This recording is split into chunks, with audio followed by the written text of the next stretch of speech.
Hello everyone, this is Fanfic Audiobook. Here you find original fan made audio stories. American Comic Book. The God of Fortune, starting with 12 Talismans.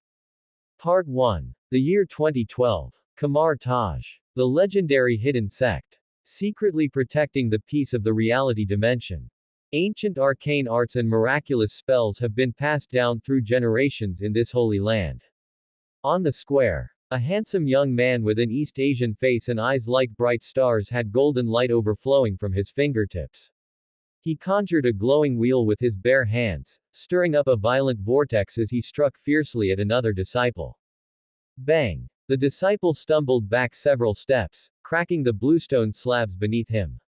He abruptly cupped his fists, his expression showing unwillingness, yet he accepted his defeat gracefully. Master Brother Lin, I have lost. Leiduo, thank you for the match. Lin nodded slightly. Immediately, the rings of Ragador dissipated into magical sparks. He enjoyed the attention, feeling a sense of elation in his heart. Particularly on the steps, where a thin figure of solemn and dignified presence showed a flash of appreciation in her eyes. She announced to the crowd. The position of guardian sorcerer of the New York sanctum shall belong to Lin. If there are no other challengers, then it is settled. The Ancient One looked around. All the disciples lowered their heads, clearly choosing to avoid a fight. Lin's magic was boundless, even after facing a gauntlet of challengers, his clothes were barely even dusty. This led several people to wonder just where the source of Lin's magic came from. After all, a mystic arts practitioner does not possess magic themselves. They all borrow magic from dimension lords. All magic originates from various dimensions and the lords who rule them. To use a simple analogy, mana is like cash. It is advanced to the mystic arts practitioner through a form of loan. Since it is a loan, it must be repaid. If it cannot be repaid, the cost is often one's life.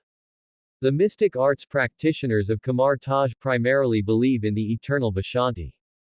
As long as they complete the missions of Kamar Taj, they can receive magic at regular intervals. It is equivalent to having magic paid into a practitioner's account as a salary. Once it's used up, it all depends on how tough their life is. But Lin happened to break this rule. Infinite mana, instant cast arcane arts, no cooldowns, and no mana consumption. Even the Sorcerer Supreme, the Ancient One, who traveled through the past and future, showed a hint of doubt, wondering if Lin had made a deal with a demon. However, she did not question him immediately. Instead, she placed a seal, which looked like jade but wasn't, engraved with coiled dragon patterns, into Lin's hand. You have obtained the Master's Seal. Opportunity +10. Can be used to light up the dragon talisman. Host has completed the A rank opportunity mission. Automatically receiving the S rank follow-up mission. Obtain the Eye of Agamotto to unlock the rabbit talisman. A dialogue window appeared before his eyes. Lin curled his lips into a smile. Did he really need to expose the fact that he had a cheat? He didn't originally belong to this universe. Before he died, he had ordered a set of the 12 talismans online. He picked up the package and was on his way home. A truck out of control came rushing at him. Then, he appeared in Kathmandu. By chance, he was taken in as a disciple by the Ancient One. To his surprise, he discovered that the 12 talismans had transmigrated with him and were dormant inside his body. From the start, he was bound to a God-level opportunity system. God-level opportunity system. Opportunity is the fruit of luck, the worldly manifestation of blessings. You are the God in charge of opportunities. Function 1. Automatically detect nearby opportunities, and identify opportunities on others to take them for yourself. Function 2. Trigger opportunity missions. Upon completion, receive opportunity rewards that can be used to strengthen acquired abilities. Function 3. Shop for items from the heavens in the Opportunity Mall, received in the form of express delivery packages. Function 4. Invest opportunities in others to potentially bring back high-value returns. Lin looked pleased. He was the god in charge of opportunities. One system, 4 functions. After joining Kamar Taj and obtaining the signature magical tool, the sling ring, he had awakened the sheep talisman. It granted him soul strengthening, allowing for astral projection to travel through astral dimensions, sense the souls of others, and even enter dreams. Furthermore, it allowed his mental power to be sublimated, enabling him to make rapid progress when studying arcane arts magic. He was practically the most outstanding and top-tier student among this generation of fellow disciples. And now, with the Master's seal in hand, he could finally light up the Dragon Talisman. It's your turn, Dragon Talisman. Lin circulated his magic, absorbing the spirituality of the Master's seal. Immediately, the 12 talismans within his body vibrated silently. Faintly, a long cry could be heard. The octagonal black stone talisman with a fire dragon pattern on its surface changed from gray to bright, representing its formal revival. It also caused Lin's pupils to fluctuate, transforming into the dragon talisman in an instant. It emitted an extremely violent and scorching heat. This caused the surrounding disciples to feel an inexplicable sense of awe, and they couldn't help but pull away, as if they were facing a true dragon. Their expressions were full of disbelief.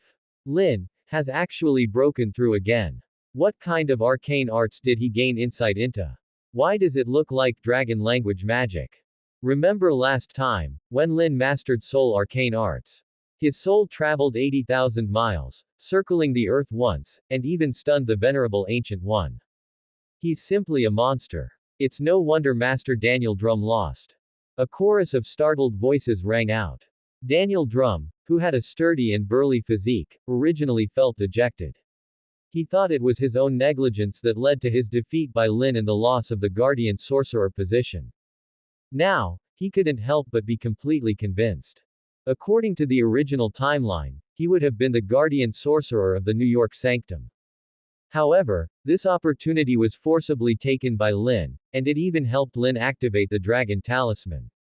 Dragon Talisman Elementary carries the law of fire, equivalent to a conceptual god, can be infinitely strengthened using opportunities. The Dragon Talisman. It was the natal talisman of Shendu, possessing infinite fire energy. At the elementary level, its maximum temperature could reach that of the sun's core, as high as 20 million degrees Celsius. It could incinerate all matter and resist extreme cold. Even in a vacuum, it could still manifest fire energy. Lin had only just lit up the Dragon Talisman and was not yet proficient. It required opportunities for upgrades, just like the Sheep Talisman. With a gentle rub of his fingertips, a cluster of hot flames immediately rose, distorting the spatial veil. This caused the Venerable Ancient One to lose herself for a moment. She realized that this was the law of fire. Lin, come with me. I have something to ask you. The Venerable Ancient One dismissed the disciples and called Lin to her study. She sat on a prayer mat with sandalwood incense burning beside her. With her exceptionally bright head completely hairless, the Ancient One's face was androgynous. Finally unable to contain the doubt in her heart, she asked directly. Lin, did you make a deal with Mephisto? Why did you obtain this kind of flame? It bears some resemblance to hellfire. The Ancient One narrowed her eyes, her gaze piercing as she scrutinized him closely. It was as if she wanted to see right through Lin. However, even though she possessed the Eye of Agamotto, which contained a time stone, she could not trace Lin's past or future. It was as if Lin had no past and did not exist in the future. This was a first in history.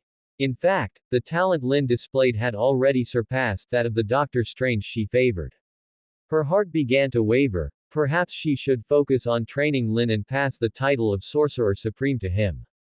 Mephisto. How could that be? I would be ashamed to associate with a demon lord. I don't know what the situation is either. I just naturally learned how to use it. Lin spoke with righteous indignation, his expression open and honest. He looked like someone who wanted to draw a clear line between himself and vice. The Ancient One was stunned for a moment, then chuckled, feeling that Lin's acting was a bit over the top. Perhaps your ancestors possessed mysterious powers that were passed down to you. But I must warn you, Lin. You are about to take office as the Guardian Sorcerer, responsible for the safety of the New York Sanctum. Mephisto is not to be underestimated. He has always been wandering the human world, contracting souls that catch his interest. He even signed a contract with the residents of San Venganza. If he obtains that contract, he will destroy the magic barrier. The Hell Lord will also invade reality, bringing disaster and misfortune. The Ancient One poured tea herself as she spoke calmly. Mephisto was a standout among demon lords, skilled at manipulating hearts and often deceiving living beings. Even though Ancestor Agamotto had established the three sanctums back in the prehistoric age of myth to form a magic barrier and seal off invasions from dimension lords, Mephisto had somehow managed to sneak in. Furthermore, Mephisto's primary area of activity was the North American continent, the regulatory zone of the New York Sanctum. Sooner or later, Lin would cross paths with Mephisto. Mephisto. This is the world-renowned demon lord. An existence on par with Odin, yet he has been wandering the mortal realm all this time. Lin frowned. He was headed to the New York Sanctum and would be a guardian sorcerer from now on. He couldn't let Mephisto affect his career path. He needed to obtain opportunities. Even more, he needed the Eye of Agamotto. This was the symbol of the Sorcerer Supreme, and to obtain the Eye of Agamotto, he had to become the Sorcerer Supreme. That meant he had to make the Ancient One truly convinced, because taking it by force was definitely out of the question. It violated the precepts of Kamar Taj. So, there was only one way. Kill Mephisto, and then have the Venerable Ancient One appoint him as the Sorcerer Supreme to get the Eye of Agamotto. Also, Lin, in this universe, there exists something called Infinity Stones. Shield is in possession of the Tesseract. Remember to keep an eye on the Tesseract and don't let evil people steal it. The Venerable Ancient One gave a gentle reminder. Because the burden on the shoulders of the New York Guardian Sorcerer was very heavy, requiring both the fight against demons and vigilance against worldly disasters. And there was only so much she could do. After 1,000 years of teaching, she was already exhausted in body and mind. She was just waiting for Dr. Strange to come to Kamar Taj. The Tesseract. Lin was lost in thought. The power of the Infinity Stones was not at all inferior to the 12 Talismans. The purple sweet potato spirit, who gathered the 6 Infinity Stones, turned half of the life in the universe to ash with a single snap of his fingers. And he might not necessarily be able to withstand it. It was a dimensional reduction strike, impossible to guard against. S-rank opportunity mission. Head to the abandoned planet and obtain the cosmic orb to light up the rooster talisman. S-rank opportunity mission. Find the Sheng Fan Gonsa contract to light up the horse talisman. S-rank. The opportunity missions are here already. And it's a double blessing. Lin's eyes lit up. He almost forgot, there was also a power stone on that abandoned planet. It represented the law of power itself. It could increase the holder's strength to an infinite level. In addition, the Sheng Fan Gonsa contract was also a rare magical item. It held a contract with thousands of undead and could be used to perform arcane arts. Whatever. The rooster talisman's levitation power, the horse talisman's power of restoration. I have to hurry. Lin was secretly delighted. Before heading to the New York Sanctum to take up his post, he might as well take a trip to Morag. In any case, getting the cosmic orb would be as easy as flipping a hand. After that, he would need to find the Ghost Rider and get his hands on the Sheng Fan Gonsa contract. As long as all 12 talismans were activated, he would undoubtedly be the ceiling of combat power at this stage. Oh, how lonely it is to be invincible. Lin, have you remembered everything I said? You must be vigilant against Mephisto, and do not trust any demon. The Ancient One looked serious and reminded him repeatedly. Because 100 years ago, a mystic arts practitioner had trusted a demon too easily, nearly causing the destruction of Kamar Taj. Even recently, Caecilius had been leafing through the Book of Cagliostro, giving her an ominous premonition. Don't worry, Venerable Ancient One. It'll be lucky enough if I don't go looking for trouble with the demons. Leave the New York Sanctum to me. Even if the Earth explodes, the New York Sanctum will remain intact. Lin made a guarantee. All right, Lin, good luck. Remember to report to the New York Sanctum in a timely manner. The Venerable Ancient One felt a bit embarrassed, thinking Lin was unreliable, yet his talent and ability were top-notch. As long as he stuck to the righteous path, his future was simply limitless. He might even become a legendary sorcerer. Just like the wizard Merlin, living in myths and epics. Goodbye, Venerable One. Lin waved his hand and walked out of the hall. Immediately, he looked at the sling ring on his fingertip, shaped like a golden brass knuckle with mysterious patterns on the surface, representing a type of spatial magic array. As long as he imagined the destination in his mind, he could open a gate across space through the sling ring. Next, a burst of magical sparks flew out, transforming into a mystic gate. On the other side of the gate, a dark, deep, desolate world that looked like the apocalypse appeared. The air was filled with floating debris, and he could feel the dust in his nostrils, making Lin frown slightly, yet a hint of excitement also surfaced. Because, this was Morag. I can actually teleport here. It seems I've come to the movie universe, I can go anywhere with the sling ring. Lin's eyes gleamed. Originally, he was worried that he wouldn't be able to reach Morag, but he actually succeeded. The cosmic orb, the power stone. They're mine. Lin was incredibly excited. The power stone, much like the ox talisman, could increase strength to infinity, but the stone itself was also dangerous. If held with bare hands and the body's strength wasn't enough, one would explode and die. However, once he got the power stone, he didn't have to use it right away. In any case, once something was in his hands, he would never give it up again.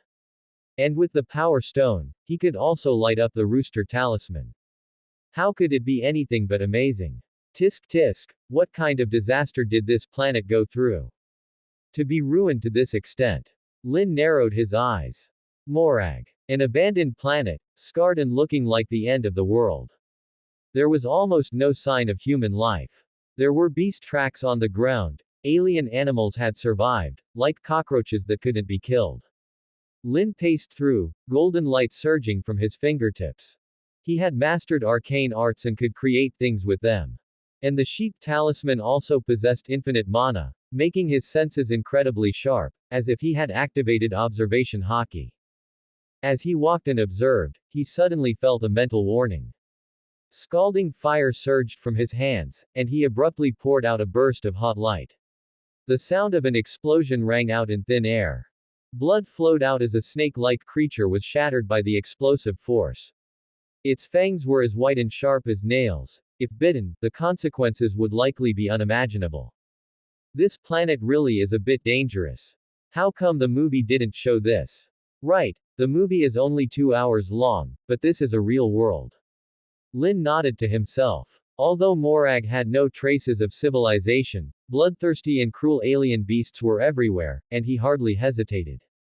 Facing a monster as large as a mammoth, far bigger than himself, he condensed fire into blades, spears, swords, and halberds, shooting them out like arrows. The moment they touched the monster, a series of explosions occurred again. Boom! This alien mammoth suddenly fell to the ground, kicking up a large cloud of dust and shaking the ground. It also caused the surrounding small monsters to flee one after another, as if avoiding a plague, not daring to get close to Lin at all. Because Lin possessed the dragon talisman, a trace of dragon's prestige had already appeared on him. Any existence inferior to him would fear this dragon's prestige and run as far away as possible. It could also be used as a form of mental attack, making the target's body, mind, and soul tremble. Simply nice. In the Opportunity Mall, there are also green lantern rings, shadow masks, and items from all over the multiverse. Sooner or later, I'll get them all. Lin looked expectant. If it weren't for the 12 talismans, he probably wouldn't even count as an ant. Therefore, when he saved up enough opportunities, he would pick a few support items, take charge of Kamar Taj through opportunities, and lead the entire sect to collective ascension. Led Kamar Taj toward greatness. It seems. I've arrived at my destination. Lin's eyes brightened. Then, he saw a temple-like building standing at the peak of a mountain, with mysterious patterns on its surface and a metal door clearly locked. He arrived at the front of the temple's gate. The explosive power of the dragon talisman directly formed a large fireball, spreading terrifying high temperatures, blasting a hole in the gate and causing the mountain rocks to crumble. Through the hole, he could see the small interior space, which was spotless. A metal sphere was suspended within an electromagnetic grid, bobbing up and down, making Lin's eyes widen. The cosmic orb. Lin opened his hand. A miniature mystic gate opened in front of him, completely ignoring the electromagnetic grid. He grabbed the cosmic orb, and it landed steadily in his palm. It had a bit of weight, but not enough to be heavy. You have obtained the cosmic orb. Opportunity +10 can be used to light up the rooster talisman. A line of text bubbles popped up. Lin could hardly keep the corners of his mouth down. The god-level opportunity system really is the GOAT. Lin held the cosmic orb in his hand and immediately lit up the rooster talisman. In an instant, a flash of brilliance crossed his eyes, and an octagonal stone talisman appeared in his pupils with a rooster pattern on the surface. He also mastered a kind of levitation power without a teacher. His entire body rose from the ground, breaking free from the shackles of gravity. Air currents swirled around him, blowing away the pungent smog. Lin's expression showed wild joy. Having just arrived in the Marvel Universe for less than a month, he had already lit up 3 talismans in succession. When he arrived at the New York Sanctum, opportunities would be everywhere. Wouldn't he be able to light up all 12 talismans very soon? And after the 12 talismans were lit, he could even use opportunities to upgrade them. Their actual power would be enough to surpass the original versions. Telekinesis and remote sensing, it feels absolutely amazing. Lin's eyes shone with excitement. With a wave of his hand, the invisible levitation power spread out, and the surrounding stone fragments rose up one after another as if suspended by fishing lines. Even with only its initial power, it had a range of 1,000 meters and could move heavy objects weighing up to 5 tons. The rooster talisman also allowed him to defy gravity, glide through the air, and could even serve as a method of attack. Immediately after, the stone fragments floating on both sides shot out like arrows from a bow toward the end of his line of sight. In the blink of an eye, the ornilons, a kind of amphibious alien creature hopping around, were struck into clouds of blood mist, with a speed as fast as a bullet. This made Lin feel secretly pleased. Even if he ran into Mephisto while taking up his post at the New York Sanctum, he was confident he could take him on solo. Just as he had promised, even if the Earth exploded, the New York Sanctum would remain intact. The reason he chose the New York Sanctum was also because New York was the main stage of the Marvel Universe, where all the superheroes were. There was no shortage of opportunities. Then, he performed an internal inspection and saw the 12 talismans circling inside his body. Among them, the sheep, dragon, and rooster were lit, while the remaining 9 talismans were gray. This also ignited his fighting spirit. It was time to find Carter Slade and get the Sheng Fan Gonsa contract. However, as a Ghost Rider, Carter Slade's combat power was also very strong, so he needed to make some preparations. This wasn't some sect sparring match for the election of the New York Sanctum Master. Losing would be fatal. Before that, I should practice. Even if I collect all 12 talismans, I need to be able to use them freely. Attempting to fuse them with arcane arts magic will surely enhance their power. Lin's eyes looked wise. And besides that, he had another idea. That was to obtain the treasures left behind on Morag. Logically speaking, on such a large planet, even if it had become an abandoned world, there should be treasures among the ruins. For example, gold, silver, and other rare precious metals. And, money power, is also a kind of power. Since I missed the chance to buy Stark Industries stock at the bottom, I can't miss the chance to find bargains on Morag. Lin rubbed his hands together secretly, his eyes full of anticipation. He even heard a series of system prompts. C-rank opportunity discovered. Digging in the ruins ahead can yield a large amount of gold. C-rank opportunity. Gold. I really get whatever I wish for. Lin raised an eyebrow. Immediately, the invisible levitation power swept out in all directions. He glided through the air at a speed of nearly 100 meters per second, which was already quite good. Because levitation power only allowed for gliding. The rabbit talisman. Representing the power of extreme speed, when paired with the rooster talisman, it equals super flight. Even Jade, who held the rabbit talisman, traveled 30 years into the past. The rabbit talisman can reverse time. Only by becoming the sorcerer supreme and obtaining the Eye of Agamotto can the rabbit talisman be lit. Arrived. There really is a lot of gold. Lin was full of excitement. Then, the fire energy turned into explosive flames, blasting open the ruins.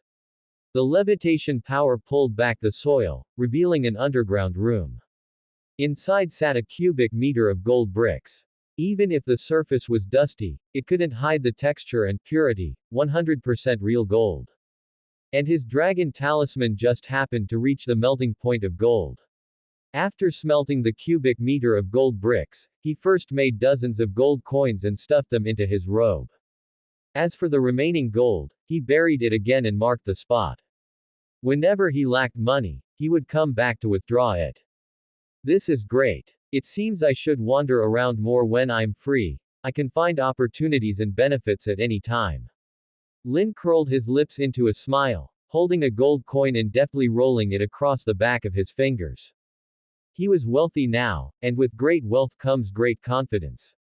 In the future, he could even redecorate the New York sanctum according to his own aesthetic, and no one could stop him. However, power comes with equal responsibility. He had to protect the New York sanctum and, more importantly, deal with Mephisto. And the Hell Demon King Council behind Mephisto. Superheroes have organizations, and Hell Lords have them too. I heard that Hela, Dormammu, Hades, Satanic, and Lucifer were all members of the Hell Demon King Council. There are even believers and incarnations spreading their doctrines in the human world. Especially in New York, the devil cult is far from peaceful. High society people, more or less, have joined the devil cult. They are Mephisto's followers. Lin narrowed his eyes. He couldn't help but think of the plot of Ghost Rider. Mephisto had a son who would also search for the Sheng Fan Gon Sa contract, wanting to use it to become a demon king. Blackheart. Wanting to become a demon king. Just watch me take you down. Lin gave a light snort. Then, he opened a mystic gate out of thin air and glided right in, returning to New York in a second, arriving at a cemetery on the outskirts. Various tombstones, statues, and crosses were scattered throughout the cemetery. In front of the church, a white-haired cowboy was cooling off on a lounge chair, cradling a shovel in his arms with his hat brim covering his face. The sling ring. It possessed a positioning function. He came directly to this cemetery and saw the Ghost Rider from 100 years ago who was still alive today. Twilight descended. In New York, it was already near dusk, and sunset clouds glowed on the horizon. And the caretaker Carter Slade also felt something. He slightly raised the brim of his hat and saw a mystic arts practitioner standing not far from him. A mystic arts practitioner. What are you doing here? Carter Slade stood up, still gripping his shovel tightly, looking wary. You're in trouble. Carter Slade, Mephisto's son is looking for you, wanting the soul contract in your hands. I am about to take office as the guardian sorcerer of the New York sanctum, and to avoid disaster.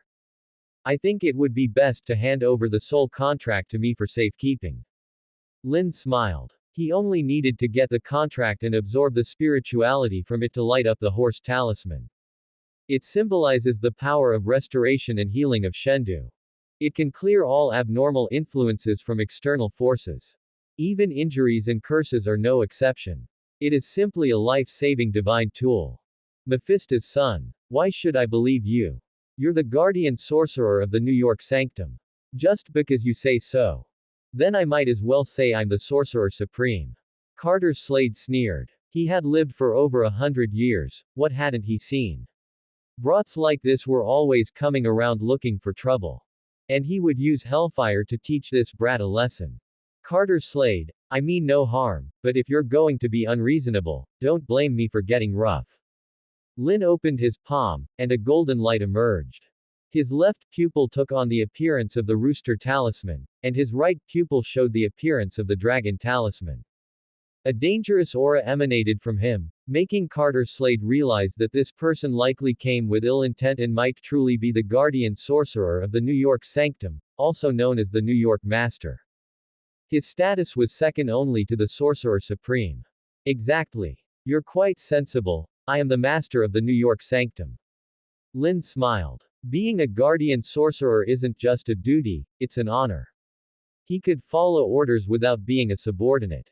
Every matter of the sanctum, large or small, is decided by his word. The post of sanctum master comes with plenty of perks. New York sanctum even ranks first among the three sanctums. Its ley line node is the largest and strongest, so cultivation inside proceeds far faster. The storeroom also holds many treasures displayed in glass cases, including a cloak of levitation, Doctor Strange's personal item. It simply won't acknowledge a master easily. S-rank opportunity mission: subdue the cloak of levitation to activate the rat talisman. A line of text bubbled into view. Lin's eyes lit up. Another opportunity mission, already. Tame the cloak of levitation. How hard can it be? He grinned. Looks like I'll be using the rat talisman soon. Life force incarnate, turning stillness into motion, pure kinetic grace. Absolute YYDS. Lin curled his lips, gaze fixed on the empty screen. The rat talisman embodies the law of life. Animating objects is basic, extending lifespan is its essence. Best of all, stick it on a toy and the plaything obeys its character sheet, wielding every listed power. Revive a statue of the serpent god and it gains divine might. Unless you pry the talisman off, it has no weakness.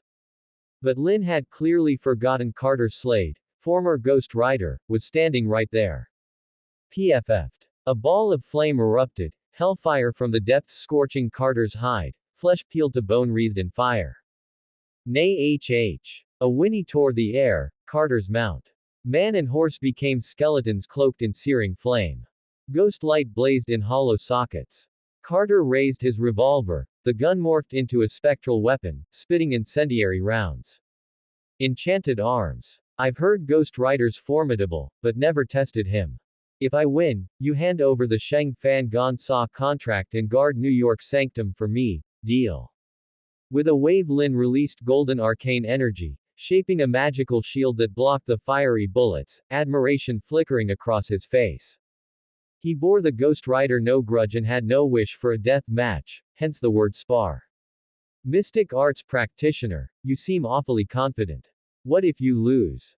Carter's voice carried a mystical timbre, he couldn't help being intrigued. This Lin was nothing like the rigid, stodgy mages he'd met, far younger, far livelier. Suspicion sprouted. The title Sanctum Master can't be bought, this might be a prodigy. If I lose, I'll muck your stables. Lin pointed to the distant, reeking stalls, his offer exactly what Carter wanted. Done. Trust you'll keep your word. Let's see what this generation of arcane mages can do. Carter spun his lasso, hellfire blazed, turning the rope into a magical implement he snapped toward Lin. At over a century old he'd met mystic arts practitioners besides the Sorcerer Supreme. Every previous New York sanctum master had visited, all deferential, never had a greenhorn demanded a soul contract on first meeting. But Lin felt different, so Carter gave the duel his full focus, he had to win. Hoggoth's prime form. An incantation rang out. Lin dissolved into butterflies, danced through the air, reappeared elsewhere, twin gouts of flame blossomed in his palms, heat dreadful. Carter's movements faltered, fear sparked. This fire could wound his immortal body, its tear eclipsed hellfire, able to burn it away. Using fire to beat fire. From which book of the mystic arts did you learn that spell? Carter exclaimed. Shocked senseless, every rule broken. That's my business. Keep your end, Ghost Rider. Lin's smile was playful. The flames became twin pillars that shot toward Carter, the air warped and cracked, grass and shrubs charred, moisture gone in an eye blink. Damp soil turned to cracked, parched earth, temperature spiked as though summer had arrived in a second. Even Carter, wrapped in hellfire, felt the scorch. He hissed, releasing his own flames to meet the assault. Boom. Two fires collided, red light painted the night sky. Residents gazed out, bewildered. A heat wave surged, flipping laundry, setting off car alarms, shattering windows. And this was already a kilometer from the graveyard. Ghost Rider, looks like you've lost. A teasing, delighted voice rang out. Where the fires met, Hellfire was snuffed, reduced to drifting ash, the cemetery buildings blackened, the chapel tottering. Carter frowned, eyeing the shovel in Lynn's grip, resignation, and respect, in his tone. How did you know I hid the soul contract inside the shovel? He reined in his hellfire, reverting to the western cowboy. With the contract gone, the victor was plain.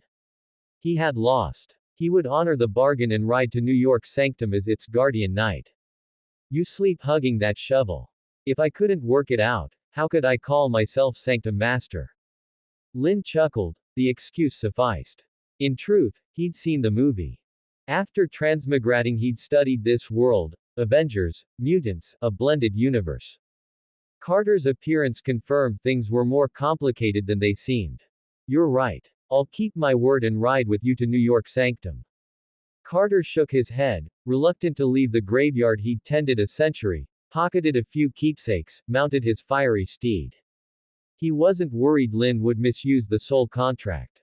Kamar Taj's own laws restrained its holders. But should Mephisto's son Blackheart seize the scroll, trouble would follow. Welcome aboard, Mr. Carter Slade. Lynn beamed. With Carter on side, he could roam in search of opportunity without fear. Villains who could beat Ghost Rider were few. Winning today had relied on foreknowledge, real combat experience still lagged. But a win was a win. Soon, thrashing Ghost Rider will be child's play. Lynn snapped his fingers. His sling ring flared, a mystic gate opened. Straight to 177A Bleecker Street. The brownstone sanctum had 2 floors, parlor and common area below, guest rooms and storeroom above. Lynn flicked a fingertip, the shovel's shaft split, a scroll sliding from the hollow. A celestial chime sounded in his ears. You have acquired the Sheng Fan Gon Sa contract. Opportunity +10. Can be used to activate the Horse Talisman. Horse Talisman Basic embodies the law of restoration, equal to a conceptual god, can be infinitely empowered with opportunities. Lynn gripped the soul contract, siphoning its spiritual essence. His pupils suddenly turned into octagonal obsidian sigils, each surface bearing the figure of a small horse. Horse Talisman. It symbolizes the power of restoration and healing, able to mend any wound, return broken items to wholeness, and erase abnormal outside influences. No matter the harm suffered, it can perfectly reset. Paired with the dog talisman, it is practically deathless, immune to every form of attack, coeval with heaven and earth. And the horse talisman itself holds infinite mana. It brought a smile to Lynn's face. His power soared again, nearly doubling. And this was only the basic level. If strengthened through opportunity, what heights could it reach? Without doubt, it would become a conceptual god, equal to an embodiment of law, able to restore all things. Lynn smiled. Carter Slade, standing nearby, looked puzzled. He couldn't understand why Lynn, after taking the soul contract, had suddenly gone still. Master, shouldn't the contract be kept somewhere safe? Carter Slade led his horse, offering a tactful reminder. In truth, the New York sanctum was secure enough, built upon a ley line nexus, guarded by many mystic arts practitioners, protected by runes. Still, he couldn't help worrying. After all, Mephisto and Blackheart both wanted that contract so they could tear the magic barrier sheltering reality and let the demon lords invade. Yes, follow me, but your mount stays here. One room is warded with spatial charms, perfect for its rest. Lynn flicked a finger, opening a side door. Inside lay a prairie. The stallion whickered, stepped in, and lowered its head to graze. Each chamber in the mage sanctum bears unique runes. They seem small yet contain everything. That was the work of successive sanctum masters, and he already knew every corner of the sanctum. Spatial charms. They fit an entire prairie into one room. Arcane arts truly are wondrous. Carter Slade marveled. He followed Lynn up the stairs and along the corridor. Several mystic arts practitioners saw the master seal at Lynn's waist and instantly stood at attention. Master. They pressed against the wall, bowing slightly, utmost respect in their stance. After all, every New York sanctum master is appointed by the Sorcerer Supreme, usually after defeating fellow disciples, already a master of the mystic arts. What they hadn't expected was that this term sanctum master was so young, barely into his 20s, rumored to have joined only a month ago. A prodigy, an absolute prodigy. Less than a month in and he's crushed his senior brothers. I heard even Master Daniel Drum lost to him, best tread carefully. We're all wild paths strays sent here, who knows when we'll rise. We'd better cling tight to the master's thigh. Whispers drifted over. Yet they couldn't escape Lin's perception. His eyes glinted playfully as he memorized those practitioners. Where there are people, there is politics. Even Kamar Taj is split into two rough tiers. Those whose ancestors joined Kamar Taj and whose descendants follow often possess arcane talent and cultivate quickly. In short, scions of established clans. The other tier, like Lin, are commoners who stumbled into Kamar Taj. Talents vary, and most are cannon fodder. Lose a batch, replace a batch. There's no help for it. Kamar Taj's foes are demon lords and dimensional demon gods, monsters and cultists. How could war not claim lives? Without the 12 talismans, I'd probably be doomed too.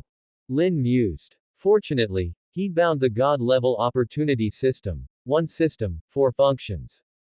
He now had 2 S-rank opportunity missions. First, obtain the Eye of Agamotto, which required becoming Sorcerer Supreme. Second, subdue the Cloak of Levitation, which could activate the Rat Talisman. He pushed open the storeroom door and stepped into the attic, where an eye-shaped skylight allowed nightly sky watching. Inside stood display cases and glass cabinets. They held artifacts, tools, and mysterious items.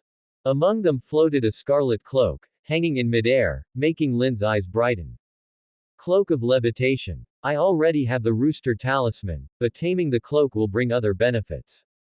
Lin's gaze sharpened. Woven by master tailors, the cloak possessed sentience and could stretch infinitely, reshaping into any garment. In short, owning it was like having an entire wardrobe of every style. Yet when Lin tossed the soul contract into a magic display case and reached for the cloak, it recoiled as if refusing his touch. I don't believe in this nonsense. Lin snorted. Why had Doctor Strange been welcomed as its master while he couldn't even touch it? It sparked his temper, and he realized why the mission was to subdue the Cloak of Levitation. The cloak acted like a chaste maiden, look but don't touch. Lin, I hear the cloak chooses its own master. Seems it hasn't chosen you, that's not your fault. Spirit artifacts have personalities. Carter Slade chuckled. Not mocking, just amused. This sanctum master still had a child's heart. Mr. Slade, I suggest you stand back, or you might get hurt. Lin narrowed his eyes, his pupils shifted to the Rooster Talisman, and levitation power spilled from his fingertips, clearly intending force. Buzz. Levitation power raged, shaking the storeroom and rattling nearby cases, yet the cloak was unaffected and shot out through the skylight. Was that really necessary? Carter Slade held down his cowboy hat, his face paling. He thought Lin unbelievably stubborn. Why insist on touching the cloak? Now that it had flown off, it might never return. What he didn't expect was a mystic gate opening in front of him. Lin rose off the ground, spirals of wind lifting him as he shot into the air, overtaking the cloak in the blink of an eye. Man and cloak tussled in a chase. Invisible spatial threads, like silk cords, suddenly snared the cloak. Lin yanked hard, seizing a corner. No matter how the cloak struggled, it couldn't escape his grasp. Magnificent! I never knew a sanctum master could fly freely. Carter Slade exclaimed. Now he understood how Lin had claimed the Sheng Fan Gon Sa contract. He wielded telekinesis. Telekinesis stems from the brain, a manifestation of spirit. Clearly Lin's spiritual stats far exceeded the norm, allowing him to become a master of the mystic arts and win the title of master within a month. With such a prodigy in Kamar Taj, even the Hell Demon King Council will feel wary. Ghost Rider murmured. Mephisto's Hell Demon King Council involved no fewer than 10 demon lords. And the ruler of the dark dimension has always plotted to invade reality, with cultists preaching on earth. Lin's eyes sparkled with a sharp light. Grabbing the cloak of levitation with both hands, he finally caught this opportunity, and he held on tight, refusing to let go. After all, only by taming the cloak of levitation could he light up the rat talisman and grant kinetic energy to still objects. What a heaven-defying divine power that would be. Behave yourself, or I'll burn you. Lin threatened fiercely. Immediately, a surge of hot breath gathered in his mouth, his whole body was suffused with the aura of fire, and his temperature soared to over 1,000 degrees. This had already reached the ignition point of the cloak of levitation. Even though the cloak of levitation could resist magical damage, its greatest weakness was still its fear of fire. Especially since it possessed its own consciousness. Upon hearing Lin's threat, it suddenly became very well behaved and no longer made the slightest movement, as if it had accepted its fate. It looked completely resigned. Even if Lin wasn't its destined master, the situation was simply overwhelming. You have tamed the cloak of levitation, opportunity +10, which can be used to light up the rat talisman. That's it. Lin's face showed joy. Immediately, he stepped through the mystic gate behind him, returned once more to the New York sanctum, and decisively awakened the rat talisman.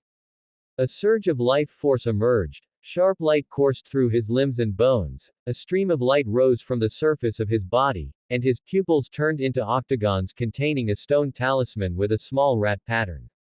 He could clearly feel that his life aura was extremely vigorous, and his magic power had doubled once again.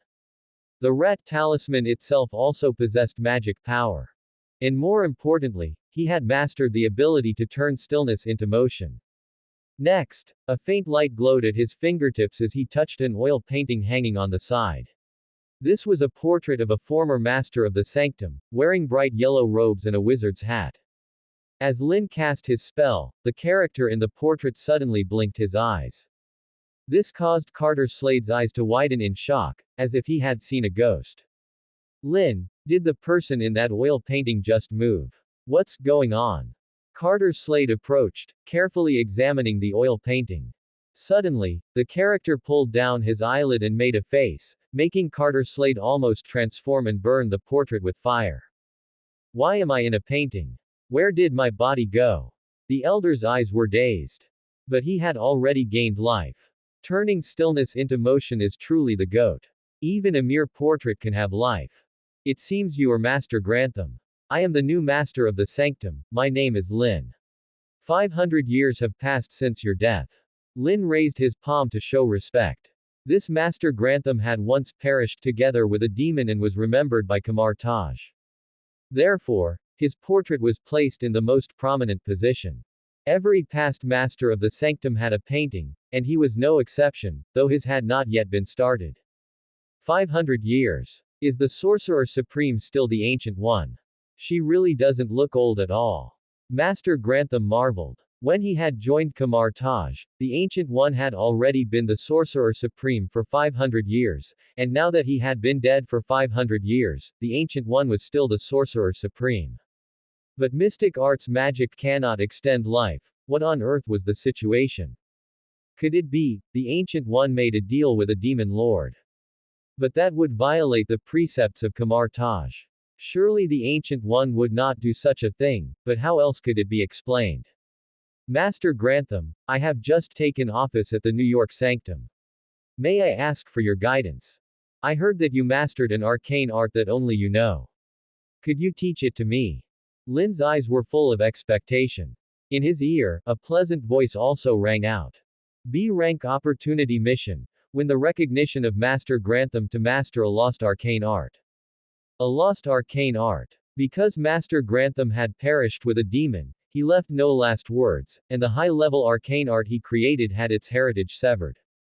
But the life force of the rat talisman had revived Master Grantham and even triggered an opportunity mission. A B-rank opportunity mission. This was enough to prove the value of this lost arcane art. A lost arcane art. It actually became lost. However, you are only in your early 20s. To learn my arcane art, you must master a vast amount of knowledge.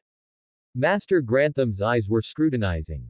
He seemed to be doubting how Kamar Taj had declined with each generation, allowing a young man in his early 20s to serve as the master of the New York sanctum. Could it be that Kamar Taj had no successors?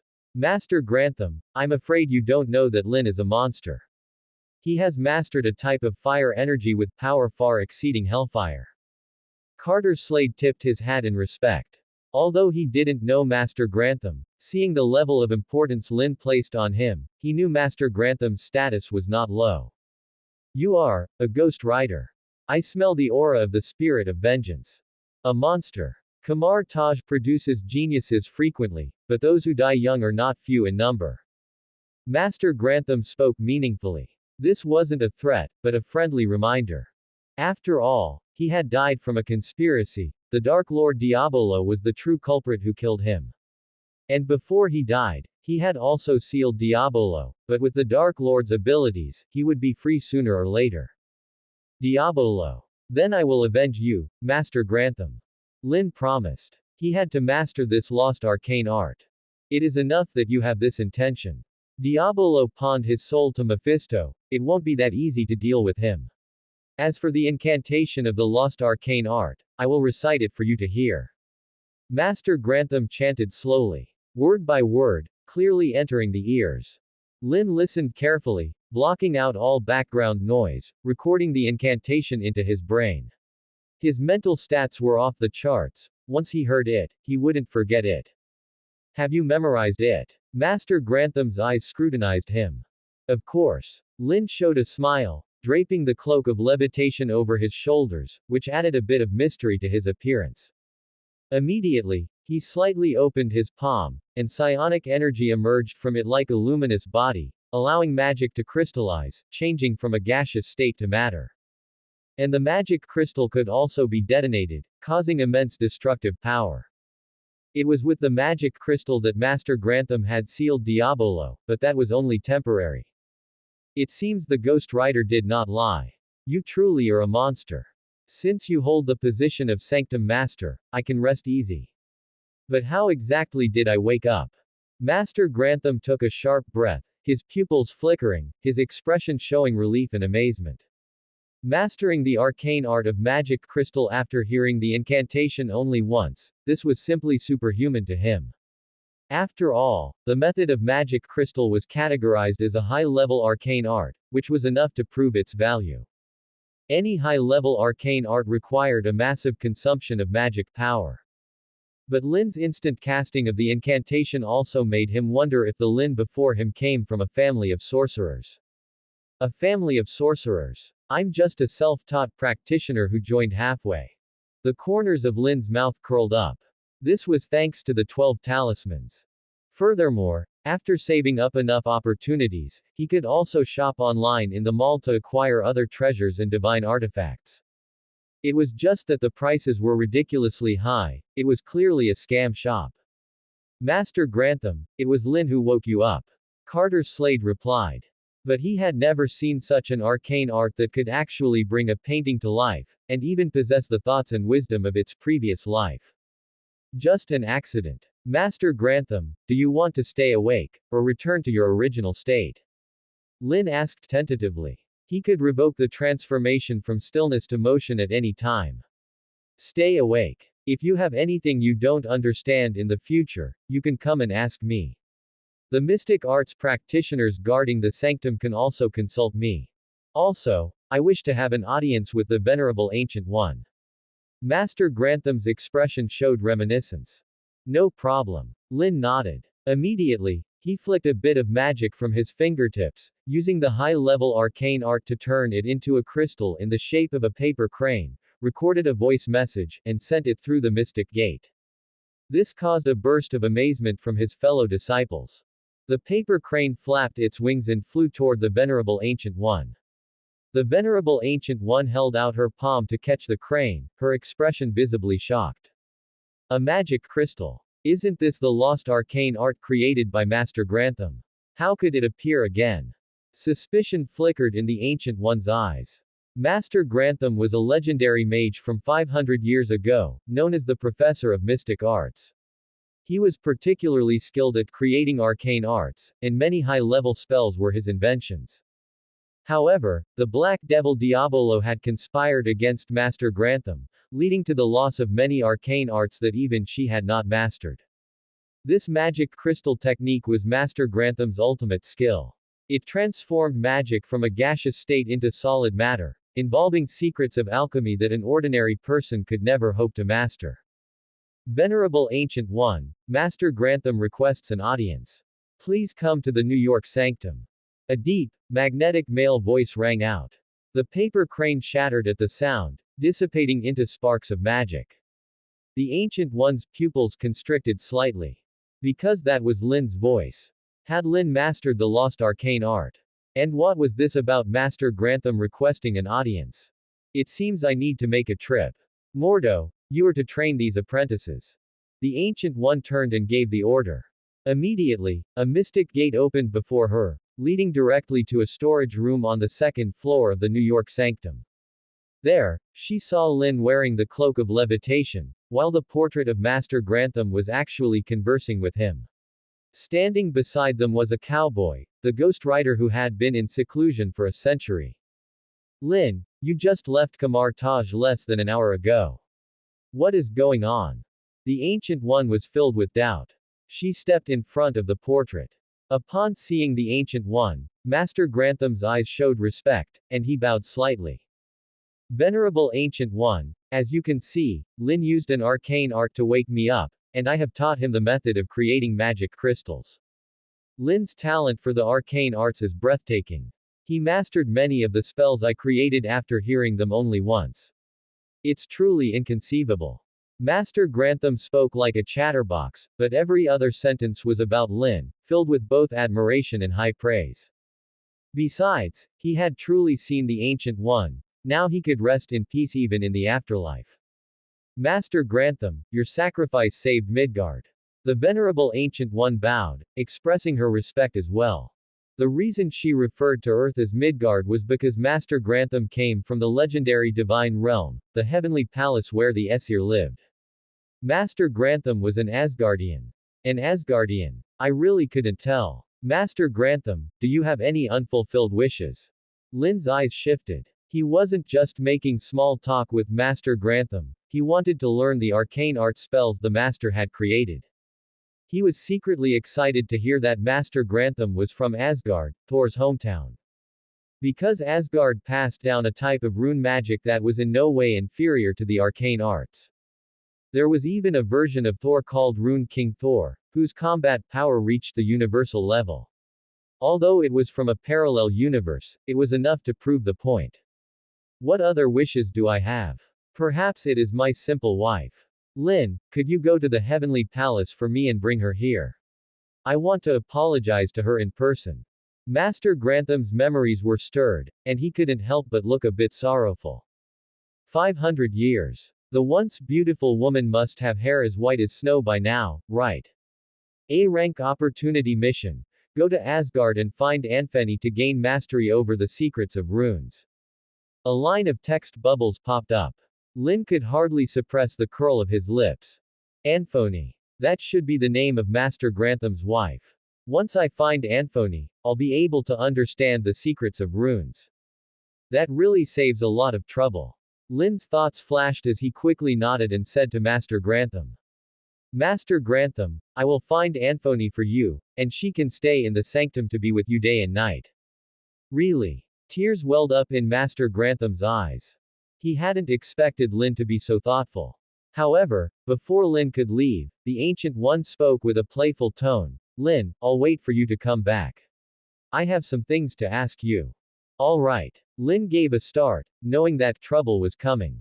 Nevertheless, as the mystic gate opened, a magical and magnificent city came into view. It was like a paradise. The Asgard in movies was just made of special effects, but the Asgard before him was the true heavenly palace. Lin's feet left the ground as his levitation power created a vortex. He glided through the air, gradually rising to look down from above. Asgard was a magnificent sight. A palace cast in gold, shaped like a pipe organ, stood at the very center. All around were various buildings, and Asgardians in ornate robes walked through the streets. He wasn't worried about being attacked because Kamar Taj and the Heavenly Palace had already established diplomatic relations. As far back as the prehistoric age of myth, Odin and Agamotto were comrades in arms. But suddenly, he heard a noise like rolling thunder. Crack, crack. Thunder bloomed at the edge of the sky, and a comet-like bolt of lightning struck across the heavens, emitting a deafening roar. It lunged straight toward Lin. Holy crap, god of hammers. Didn't you recognize me as a mystic arts practitioner? Why are you attacking one of your own? Lin's eyes sharpened. Immediately, he raised his hand and conjured a mandala disc with flickering arcane arts runes on its surface. As he extended his hands, it transformed into a shield in the blink of an eye, blocking the thunder. At the same time, a burly, powerful blonde man with a bright red cape and Viking battle armor appeared before Lin, clutching a hammer. Who are you? How dare you trespass into the heavenly palace? If you don't have a reasonable explanation, don't think about leaving. Thor's face was full of rage. There were signs of battle on him, and arcs of electricity crackled off his armor, giving off a fierce aura. This was because Asgard had just suffered a disaster. The god of mischief, Loki, had activated the Bifrost Bridge and nearly destroyed Jotunheim. After being exiled to Midgard, Thor had been unable to lift Mjolnir, but he had recently regained the hammer's recognition and learned the value of life. He had personally shattered the Bifrost Bridge, but Loki had fallen into the abyss, swallowed by a spatial vortex. Now that Asgard had lost the connection of the Bifrost Bridge, rebellions were breaking out across the Nine Realms. The fact that Lin appeared in the heavenly palace at this exact moment made Thor furious. It was like poking a hornet's nest. S-rank opportunity mission. Repair the Bifrost Bridge to obtain an artifact from Odin's vault. Asking me to repair the Bifrost Bridge. How could I have that kind of ability? Lin looked confused. To repair the Bifrost Bridge, only the Space Stone could do it, and he only had the Power Stone, he hadn't even touched the Space Stone. But then he had a sudden realization. Although he didn't have the Space Stone, he had the Horse Talisman. The Horse Talisman, which symbolized restoration and healing, almost like a rollback. Wouldn't repairing a mere Bifrost Bridge be a piece of cake for it? An artifact from Odin's vault. That's really nice. I should think about which artifact to choose. Lin's lips curled up. He was fantasizing about the future, but in Thor's eyes, that smile looked like mockery. Are you mocking me? Mystic arts practitioner. Asgard may have suffered a disaster, but it is still the strongest in the Nine Realms. Your smile makes me very unhappy. Take this. Thor was incensed. Immediately, Mjolnir erupted with electric light, venting scorching thermal energy. He charged at Lin with the hammer, as if to crush him on the spot. Mjolnir was forged from the core of a dying star and possessed rune magic on its surface. A light strike could shatter a mountain. It was said that a sacred storm was sealed within the hammer, with power enough to annihilate stars. Thor had clearly lost his reason. Even though he saw Lin was from Kamar Taj, he was still dealing a lethal blow. Holy crap, you're serious. Lin's brows furrowed. Immediately, golden light overflowed from his palm. Using the arcane arts of the magic crystal, he formed a golden spear. Its texture seemed solid, its hardness comparable to metal. Facing Thor's attack, he swung the spear violently, setting off a burst of sparks. An ear-piercing roar echoed through the air. The surrounding spatial curtain was distorting. Mystic arts practitioner, you actually mastered Asgardian magic. Did you come here to steal our secrets? Thor narrowed his eyes. Recognizing the source of the high-level arcane arts, a surge of anger rose within him. Treating Lin as a thief, his god hammer suddenly exploded with lightning. With a boom, Mjolnir poured out silver lightning, colliding with the spatial curtain and spreading a terrifying heat. It was as if he intended to burn Lin to a crisp. Loki's death and the breaking of the Bifrost Bridge had already made him lose his mind. He desperately needed an outlet for his frustration. As luck would have it, Lin had walked right into the line of fire. Dumbass, do you really think I don't have a temper? Lin gritted his teeth. Dealing with this muscle-bound, simple-minded god of hammers, he decided to stop holding back. He suddenly channeled his fire energy, tearing through the distorted spatial curtain. The temperature was far higher than that of Mjolnir. I've never heard of this kind of magic. Thor calmed down slightly, unable to help but look at him in a new light. Immediately, he noticed a seal hanging from Lin's waist. The seal seemed to have quite a significant origin, something only a master of the mystic arts was worthy of possessing. It seemed he had gotten carried away and treated the mystic arts practitioner as an enemy. But what exactly was the purpose of this mystic arts practitioner's arrival? God of Hammers, I am here to help Asgard repair the Bifrost Bridge. Don't tell me you don't want the Bifrost Bridge repaired. As Lin spoke, his movements didn't stop for a second. He swung his spear, slashing out a fire impact, which roared like a furious dragon and slammed hard into Thor. He knocked Thor from the sky down to the ground. Thor propped himself up, Lin's words still echoing in his ears. His expression was one of both shock and joy, completely forgetting his previous anger. You're here to repair the Bifrost Bridge. But, do you have the ability? You're not the Sorcerer Supreme. It seems, you are lying to me. Realizing this belatedly, Thor gripped his hammer tightly again. But Lin landed not far away and brushed the dust off his clothes. Kamar Taj and Asgard have been allies and partners since the prehistoric age of myth. Knowing the Bifrost Bridge was broken, the Sorcerer Supreme sent me here. If I can't repair the Bifrost Bridge, it won't be too late for you to get angry then, God of Hammers. Lin had a playful expression. He couldn't do anything to Thor, but Thor couldn't do anything to him either.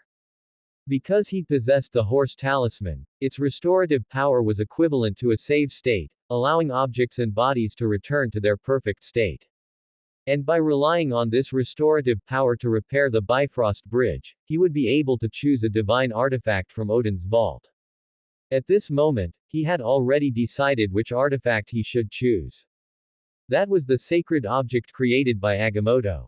The Orb of Agamotto. It was said that once the Orb of Agamotto, the Eye of Agamotto, and the Amulet of Agamotto were gathered together, one could summon Agamotto and obtain his full inheritance. Sooner or later, he would become the Sorcerer Supreme and hold the Eye of Agamotto. As for where the amulet was, he believed the god-level opportunity system would surely give him the answer. Fair enough, but don't call me the God of Hammers. Thor looked completely aggrieved. He was Asgard's god of thunder and strength, not some God of Hammers. That was clearly a derogatory term. However, the flames of war were igniting across the 9 realms, and only by repairing the Bifrost Bridge could the rebellion be quelled. He might as well let this mystic arts practitioner give it a try. It didn't cost anything anyway. I can repair the Bifrost Bridge, but you must give me the Orb of Agamotto. This should be a very fair deal. Lin stated his requirement directly, a sly smile appearing at the corners of his mouth. This was to prevent Thor from going back on his word. Agamotto, what is that? Does the Heavenly Palace have such a thing? If you can repair the Bifrost Bridge, then in the name of Thor Odinson, I swear I will give the Agamotto thing to you. Thor immediately took a stand. Okay. Lin wore a smile. Immediately, he walked onto the surface of the Bifrost Bridge. His pupils transformed into octagons, the likeness of a black stone talisman with a small horse pattern on the surface. A burst of white light overflowed from his fingertips. He gently pressed against the Bifrost Bridge. The bridge rippled with light, beginning to grow from the break. In the blink of an eye, it was as good as new. It was even more perfect than before. Even the tiniest flaws no longer existed. It actually worked. Lin was excited internally. The horse talisman truly is the GOAT. The surroundings were filled with spatial energy as the 9 realms were reconnected. A wave of energy rippled out, causing tremors throughout the entire heavenly palace. The Asgardians were all cheering. But who exactly had repaired the Bifrost Bridge? Even His Majesty Odin didn't have that ability. Truly incredible. Could it be that you are the Sorcerer Supreme? Thor's eyes shone with wonder, feeling sincerely excited. He even took Lin for the Sorcerer Supreme, which was undoubtedly a very high compliment. A guardian god clad in golden armor also approached Lin with a sword. He had watched the entire process, yet even with the Bifrost Bridge restored, he still found it hard to believe. Mystic arts practitioner, what is your name? What kind of magic did you use just now to actually repair the Bifrost Bridge? As far as I know, only the Tesseract can repair the Bifrost Bridge. Heimdall, the guardian god, had the ability to hear everything and see all things. He was devoted to his duty to the heavenly palace and naturally knew of Kamar Taj's existence. But he had never seen a mystic arts practitioner who could repair the Bifrost Bridge with just a spell. Even the venerable Ancient One would likely have to use the Time Stone. After Lin introduced himself, Thor punched him directly in the chest, his face full of excitement and agitation as he loudly announced. From now on, you are my brother. Lin. I never thought there would be a powerhouse like you in Midgard. Thor praised him highly. After all, the responsibility for the breaking of the Bifrost Bridge lay entirely with him, and Lin's appearance had eliminated his sense of guilt. Jokes aside, and brotherhood aside, the Orb of Agamotto is what you promised me, so you still have to give it to me. Lin looked serious. The Orb of Agamotto. Thor, did you really promise him that? Heimdall had a strange expression. However, repairing the Bifrost Bridge was a monumental achievement. Giving some benefits was no big deal. Yes. I will personally go and get the Agamotto orb. Thor swung his god hammer and flew toward the depths of the heavenly palace, disappearing into Odin's vault before flying back again. He returned holding a purple, glowing sphere. Its surface was covered in profound runes, and the aura of the mystic arts surged within it. Thor didn't recognize the Orb of Agamotto, but he felt this thing looked the most like an orb. Yes, this is it, the Orb of Agamotto. Lin's eyes lit up with joy. Immediately taking the Orb of Agamotto, he felt a surge of mystic arts energy rising and flowing within the sphere. Various pieces of mystic arts knowledge appeared out of thin air in his mind, making his consciousness crystal clear. His brain felt much sharper. It seemed the Orb of Agamotto could be used to enhance wisdom and perceive the essence of things. It also reminded him of his mission for this trip. I almost forgot, I still have to find Anfeni. Heimdall, may I ask, can you see where Anfeni is? Lin asked the gatekeeper god. Anfeni. The gatekeeper god's eyes flashed brilliantly as he scanned Asgard. He quickly pointed in a direction and described her appearance to Lin. A woman wearing a blue maid's uniform, clearly advanced in years, was washing clothes by the river. I see. Lin nodded. The sling ring lit up with light, opening a mystic gate out of thin air. He arrived before Anfeni, seeing her silver hair and wrinkled face. But for the sake of the opportunity mission, Lin still spoke slowly. Ms. Anfeni, Master Grantham wants to see you. New York Sanctum. Lin stepped through the door, Anfeni right behind him. But the god of hammers, equally curious, had also arrived at the New York Sanctum. His eyes swept the storage room's displayed artifacts, and he couldn't help secretly marveling. This is the depth of Kamar Taj's foundation. Just one sanctum, yet so many treasures. Though none counted as divine weapons, they were dazzling, each the finest of the fine. So Midgard has always had sorcerers. I take it, you are the sorcerer supreme, venerable Ancient One. Thor showed respect as he looked at the Ancient One, sensing a danger that rivaled Odin himself. It was said the Sorcerer Supreme had ruled Kamar Taj for 1,000 years, even in the City of Omnipotence tales of the Ancient One were told. Odin himself would occasionally speak her name, deeming her an equal. After all, the one who speaks for Kamar Taj speaks for Midgard. Prince Thor. Welcome to the New York Sanctum. I must say, Lin, your social skills rival those of Old Wong. The Ancient One smiled with restrained warmth. But when she saw the object in Lin's arms her pupils contracted. That's the Orb of Agamotto. How did you obtain the Orb of Agamotto? The Patriarch gave it to Odin, it has always rested in the vault. To master the Orb of Agamotto is to heighten wisdom and perceive the essence of knowledge, no small feat. The Ancient One's expression turned odd. Lin had only just reached Asgard, become sworn brothers with Thor, and now carried the Orb of Agamotto. Odin was famously stingy, why return such a treasure to Kamar Taj? Because Lin repaired the Bifrost Bridge. I accidentally broke it before. Thor scratched his head in explanation. The Ancient One was even more startled, her eyes full of disbelief. Lin had fixed the Bifrost Bridge. Apart from the Time Stone and Space Stone, what other way could there be? A string of question marks left the Ancient One half amused, half exasperated, waiting for Lin to speak. Venerable, it was an accident, something like my own special ability.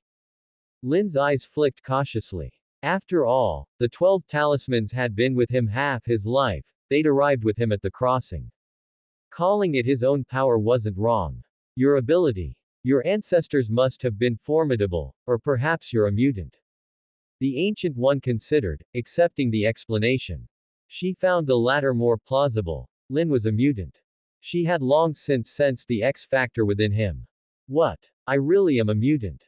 Then I'm finished. Lin's face turned ashen. He knew too well the status of mutants in the Marvel Universe, outright second-class citizens, ranked lower than dogs. To suppress them, the West established the Sentinel Task Force, conducting countless illegal experiments. To the Sentinel Task Force, mutants were disposable, not even regarded as human. Lin, to wield such power is rare, cherish it. Though your mutant status poses hurdles in the Federation, as Sanctum Master you're beyond their reach. Still, I must warn you, Mephisto's son, Blackheart, has appeared, rallying demons, he may come to make trouble. For the Sheng Fan Gonsa contract. The Ancient One's tone was grave. After speaking with Carter Slade she had learned the whole story. Lin had wagered with Carter Slade, and won. Carter Slade had therefore come to the New York Sanctum to serve as a guardian knight. Blackheart. So bold, does he dare assault the New York Sanctum? Lin raised an eyebrow. With Ghost Rider and the God of Hammers present, any attack by Blackheart would be suicide. A-rank opportunity mission. Defeat Blackheart, gain 100 opportunity. An A-rank mission. 100 opportunity. The previous S-rank mission only gave 10. Lin stared slack-jawed. A moment's thought made it understandable. Activating the 12 talismans itself counted as a reward. Extra opportunity on top was a bonus. 100 opportunity could buy a shadow mask. He had long coveted the ninja commander Naya's shadow mask. Drawing on its power could summon ninja soldiers. Ninja soldiers were elite muscle, good at housework and cleaning, freeing him from chores and perfect for stakeouts, multiple birds with one stone. Blackheart, hurry up, I can't wait. Lin rubbed his hands in glee. His sudden shift made the Ancient One frown, suspecting split personalities. In any case, I have a foreboding feeling. Lin, be on guard. If there's nothing else, I'll return to Kamar Taj. With a wave she bade farewell to Master Grantham and stepped through a mystic gate. Master Grantham and Anthony talked for a long while, both ending in tears of joy. Grantham, deeply grateful, at last imparted to Lin the secret of runes. Lin, the secret of runes is the core of Heavenly Palace magic. Listen well, it will help you master rune magic. Master Grantham chanted softly. Mana condensed into crystalline form, forging a runic sigil that floated before Lin. Rune magic. Lin's eyes lit as he listened, reaching out to catch the sigil. It felt like his spirit left his body and drifted into another space. No sky above, no earth below, only starlight illuminating his sight. He touched the substance of runes. Like cosmic code, runes could reshape the very concept of magic. And the rune Master Grantham bestowed was a world rune rare even among the 9 realms, inspiration. Thor felt sour. Watching the transfer complete, he blurted clumsily. Master Grantham, how could you teach Heavenly Palace magic to this Midgardian? Thor's eyes flashed with displeasure. Heavenly Palace magic is meant only for Asgardians. If misused, it would tarnish the palace's prestige. Thor, a moment ago I was your brother, now I'm just a Midgardian. Seems we're only plastic brothers, you wound me. Lin shook his head, sighing nonstop. Thor froze, realizing his blunder. How could Lin ever turn to evil? That's not what I meant, brother. In my heart you rank just after the Warriors 3 and Loki. Thor hastily declared. Still after the Warriors 3 and Loki. Loki wanted to wipe out Jotunheim, and the Warriors 3 couldn't fix the Bifrost, so I'm just an old cow wife. Lin pointed at himself, looking utterly heartbroken, leaving Thor tongue-tied, brawn against banter. Yet outside, night deepened. Midnight arrived, pedestrians and residents had all gone home. A chill wind swept the dim street. A young man in a suit appeared on Bleecker Street, several companions at his side. The Sheng Fan Gon Sa contract is here. The youth whispered like a demon, dropping the temperature from midsummer to deepest winter in an instant. A cold wind swept through, turning green leaves to wither. A desolate aura spread in all directions, draining the color from buildings and vehicles. And the source of that desolation was the young man in the suit. Son of Mephisto, Blackheart. Already here. Lin's spiritual senses were keen, he perceived danger through the wall. Without hesitation he raised a hand to the sky, and the heavens filled with prism-like matter that dragged Blackheart and his demonic minions straight into the imprint dimension. Imprint dimension. It was an independent sub-dimension. It demanded vast mana to sustain, every second drained one's blue bar. Its strength and area depended on that mana. Usually only a master of the mystic arts could manifest an imprint dimension.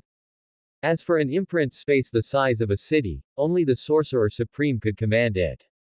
Yet Lin, merely a sanctum master, had conjured an imprint dimension out of thin air, enough to make hearts pound. Master Grantham, though only a painting now, still retained the keen sight of his living days. From the moment he met Lin's magic had doubled again, almost making him doubt life itself. Lin, what exactly is your origin? Could you be a child of the elder gods, like ancestor Agamotto? Master Grantham exclaimed in awe. Agamotto had been born from a single tear of the goddess of light Oshtor, hailed as a child of the elder gods. He was the intellectual pillar of the prehistoric Avengers. And undisputed center stage. Yet the source of Lin's mana left Master Grantham unable to see through it, the mana seemed to come from Lin himself. This completely shattered the law of magical borrowing. How could a mystic arts practitioner be born with mana? There was only one explanation. Lin, like ancestor Agamotto, possessed a bloodline of tremendous origin. Maybe because I'm a mutant. Lin curled the corner of his mouth. He knew the real reason. The 12 talismans that had crossed over with him were his mana source. The 12 talismans themselves rivaled the Infinity Stones. They represented a power of fundamental law. Even at the elementary stage they let him reach the level of the Sorcerer Supreme. Maintaining the imprint dimension was child's play. Drain mana. He didn't even have a mana bar. I've heard the X factor comes from the gods, an explanation that makes sense. Master Grantham fell silent. Yet Blackheart and his demonic minions had already reached the sanctum gates. A touch of his hand rotted the doors to ash that drifted to the ground. Blackheart's face was pale, as if he hadn't seen sunlight in years. He chose the stroke of midnight, when resentment ran deepest. Beside him stood 3 bizarre figures, dark energy swirling over their bodies, demons disguised in human form. Hand over the Sheng Fan Gon Sa contract and I'll spare your life. Blackheart's voice was cold, repressed madness leaking through. Black chi spread from his feet. Even his shadow looked demonic, turning the sanctum into a netherworld. Then his expression froze. He spotted Carter Slade in cowboy garb and caught a familiar scent. Was that Ghost Rider? Another hulking man stood nearby, burly and clad in Viking armor, a bright red cloak trailing behind him. In his hand he gripped a hammer etched with runic patterns. Perfect timing. Allow me to introduce my partners, Ghost Rider Carter Slade, and Thunder God Thor. I, by the way, am the new Sanctum Master, Lin. You may also call me Dad. Lin's smile turned playful. He rubbed his fingertips, and golden light flared, forming a wheel in the blink of an eye. Rings of Ragador. Kamar Taj's signature arcane art, usable for both offense and defense. Dad. Blackheart and his minions frowned. Good boys. Lin looked as though everything had gone exactly as planned. You dare mock me. Do you know who I am? I am Mephisto's son. I am the Prince of Hell. Once I claim the Sheng Fan Gon Sa contract, I shall become the Demon King. Blackheart flew into a rage.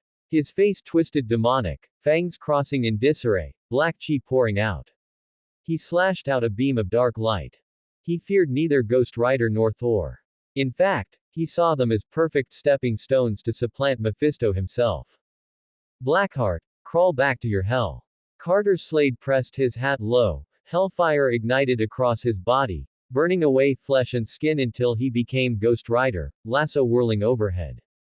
Demon King. A wretch like you wants to be king. You're literally asking to eat dirt. Thor brimmed with arrogance, lightning crackling over his frame.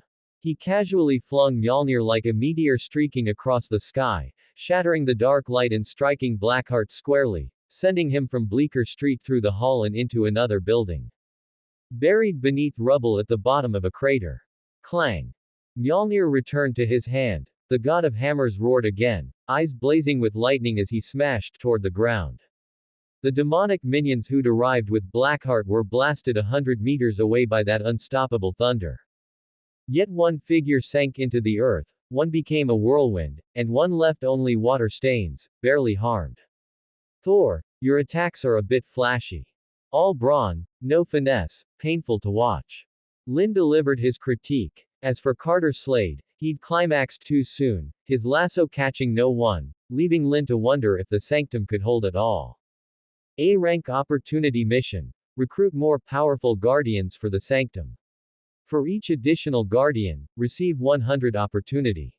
A mission. Recruit more heavy hitters to guard the Sanctum, 100 opportunity each. Then I can raise the 12 talismans from elementary to intermediate. Lin's face lit with joy. He knew what had to come would come. Raising the talismans to intermediate required 100 opportunity. The wording was a bit of a trick. The word, powerful, was bold and read, anyone not up to snuff wouldn't count. Where do I find heavy hitters? Thor's joined the Avengers, Odin would never let him sign with Kamar Taj. Lin mused quietly.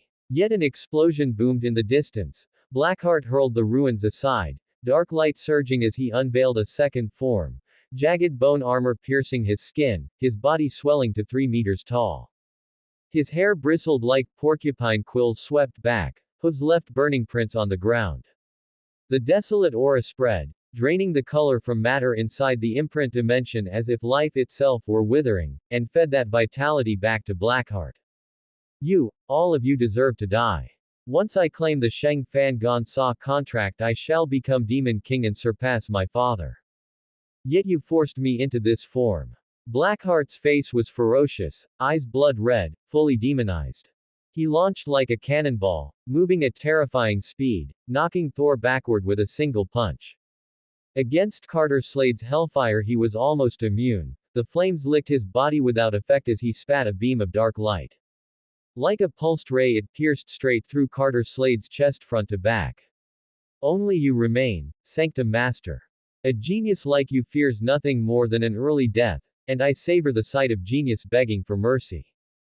Blackheart's gaze was savage. Step by step he walked toward Lin. Meanwhile the demons he'd recruited kept both Carter Slade and Thor occupied. Blackheart. The son of Mephisto. A demon born of resentment and hatred. In reality, he has no blood relation to Mephisto at all. In essence, he's just a fool. A mere fool dares to attack the Sanctum. Blackheart, I see you've truly lost your mind. Your head must have been squeezed by a door. Lin wore the cloak of levitation on his shoulders as a vortex of powerful waves surged around him. Invisible threads dangled from his fingertips, with the rooster talisman manifesting in his left eye and the dragon talisman in his right. A vast, peerless aura swept out. Everything within the imprint dimension began to twist and split, stretching like noodles and fragmenting like Lego blocks.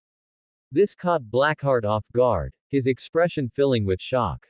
What kind of ability is this? And, you actually called me a fool. I am a prince of hell, and in the near future, I will become a demon lord. Do you know the price of offending a demon lord? Blackheart let out a sinister laugh, his eyes blood red and flickering with fury. He was so angry his teeth itched. This was the first time in his life he had been called a fool. Lies don't hurt, the truth is the sharpest blade. You talk as if you're already a demon lord. Did you think a weakling could serve as the Sanctum Master? Lin curled his lips. He had already seen through Blackheart's combat power. It was around the same level as Thor, which is sub-heavenly father level. Although he mastered many spells, they were useless in the face of the horse talisman. Immediately, He rubbed his hands together, and scalding hot fire energy abruptly transformed into a round shield covered in arcane arts runes. A suit of armor appeared on his body, formed from magic crystals, with a hardness comparable to metal. One by one, spheres of light opened, and various fire energy constructs rained down on Blackheart like arrows. Lin even pulled out a Gatling gun, its 6 barrels pouring out explosive shells that wove into a rain of bullets. He blanketed Blackheart in firepower, blasting craters into his hard carapace. Blackheart clenched his fists and roared in hatred. Only now did he belatedly realize that he seemed to have underestimated the Sanctum Master. How could someone hold the Sanctum without some skill? Do you regret it now? Too late. Since you've come, don't think about leaving. Even your father, Mephisto, I will take down sooner or later. I'll make the New York Sanctum bigger and stronger, and counterattack hell. Not a single one will escape. Lin swept with his gun like a god of slaughter. The bullets conjured from fire energy not only contained high temperatures but also had explosive properties, blowing Blackheart off his feet on the spot. His declaration left Blackheart in disbelief, his head buzzing, thinking this man must be insane. What? Counterattack hell? Kill Mephisto? What do you think you are? Blackheart laughed out of extreme anger. As the son of Mephisto, he naturally knew Mephisto's power, the head of the Hell Demon King Council, the devil closest to Satan's throne. Even Blackheart, created on a whim, could rival Thor, and the Ghost Rider Carter Slade had become stronger because of Mephisto. Even the Ancient One wouldn't dare claim she was going to take down Mephisto. This Sanctum Master was truly a newborn calf, ignorant of the heights of heaven and depths of the earth, just spouting nonsense. The Ancient One is old. Besides, I am not the Ancient One. You can't even get past me, yet you want to become a demon king. Who gave you that delusion?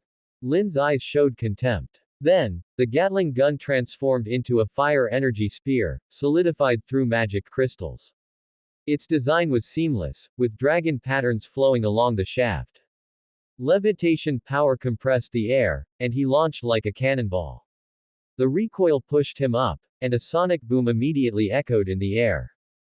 The tip of the fire energy spear struck Blackheart. Clang! Blackheart swung his long blade, but he was a step too slow. The tip of the fire energy spear entered his body, piercing his hard shell and triggering a burst of explosive flames. Boom! Blackheart emitted a burnt smell and couldn't help but let out a sharp, explosive cry, clearly having taken tons of internal damage. Even the demon thugs on the side revealed expressions of shock. They hadn't expected this new Sanctum Master, who looked so young, to be even stronger than Blackheart. The previous Sanctum Master was a decrepit old man named Master Hamir. The reason they dared to attack the Sanctum was that Master Hamir's magic was mediocre, they could handle him however they pleased. But Blackheart hadn't expected that after Master Hamir retired, Lin would take his place. Crazier, wilder, and stronger. Lin, it turns out you're so fierce. Were you taking it easy on me back in Asgard? Thor looked completely dazed. His evaluation of Lin shot up like a rocket, and a surge of fighting spirit welled up in him. As the eldest son of Odin, he absolutely could not lose to a Midgardian. Crack, crack. The sound of thunder exploded as Mjolnir burst with lightning, venting intense sparks. Divine blood flowed within his body. The hereditary power of the Heavenly Palace. In Buri's era, it was called Buri Force, in Bor's era, it was Bor Force, in Odin's era, it was the Odin Force. And now, it could be called the Thor Force. As they say, one is influenced by their company. Thor has awakened early after spending so little time with me. If I could get Thor to become a guardian sorcerer, that would be nice. Though, it's probably a long shot.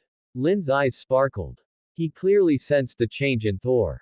Just like the hammerless Thor during Ragnarok, he could unleash lightning even without Mjolnir.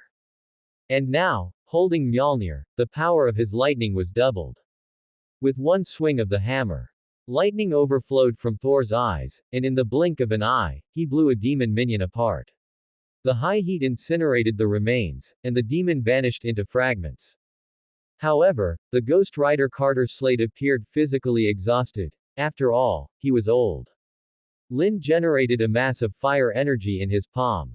The son of Shendu, Drago, could bestow fire energy upon others, granting them dragon-like speed and strength. I bet I can do it too. Lin threw the fire energy, which suddenly enveloped Carter Slade, injecting a new source of power into his nearly depleted magic. Instantly, Carter Slade ignited with explosive flames, his entire skeleton becoming as translucent as jade. He emitted a violent aura, and a rain of fire immediately fell from the sky. He evaporated another water demon on the spot, leaving no trace behind. Is this fire energy? Lin, thank you for your gift. Your magic is truly bottomless, to be able to give it to others. Carter Slade spoke in admiration, finally fully convinced. You have recruited Carter Slade, gaining 100 opportunity. A line of text bubbles popped up. Lin raised an eyebrow. So he was just messing with me before. Only after getting some benefits did he completely submit to the sanctum. As expected, no one does anything without benefits. If it can be solved by giving some benefits, then is it even a problem? Lin showed a smile. Then, his intriguing gaze turned back to Blackheart. Blackheart's figure was fierce, standing like a vengeful ghost. All his injuries were self-healing, like a dead man resurrected through impure world reincarnation. This allowed Lin to see through Blackheart's nature at a glance. Turns out you're just a little punk. Lin straightened his back, spread his palm, and raised it above his head. The fire energy surged and boiled, transforming in the blink of an eye into a spirit bomb that continued to expand, hanging in the sky like a sun. It radiated temperatures of tens of millions of degrees Celsius. It melted the matter of the imprint dimension into molten iron, filling Blackheart with terror. Lin held a fireball aloft, like a spirit bomb, radiating terrifying heat. It caused the air to distort and rise, creating ripples of heat waves. Even the low-level power of the dragon talisman could rival the core dimension of the sun. The skill he released was no different from holding the sun itself. Great Flame Commandment, Flame Emperor. Lin's voice thundered. He slowly hurled the fireball. The surviving wind demon had no time to react before its form was torn apart by the heat wave, its soul and spirit utterly obliterated in the intense light. No. Why would Kamar Taj let a sorcerer supreme serve as a sanctum master? Blackheart's face was filled with despair. The oncoming heat wave melted his hard shell. His bright red eyes bulged, venting a desolate aura that felt like a towering haze. It collided violently with the fireball. The impact further shook the projection space, causing surrounding buildings to shatter into fragments and erupt with dense cracks as the explosion's aftermath swept in all directions.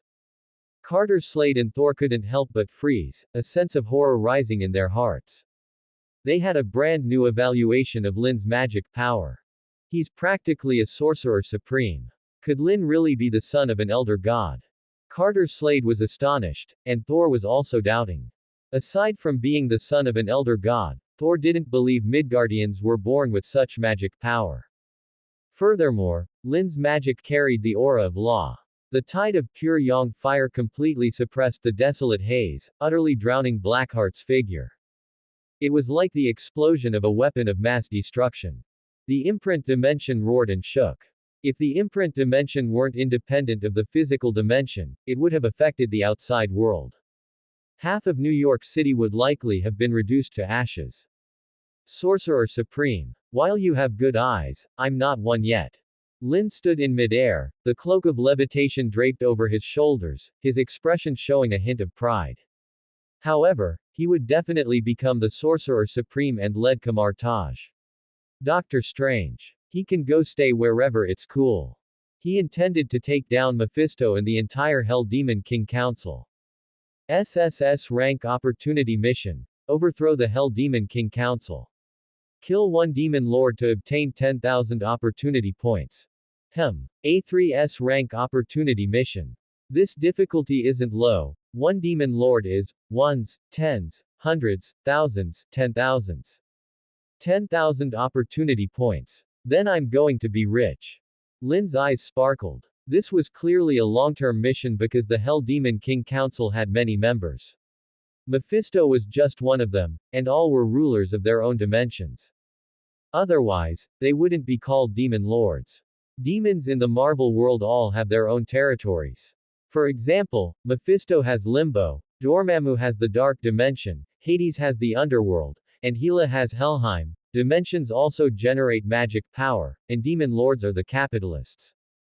Just how does one kill a demon lord? Even Kamar Taj hadn't taught that. However, Lin had the confidence because he was the god in charge of opportunity. One system, four functions. Wait, why hasn't the reward for killing Blackheart arrived yet? Lin raised an eyebrow. He saw molten lava flowing amidst the fiery embers and flames flickering around, proving that everything before was definitely not an illusion. Deep within the pitch-black crater, the ground gradually cracked open, and a large hand suddenly reached out. Blackheart crawled out again. Although he looked extremely pathetic, with no intact skin left on his body, looking like half-cooked roast meat, he was ultimately not dead. Lin, I told you, I am the Prince of Hell. The man destined to be king in the future. It won't be that easy to finish me off. Blackheart's eyes were blood red as he sneered. But Lin saw through it at a glance. Still putting up a front. I almost feel bad for you. Even though you have a father, Mephisto doesn't care for you at all and doesn't take you seriously. Otherwise, he would have given you the Sheng Fan Gong Sa contract directly.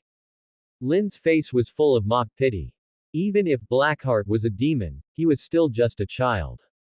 How could Mephisto be responsible for his birth but not his upbringing? He really was a piece of work. Blackheart didn't argue, he fell into a strange silence. He actually found himself agreeing with Lin's assessment. Although he was the son of Mephisto, the purpose of his creation was never out of love, he was just a tool. He was desperately trying to prove Mephisto wrong, which was why he tried to seize the Sheng Fan Gong Sa contract to become a demon king.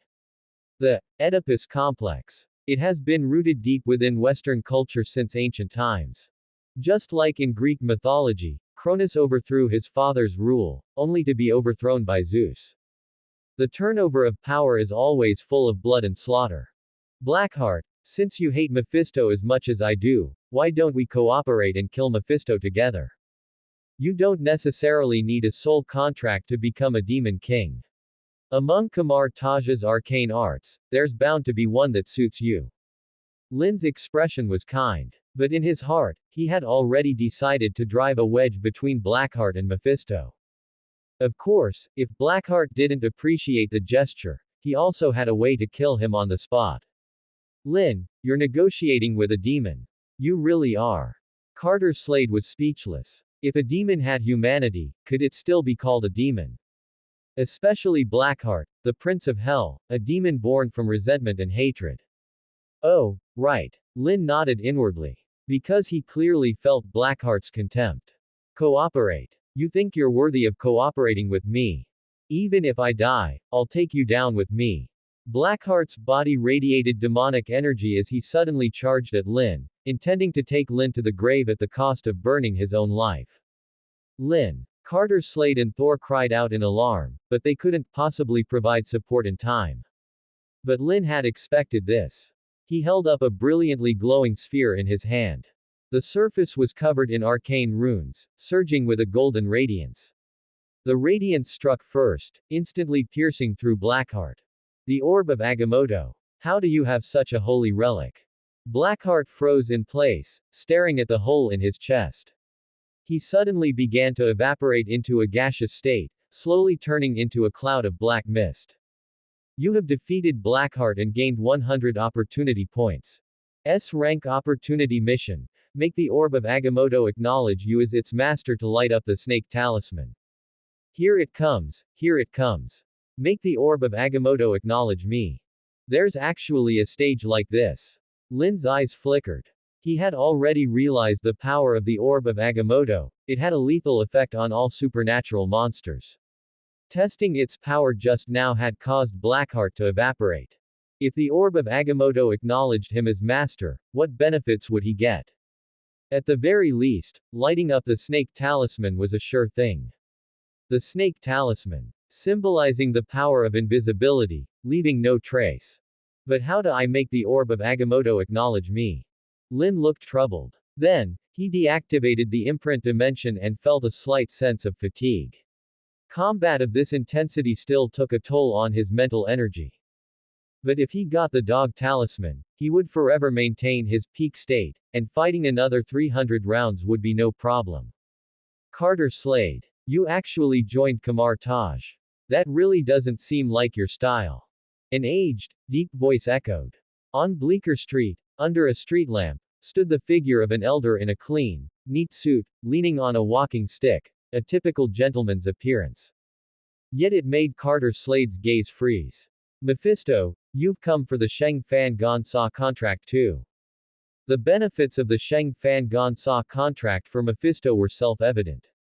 It could tear through the magic barrier, even with the three sanctums standing tall. A crack would appear, allowing a demon lord to enter as if into an uninhabited land.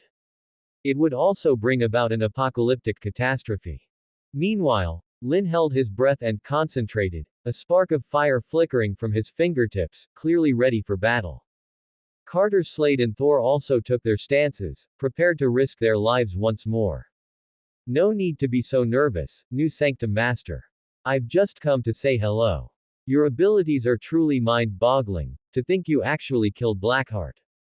That rebellious son of mine refused to obey my discipline, but one must still answer to the master before striking the dog. Lin, I've remembered your name. Sooner or later, I will make you come before me in person and obediently admit your mistakes. Mephisto's expression was calm, and like a gentleman, his movements were elegant, maintaining his poise. Yet the words he spoke sent a chill through Lin's heart. It was a blatant threat. Your magical power is immense, but other mystic arts practitioners may not have such capability. You can protect this sanctum, but you cannot protect every mystic arts practitioner. And as soon as I find an opportunity, I will leave not a single mystic arts practitioner in this sanctum alive. Mephisto's eyes turned somber, his expression shifted into that of a devil, and his tone dripped with coldness. However, with Lin's short fuse, he simply refused to be intimidated. You dare come to my turf and threaten me. Mephisto, I've given you enough face already. You think just because the Ancient One fears you, I'll treat you like someone important. What a piece of trash. Lin spread his fingers, a flash of anger in his eyes, as his fiery energy transformed into a spear and lunged toward Mephisto, creating a piercing sonic boom. Boom. A car parked on the roadside was blown apart, and the ground shook with a rumble. The glass of the buildings on both sides shattered instantly. But Mephisto turned into a shadow and reappeared elsewhere, a smile still hanging on his face. Lin, you underestimate a demon lord. With just your fiery energy, even if you could kill Blackheart, don't think you can harm me in the slightest. Just you wait, I will make you regret offending a demon lord. Mephisto's gaze was fierce. He walked the earth, and even the Ancient One wouldn't dare be so arrogant in front of him, yet Lin had directly flipped the table. How could this not enrage him? Stop putting on airs with me. Who do you think you are? If you've got the guts, let's settle this one-on-one. See if I don't beat the shit out of you. Lin ranted wildly. In his past life, he was a keyboard warrior, and in this life, he had the 12 talismans, so why the hell would he be afraid? But Mephisto simply stared at him coldly, refusing to take the bait. Sharp-tongued brat, it seems you still don't understand the weight of a demon lord. From now on, whenever I see a disciple of Kamar Taj, I'll kill them on sight, unless the Ancient One personally apologizes to me. Mephisto was fuming inside, feeling incredibly stifled. As the Hell Lord and the man closest to Satan's throne, when had he ever suffered such an indignity? Especially when he saw Thunder God Thor also showing a hint of disdain, his smile carrying a trace of contempt. Mephisto almost snapped. He was, after all, a demon lord on equal footing with Odin. Why wasn't he getting the respect he deserved? These juniors simply had no manners and no sense of martial honor. What manners should I have with you? When you were stripping people of their souls, did you consider manners? Mephisto, you really are a double-standard dog. Lin snorted in contempt. His eyes narrowed into thin slits, not even looking at him directly. Double-standard dog. Lin, is your mouth laced with poison? But that's such a perfect description. All demons are double standard dogs, and everyone has the right to execute them. Thor reacted for a moment and couldn't help but clap in admiration. Never had there been a term that could so accurately describe the conduct of demons. The essence of a demon was indeed the double standard. Lenient toward themselves, but harsh toward others. Indeed so. Carter Slade pulled down the brim of his hat, expressing his agreement. Furthermore, his soul had also been pawned to Mephisto. And that had stemmed from a deception. Mephisto promised to cure his child's illness, but although the illness was cured, the child still died from an accidental drowning. Because in the universe, death is an absolute point in time and is fundamentally irreversible. Yet Mephisto used this method to trick humans time and time again. So what? If there were no desire, there would be no deception, and Lin, your desire is greater than anyone's. You want to become the Sorcerer Supreme. Why not sign a contract with me, and I shall grant you infinite magic power? Mephisto broke into a smile. Immediately, a scroll appeared in his palm, with words branded by Hellfire, and he tossed it directly to Lin. A soul mortgage. Only benefits, no downsides. Who the hell are you trying to fool? Lin burst out laughing. The soul contract promised Lin that Mephisto would grant him magic power and help him become the Sorcerer Supreme. But it didn't mention the price at all. In the world of American comics, magic was essentially a loan. Most likely, his soul was the price. Once a soul fell into the hands of a demon lord, did one really expect to get it back? One would likely have to work for him for all eternity. Mephisto, you have one more chance. Return Carter Slade's contract, and I might spare your life. Lin's eyes glinted with a cold light, and fiery energy emerged from his fingertips, incinerating the soul contract. Carter Slade was one of his own, yet his soul contract was in Mephisto's hands, who knew what the consequences would be. This hidden danger had to be settled. You want Carter Slade's soul contract? Then give me the Sheng Fan Gonsa contract. A fair trade, item for item. Mephisto's gaze was playful. According to the contract's terms, Carter Slade would serve as the Ghost Rider for 100 years, and after 100 years, he would become immortal again. At that time, his soul would belong to Mephisto. And before long, the contract's time limit would be up. He swore he would throw Carter Slade's soul into the hellfire to be roasted. Only then could he vent the hatred in his heart. Fair, my ass. You're really forcing my hand, aren't you?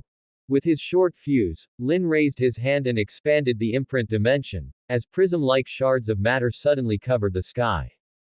He also pulled Mephisto into the projection space. A burst of violent fiery energy surged in his palm. He swung it fiercely toward Mephisto.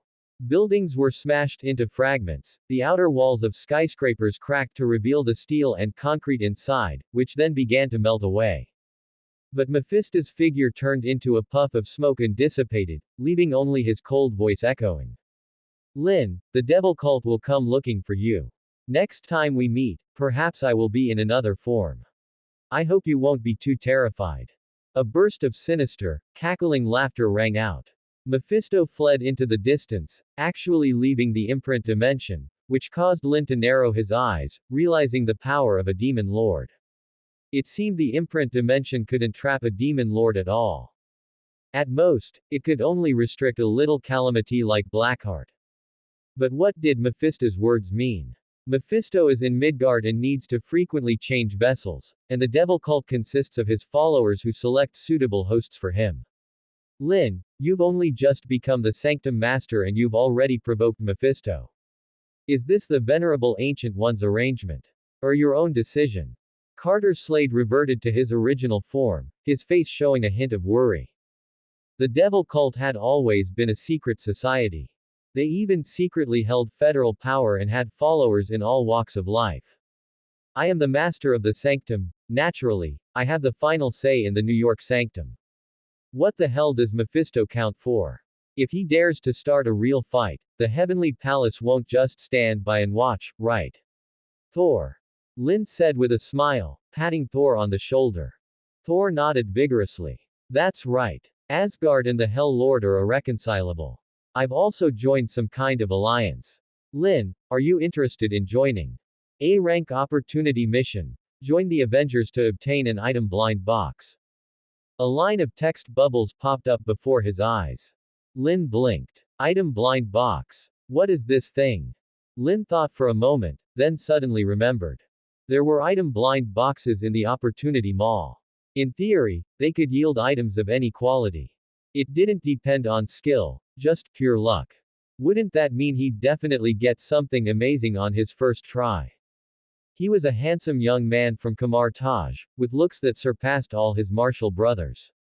Standing about 1.83 meters tall with a straight posture and the cloak of levitation draped over his shoulders, he could debut as an idol on the spot without any pressure. Then that's no problem. After all, Mephisto is so arrogant and has even established the devil cult, which is harmful to the real world. At home, one relies on parents, outside, one relies on friends. Lin smiled and agreed decisively. Although he wasn't keen on being a superhero or interested in fighting crime, he couldn't ignore the appeal of an item blind box. Perhaps he might even pull a demon token or one of the 8 great demonic cheese. Furthermore, the Opportunity Mall sold various items from across the myriad worlds. Although they were incredibly expensive, they were all genuine divine artifacts. By the way, I can get the mask now. Lin's thoughts shifted, and a semi-transparent dialogue window popped up. The Opportunity Mall was a dazzling display of countless items. From a piece of toilet paper to Ultramantiga's spark lens, if you could think of it, you could buy it. Lin often browsed the Opportunity Mall, drooling with envy at the rare treasures within. But his current opportunities were only enough to get the mask. The mask, basic, can summon 100 ninja soldiers. They can be resurrected upon death and are absolutely obedient. The mask can also be worn or removed freely. This shadow mask had a blue face, fangs, and a head of green hair, looking like a fierce ghost. A mysterious light shimmered on its surface. Lin's eyes lit up at the description. A basic summon of 100 ninja soldiers. The mask can be worn and removed freely. That's really nice. Lin's lips curled up slightly. The shadow mask. It also came from Jackie Chan Adventures, sealing the soul of the mummy general. Once the mask was worn, the wearer would be corrupted by it, awakening their inner darkness. Only a specific spell could remove the mask. But the shadow mask from the Opportunity Mall didn't have this problem. It could be worn or removed at will. It could also be enhanced using opportunities. A basic summon was 100 ninja soldiers, intermediate might be 1,000. Bought. A sharp light flashed in Lin's eyes. He then spent 100 opportunities to acquire the mask. These 100 ninja soldiers didn't waste food or magic power and could protect him. Wasn't that great? Detected host's location. 177A Bleecker Street. Set this as the delivery address. Confirm. Lin nodded. The Opportunity Mall was like an e-commerce platform, delivering rewards in the form of express packages. Only, when would it arrive? Lin couldn't wait. Ding dong. A crisp bell rang out. Carter Slade happened to be standing nearby. He pushed open the sanctum door and saw a package placed in front of it, addressed to Lin. Your package, Lin. Do mystic arts practitioners shop online too? Carter Slade chuckled. He then tried to help Lin tear open the package, but found that no matter how hard he tried, he couldn't break the wrapping. He immediately frowned. Let me. Thor put down his hammer and took the package. He used all his strength, breaking into a cold sweat, but it was still useless. This is a package delivered to me by an elder god. No one else can open it. Lin smiled. He took the package and tore open the wrapping, revealing a ghost-faced mask with eyes as red as beans and a wide mouth full of fangs.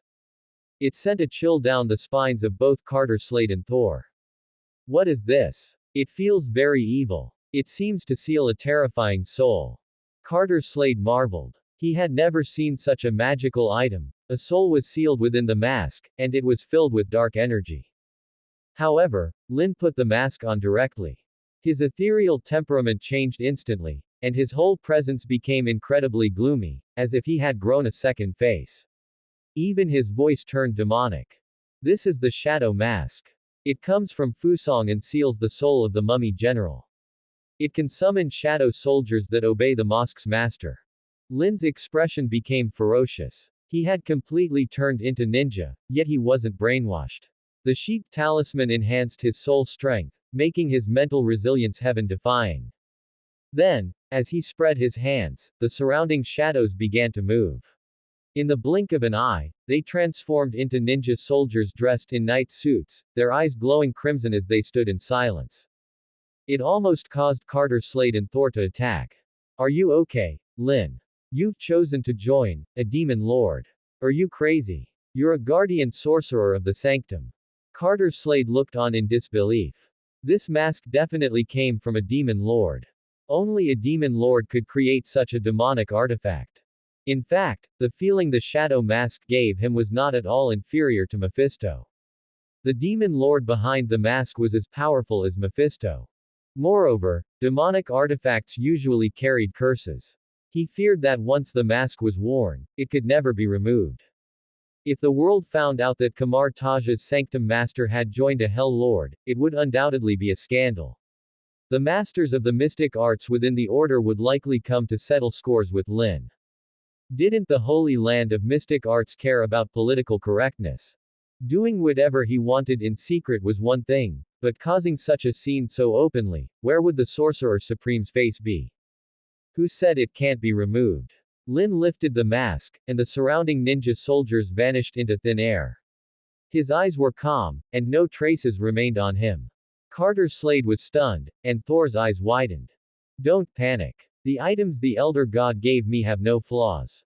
Even without wearing the mask, I can establish a soul link to summon the ninja soldiers. Lin chanted softly, and a vortex of magic power rose in the room, taking the form of arcane arts runes and imprinting itself onto the surface of the mask. It vanished in the blink of an eye.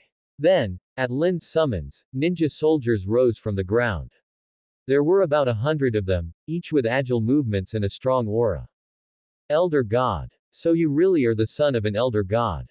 Lin, which elder god is your ancestor? Carter Slade was both shocked and fearful. Legend has it that there are 4 elder gods in Midgard: Pluto Chthon, serpent god Set, goddess of light Oshtor, and Gaia the mother of earth. Could it be that you are the son of Gaia? The god of hammers guessed wildly. Otherwise, there was no way to explain Lin's talent or his array of skills. That's not wrong. All humans are children of Gaia. Gaia protects Midgard. Lin simply admitted it. In the American comic world, Gaia was actually equivalent to Nuwa. If he could truly gain Gaia's favor, he would have no rivals in Midgard. After all, elder gods were on the same level as God, serving as incarnations of magic and pillars of rules, an embodiment of a concept. And the 12 talismans on him represented 12 kinds of concepts. Using opportunity to enhance and upgrade them, their power would even surpass the originals. Unfortunately, upgrading the 12 talismans starts at 10,000 opportunities. However, upgrading the shadow mask only takes 100. Lin curled his lips. He just happened to have 100 opportunities left. He used them directly on the shadow mask. The mask intermediate summons 200 ninja soldiers. They revive on death and obey without question. The mask can be worn or removed at will. Intermediate tier, so the count jumped from 100 to 200. Why do I feel like I got the short end of the stick? Lin was speechless. The easier the upgrade, the lousier the payoff, it seemed. Yet it only stoked his anticipation. Upgrading one of the 12 talismans once already cost 10,000 opportunity points. Didn't that mean the strengthened effect would be twice as fierce? A-rank opportunity mission. Repel the demon lord Nightmare to comprehend the rune of dreams. A sweet notification chimed. Lin froze for a second. What was going on? Nightmare. Nightmare was in the reality dimension. A member of the Hell Demon King Council, master of dream law, able to slip into anyone's sleep and twist every living being's nightmares at will. He could even torment a target to death within a dream. So Mephisto's counterattack had arrived. Lin's gaze swept the room. Carter Slade and Thor were actually unconscious, eyelids twitching, clearly fighting for survival inside a nightmare. He himself was unaffected. Probably thanks to the sheep talisman, he realized. Understanding dawned, and his confidence grew. Sheep talisman. It governs soul power, Even at basic rank, it lets the soul leave the body and roam 80,000 li. It also allows entry into dreams, and dreams are the realm of the subconscious, random, unpredictable. Projecting his soul carried real danger. Repel nightmare and seize control of dream law. Worth the gamble. The 12 Talismans, divine force works on the soul too. Lin exhaled, made his decision, and sat cross-legged in midair. A translucent figure slipped free of his flesh. Thor or Carter, whose dream first? Thor it is. Big muscles, simple mind, his nightmare instance should be a cakewalk. Lin dove head first into Thor's dream. It felt like entering an instance dungeon. He landed in Heavenly Palace. Resplendent towers, Asgardians thronging the streets, a grand ceremony underway. Odin, clad in golden armor, stood in a glittering hall and proclaimed that Thor would be crowned. Thor beamed, gripping Mjolnir, utterly unaware it was a dream. Odin lifted the crown toward Thor's head, then morphed into Loki. The crown became a viper that coiled around Thor's throat. You are unfit to be king. You're nothing but the god of hammers. Loki's eyes blazed. He raised the eternal spear and drove it at Thor. Nightmare, drop the act. Did you really think a cheap nightmare could harm the son of Odin? Lin's eyes were sharp. Levitation power spilled from his fingertip and blasted the fake Loki away. The palace collapsed into rubble. From the ruins rose a burly figure in a grotesque mask, a katana at his hip like some mummy general, radiating malice as he laughed. Lin, you amaze me. I've fought every sanctum master before you, yet you're the first to see through the dream, and through me, the master. Mephisto mentioned you. You killed Blackheart. But Blackheart was no demon lord. This is my dimension. Stepping into my realm will be the fatal mistake of your life. Nightmare spread his arms. Black smoke billowed. In an instant Heavenly Palace rotted into an apocalyptic wasteland. Every Asgardian turned to snarling skeletons. Thor stood dumbstruck. Lin, what's happening? Weren't we in New York Sanctum? How did I return to Heavenly Palace, and why does it look like this? Thor wailed. Nightmare had deceived his senses. Everything felt real. Thor, the demon lord before you is called Nightmare. He dragged you into a nightmare and turned your deepest fear into a pocket dimension of its own. You need to wake up. Lin offered the friendly reminder. Shadows at his feet rippled. One by one ninja soldiers slid out, all clad in night gear. Ninja soldiers could travel through dream planes too. Nightmare, behold my shadow warriors. Lin's smile was cold. The ninja soldiers leapt, clutching kunai and shuriken, hurling thunder crash bombs that exploded in Nightmare's face. Nightmare took no damage. Icy disdain flashed in his eyes, his tone dripping mockery. A sanctum master commanding demons. If the Ancient One hears of this, you'll be stripped on the spot and expelled from Kamar Taj. Nightmare waved a hand, rousing the skeletal dead around them, materializing the nightmare to meet the 200 ninja soldiers. And he spoke the truth. Ninja soldiers couldn't stand the light, all hailed from the shadow realm. Even the Ancient One drew power from the dark dimension only in secret. Yet Lin made no attempt to hide. Did he take everyone for fools? Hide. The weak hide, the strong play their cards face up. Who dares challenge me? Or, does Kamar Taj have a traitor within? Lin's eyes glinted. He caught the implication. Carter and Thor would never sell him out. Therefore, whoever reported his ability to summon ninja soldiers after he returned to Kamar Taj was the traitor, no doubt about it. He had to ferret out the spy before external threats turned the whole place red. Say what you will, you'll never escape this nightmare. I make the rules in the dream world. Nightmare's grin was meaningful. The dimensional veil twisted and distorted. Vortexes appeared from nowhere, stirring Thor's fear. From them stepped frost giants. Bodies armored in ice, each 3 meters tall, muscles bulging, wielding frost power. The temperature plummeted toward absolute zero. A chill that gnawed to the marrow. Whatever Thor imagined materialized at once. Thor, stop thinking, otherwise we may never get out. You are the god of thunder and strength, son of Odin, born to be king. Fear and cowardice should be alien to you. Lin's voice rang firm. He swiftly steadied Thor's mind. And Thor gradually remembered, he was Odin's son. Exactly. A man born to be king knows no fear or cowardice. Come, nightmare, let me show you the might of the Asgardians. Thor gripped his god hammer. Lightning crackled in his eyes as storm clouds gathered overhead. Bolt after blazing bolt crashed onto the frost giants, reducing them to icy shards in an instant. Clearly Nightmare's conjured fakes were second-rate. Too clever for your own good. Lin, ever heard that cleverness can backfire? If you're here, who's guarding the sanctum? Who's protecting the Sheng Fan Gonsa contract? Nightmare cackled. He and Mephisto had an agreement. Lure Lin away with the nightmare. Once Lin was trapped in the dream dimension, stall for time. The traitor would seize the soul contract and deliver it into Mephisto's hands. Inside the sanctum, a furtive figure crept toward the storeroom, pushed open the door, and saw rows of artifacts. Inside a display case lay a yellowed scroll brimming with magical energy. Mephisto promised, hand over this contract and he'll grant me limitless magic. A nobody like me rarely gets a chance to change fate, I have to grab it. The mystic apprentice steeled himself and slowly opened the magical case. If I were you, I wouldn't do that. A deep, stern voice rang out of nowhere.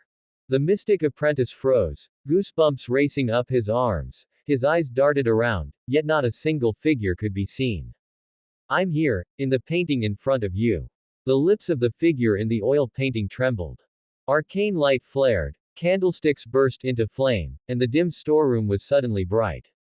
There stood an elder with a great beard and a wizard's hat, eyes sharp and calm, regarding the mystic apprentice.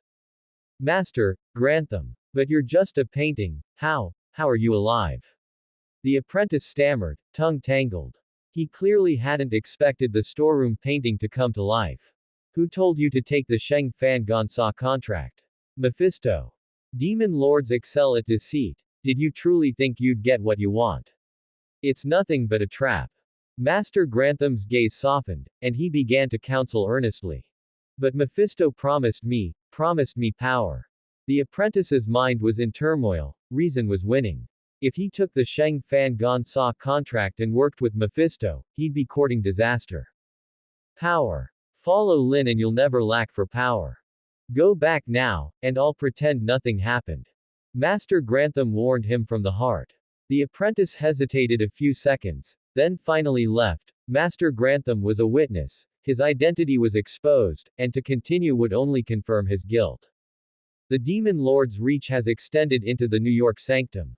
Then how many traitors still hide inside Kamar Taj? Lin, I hope you can handle this. Master Grantham's tone was somber. During his absence, Kamar Taj had clearly gone awry, yet the Ancient One hadn't noticed. Was this tacit approval, or a miscalculation? Master Grantham's eyes were wise, he could protect for a time, but not for Lin's whole life. And in the near future, the cosmic spectacle of the Nine Stars alignment would tear open space tunnels and crack the magic barrier. When that happened, the demon lords would surely wreak havoc. As Sanctum Master, Lin had to lead the charge, but no matter how strong he was, he stood alone, while demon lords were countless. Especially Nightmare. The ability to drag people into dreams at any moment was impossible to guard against. Yet to escape a nightmare, one had to find its exit. I hope Lin can find that exit. Master Grantham sighed softly.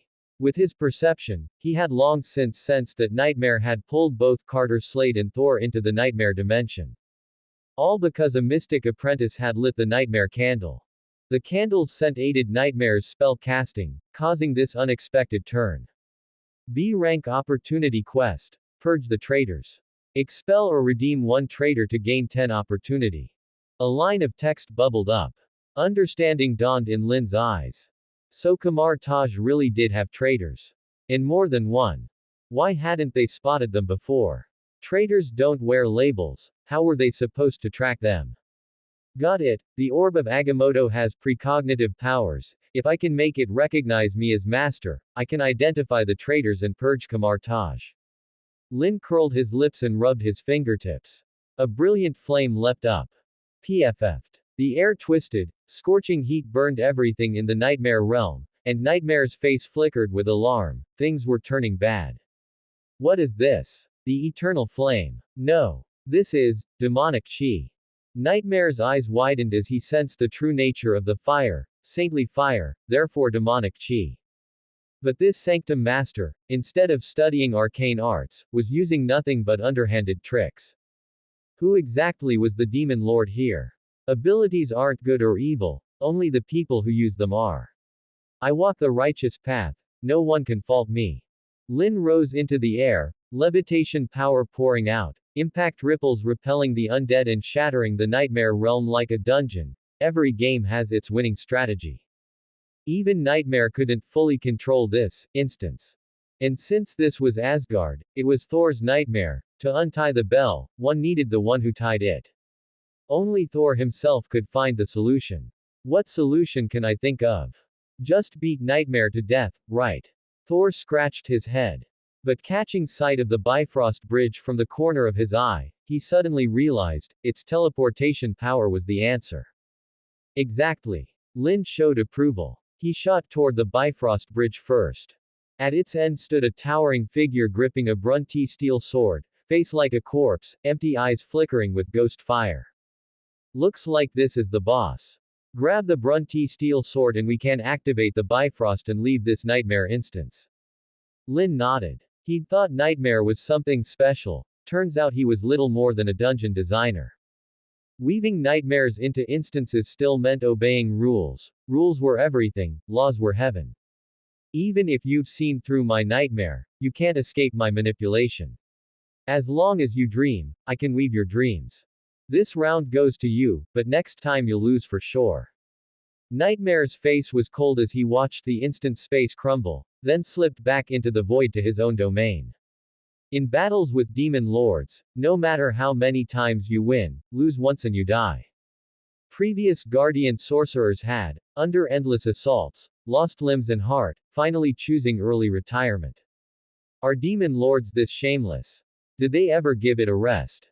Why didn't anyone tell me this before? Lin cursed inwardly.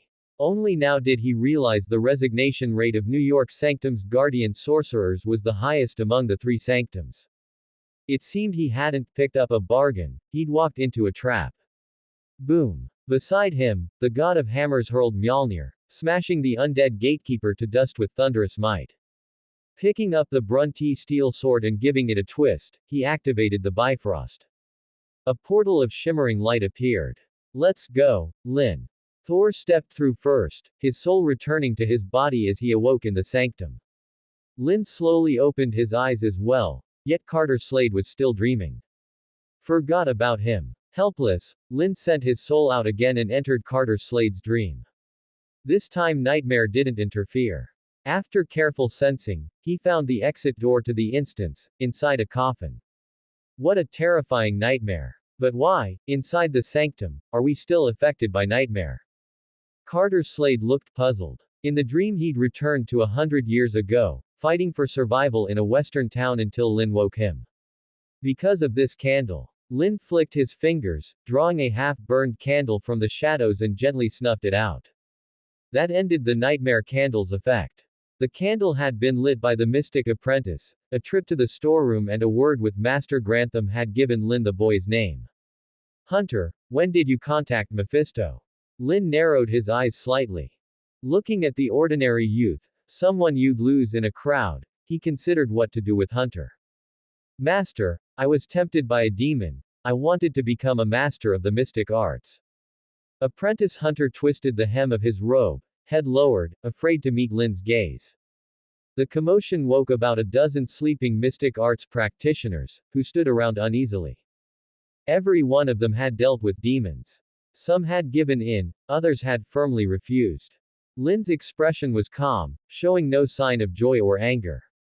Because he could completely understand the mindset of these mystic apprentices. Who wouldn't want to be a cut above the rest?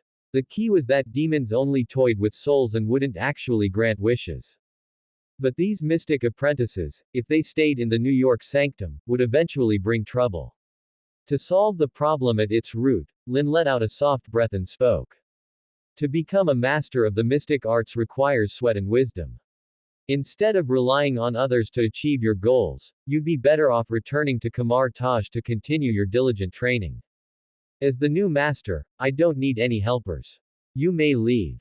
Lin's tone was cold. But his words were like a heavy hammer hitting their heads. Their emotions instantly spiraled out of control. Was this an order to leave? Was he kicking them out of the sect? The mystic apprentices, led by Hunter, couldn't help but get agitated. They opened their mouths to speak, but given the disparity in status, they didn't dare to protest. It's not kicking you out of the sect, it's just having you return to Kamar Taj. The books of the mystic arts in Kamar Taj are all classics among classics, perhaps you'll gain some insights there. Lin waved his hand. Immediately, he opened a mystic gate leading to the quaint, ancient temple. A hint of regret appeared in the eyes of several mystic apprentices. They were quite dissatisfied with Hunter, but they still chose to leave, packing their bags and moving out of the sanctum. Lin, if you drive away the mystic apprentices, who will maintain the sanctum in the future? Are you going to do everything yourself? Carter Slade gave a forced smile. Who said I'm doing it myself? Ninja soldiers can replace the apprentices. Lin curled his lips into a smile and lightly snapped his fingers. Immediately, shadows on the ground stood up. Ninja soldiers dressed in night suits picked up brooms and began to work, showing total professionalism and diligence. 200 ninja soldiers didn't sound like many, but it was actually quite a lot. He even sent ninja soldiers to patrol Bleecker Street. If they spotted any suspicious shadows, they would notify him immediately. So you had this planned all along. These ninja soldiers are truly extraordinary. Who on earth created them? Thor gave a huff. But Lin had just taken office and already driven away all the apprentices. Surely Kamar Taj would come to question him. Let them come. I'm the master, I call the shots. Lin shrugged. In Kamar Taj, only the venerable ancient one was worthy of his respect. As for the other fellow disciples, what kind of trash were they? Mordo and Caecilius would betray the sect sooner or later. It would be a mercy not to scatter their ashes. After repelling Nightmare, he had also obtained a Rune of Dreams. Rune of Dreams Basic allows one to see through the essence of nightmares, weave dream dungeons, and enter dreams in physical form. Enter dreams in physical form. Meaning, I can enter a dream directly without my soul leaving my body. Lin's eyes sharpened. This rune had a twisted, abstract shape, existing between the ethereal and the physical. It turned into a mark on his palm. A basic rune of dreams could weave dream dungeons. Then what was the difference between him and a demon lord? The god-level opportunity system is truly powerful. One system, 4 functions. Maybe I can try weaving a dream in a little while. Lin was full of anticipation. But Thor said he was about to leave. He had to go handle the riots in the 9 realms. Lin, why not come with me? I heard Kamar Taj's duties also include protecting the 9 realms. Thor winked, hinting frantically. Because Lin's combat power was strong enough that even Mephisto and Nightmare couldn't do anything to him, he believed Lin would surely have no rivals in the 9 realms. I am the Sanctum Master. If I leave the Sanctum, who will guard it? However, Lin was about to refuse on the spot. But then, a heavenly voice suddenly rang in his ears. A-rank opportunity mission. Go to Vanaheim to quell the rebellion to obtain an item blind box. An item blind box. Then I must go. Protecting the 9 realms is our generation's duty. Lin's face changed instantly. Immediately, he thought of a clever trick. Silently chanting an incantation, his form fluctuated, and he split off a physical avatar out of thin air. Thor's eyes widened, he couldn't tell the real one from the fake at all. This is the images of Icon. I will send an avatar to accompany you to Vanaheim. Even with only half my combat power, it will be enough. Lin smiled. He himself would remain in the New York Sanctum to prevent Mephisto from invading again. Other Hell Lords and Demon Lords probably wouldn't rest for a moment. Because only by destroying the 3 sanctums could the magic barrier protecting reality be broken. This was the hub established by Ancestor Agamotto. Just as he promised, even if the Earth exploded, the New York Sanctum would remain intact. Truly incredible. Just how many high-level arcane arts have you mastered? Lin, I heard you joined Kamar Taj less than a month ago. Carter Slade felt a chill. To practice arcane magic, one must first master Vedic. For an ordinary person to even read it within a month is already extremely difficult. But Lin had broken all conventions and even surpassed all his fellow disciples to become the New York Sanctum Master. There was probably only one reasonable explanation. Lin was an old soul, with wisdom from past lives. He actually guessed right. Lin was secretly amazed. An old soul. It referred to lucky individuals who carried memories of their past lives. And he happened to be a transmigrator. But in the American comic world, transmigration wasn't new. Anyone could transmigrate. The Time Variance Authority could even prune and eliminate time variance, easily crossing the multiverse. Loki even became the master of time. According to current intelligence, Loki fell into the abyss and should have met Thanos, which will lead to the Battle of New York. When the time comes, I'll show off a bit and naturally join the Avengers, then get another item blind box. Lin smiled. Then, his smile brightened even more. S-rank opportunity mission. Seize the Tesseract to light up the dog talisman. S-rank opportunity mission. Get the Mind Stone to light up the tiger talisman. A-rank opportunity mission. Personally arrest Loki to obtain a branch of Yggdrasil. 3 missions. It seems the Battle of New York will break out in a few days. The dog talisman and tiger talisman are also very op. I must light them up. Lin felt excited. The dog talisman grants immunity to fatal damage and maintains youthful vitality. The tiger talisman separates good and evil personalities and balances magic conflicts. While his avatar was out quelling the rebellion, he could also try to make the orb of Agamotto recognize him as its master during this time, thereby lighting up the snake talisman. Sure enough, after coming to New York, opportunities are all over the streets. I can even invest opportunities in others for a high-value return. How do I invest? Lin's eyes flickered. Then, he looked toward Carter Slade, and a dialogue box suddenly popped up. Do you want to make an opportunity investment? You can invest any amount of opportunity points, which may bring a high-value return. Let's start with 10 points. Lin's expression shifted. He invested 10 opportunity points into Carter Slade. Opportunity was the fruit of luck, the worldly manifestation of blessings. Investing opportunities in others could also increase one's luck. As for the specific effects, he would have to wait and see. Let's go, Lin. Off to quell the rebellion in Vanaheim. Thor gripped his war hammer, having grown impatient long ago. Then, a mystic gate opened, leading to a magical kingdom that looked like a fairyland, quite similar to Asgard. This was also the home of Queen Frigga. Frigga was not of the Aesir, but a princess of the Vanir. Thor and the arcane avatar arrived in Vanaheim one after the other. They saw crowds of rioters and barbarians frantically lunging at the Asgardian guards. Vanaheim. Fires raged along the forest's edge. A military stronghold lay in ruins. Under the onslaught of rioters and barbarians, its walls were crumbling. Bifrost Bridge. It was more than a teleportation device, it was a weapon of mass destruction capable of shattering a planet. With the Bifrost fractured, the rioters who despised Odin rose in open revolt, determined to overthrow his rule. For Odin had never treated rioters and barbarians as people. Odin, king of the gods and lord of the 9 realms, had not inherited the title. He had seized it by force and cunning, crushing every foe. When Odin entered the Odin's Leap, rioters and barbarians stirred. Now that he had aged and lost his former fire, they grew bolder. Fortunately, Thor had proved worthy, earned Mjolnir's recognition, and won respect throughout the 9 realms. At Thor's arrival, the warriors 3 and Sif felt relief, until they noticed a mage-like youth beside him and frowned. Only Heimdall had witnessed Lin's earlier repair of the Bifrost. The warriors 3 and Sif knew nothing of it. Thor, where did you pick up this string bean?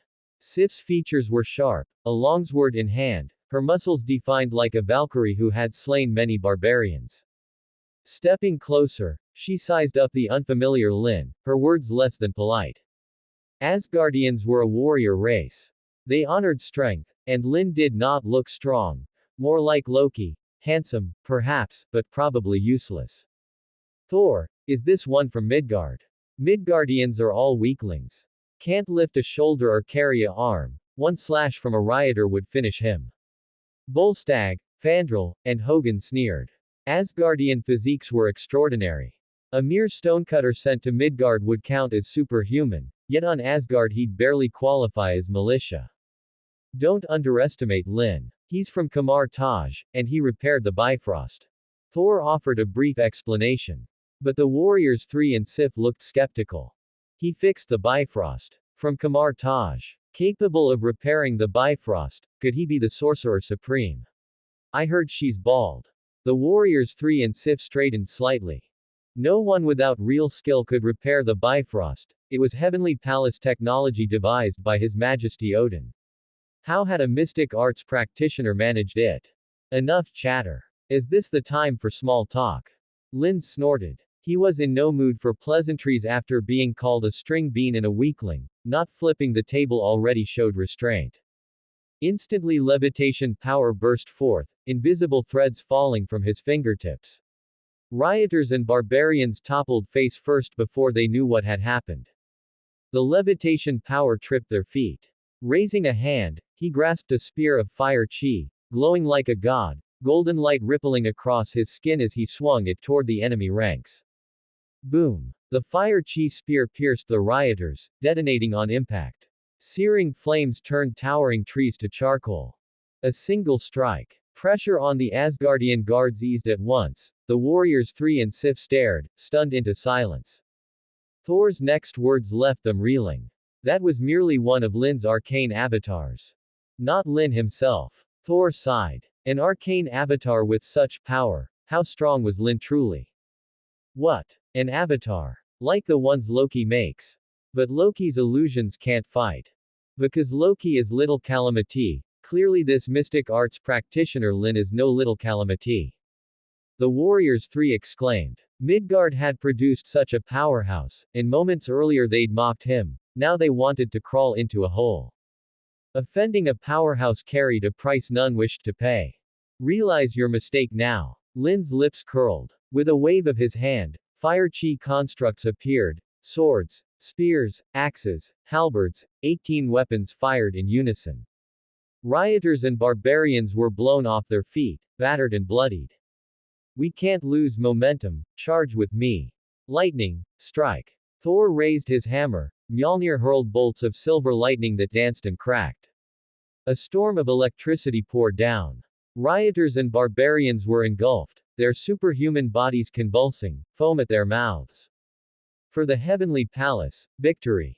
The warriors 3 and Sif rallied, leading the guards in a charge. Surviving foes were cut down. In less than a quarter hour the revolt was crushed, and they now accepted Lin as Thor's equal. Lock these criminals away. Lin, care to join the feast? Thor smiled in invitation. Asgardians prized battle and meat above all. Gladly. Lin's lips lifted as he basked in Asgardian admiration. With the 12 talismans, power, he stood equal to gods. He remained in Asgard not for revelry, he had sensed an opportunity. B rank opportunity detected. A rioter carries a treasure map. B rank opportunity, a treasure map. What treasure could it reveal? Lin glanced around. He stepped to a rioter and spotted a corner of parchment. With a flick of levitation power he drew it into his hand. Sketched lines covered the sheet. After study he saw a clear sight somewhere in Asgard. This is. Looks like Nornheim, inside Monster Forest. No need to look at me like that, it's your trophy, I won't take it. Thor glanced and supplied the answer. Monster Forest. Sounds dangerous. Lin mused, tucking the map away. Indeed. The monsters there are mindless beasts Odin corralled into Nornheim for training troops, and because they can't be wiped out. Sif explained briefly, admiration flickering in her eyes, she revered strength. Lin's display had won her respect, though her pride would never let her wed a Midgardian. The hell? Who said anything about marrying you? Lower herself to marry me. Who do you think you are? Lin cursed aloud, convinced Sif's head was hollow, pride wasn't power. As expected of the warrior I acknowledge, pride is no virtue. Sif admired him inwardly. Lin began to suspect she was a masochist, falling for whoever beat her down. Wasn't that pure idiocy? Ahem, Everyone has their quirks, Lin. To celebrate our victory, let's feast. Thor raised his arm. The warriors 3 and Asgardians cheered. Heimdall activated the Bifrost. A beam of light lifted them into the spatial tunnel, and in a blink they stood back on the bridge. Gate God Heimdall nodded to Lin. His all-seeing, all-hearing gaze had witnessed Lin's might. Truly invincible. Still, I must warn you, Lin, the 9 stars alignment will distort space and affect Midgard as well. Heimdall spoke solemnly. S-rank opportunity mission. Collect the ether particle to illuminate the monkey talisman. A system announcement echoed. Lin arched an eyebrow. Ether particle. It's said to awaken during the 9 stars alignment, rousing the slumbering dark elves who plan to use it to drag the 9 realms back into darkness. Illuminate the monkey talisman. The power of transformation. That's actually pretty good. Lin secretly rejoiced. Obtaining the monkey talisman would let him shapeshift at will and bestow extra benefits on the other talismans. The 12 talismans amplify one another. Rooster plus rabbit equals supersonic flight. Horse plus dog equals true immortality. Monkey plus rat brings inanimate objects to life, complete with personality. Still, the 9 stars alignment is a while away. Right now, the urgent matter is to see what the item blind box gives him. Item blind box basic may yield a low-level mystical item. A blind box has tiers too. Basic. Doesn't matter, I can boost it with opportunity points. Lin's eyes lit up in anticipation. He returned his consciousness to his body and raised a hand. A flash of light appeared. A carton-sized box, small enough to cradle in one palm, materialized. He tore the wrapper. Radiance burst forth. A scroll appeared midair, covered in archaic glyphs, clearly a skill book. Divine Mechanism 100 Refinements Basic, craft intricate devices powered by magic crystals. 1 craftsman equals 100 artificers. Divine Mechanism 100 Refinements, the 8 extraordinary skills of that world. Village Chief Ma's specialty. Lin's eyes went wide. His breathing quickened. 8 extraordinary skills. Divine Mechanism 100 Refinements. Perfect for replacing those mystic apprentices, he could mass-produce puppets to guard the sanctum. Later, build the self-cultivation furnace to turn ordinary humans into inhumans, essentially mutants, unlocking their genes so the magically inept can train. If he used it to cultivate mystic arts practitioners, unlocking every apprentice's gene, wouldn't everyone become a prodigy? An entire order of geniuses, of monsters. Even without the furnace, just forging artifacts made this skill forever god tier. It's the pinnacle of machinery, smithing, telekinesis, and craftsmanship. For most, crafting a magic item demands vast time, resources, and rare materials. With this skill, time shrinks and mass production becomes trivial. Take his sling ring. Kamar Taj has few, each is complex, requiring arcane inscriptions. After learning this, making one is as easy as drinking water, done in minutes. He could even upgrade it, adding storage and embedding his world runes, turning it into magi tech. Crack. He crushed the scroll, motes of light surged into his mind. Blueprints for puppets, devices, Ma's self-cultivation furnace, and even little Lubin's inventions flooded his consciousness. He meditated, diving deep. He would fully master Divine Mechanism 100 Refinements. Meanwhile, his arcane avatar slipped out of the banquet and headed alone toward Monster Forest in Nornheim. Let's hope this treasure map pays off. Asgard's magical beasts are perfect materials, bones, hide, blood, all brimming with spirit energy. Lin smiled. Only plentiful materials could bring out this skill's full potential. He glided into the night, leaving the city of Asgard behind. At the forest's edge, danger hung thick in the air. Crimson eyes flashed. Beasts roared in the distance. Lin, you're bold, even the Asgardian guards think twice before entering Monster Forest. A valiant, melodious female voice rang out. It was Sif, tailing him. She'd noticed him leave and followed at once. If you're scared, you can turn back. Lin frowned. Why did it feel like Sif was haunting him? She wasn't his type. He liked soft, gentle homemakers with a private wild side. The closest match seemed to be the Scarlet Witch, Wanda. Wait, Why did I forget? Wanda's in Sokovia. Snag the future Scarlet Witch to New York Sanctum and the advantage is mine. Lynn grinned. Ideas sparked. B-rank opportunity mission. Solve a problem for Wanda Maximoff and gain 50 opportunity points. What problem? Right now, Wanda's still a normal human. Realization dawned. First priority, treasure hunting in Monster Forest. His shadow writhed, spawning ninja scouts to explore. Yet the moment a ninja set foot inside, claws tore it to shreds. See, the beasts here aren't pushovers, you need my protection. Sif drew her sword, slashed a wave of battle chi, shearing grass and felling the beast. A glossy black direwolf. Even wounded, it lunged, fangs bared, only to freeze midair. Your protection. You can't even protect yourself. Are all Asgardian women this self-reliant? Lin sneered. He clenched his fist, levitation power crushed the wolf into pulp. Excitement flashed in Sif's eyes, she admired strength. Thor reeked of sweat, but Lin was ethereal. She fell for him on the spot.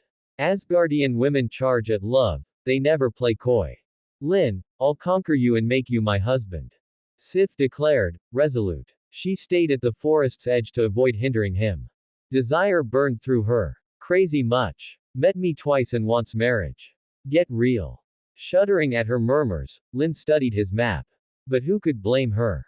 He was simply too outstanding. His love life was doomed to be rocky. Ninja scouts cleared the path. Any attacker was swatted away by invisible force. Soon he reached a clearing. A flick of fire lit the way, revealing a cave glittering within. Mine. Those metal chunks, are they Uru? He muttered. Chunks of cold, heavy ore littered the pit. With one look he knew, Uru metal. The arcane avatar slowly dispersed.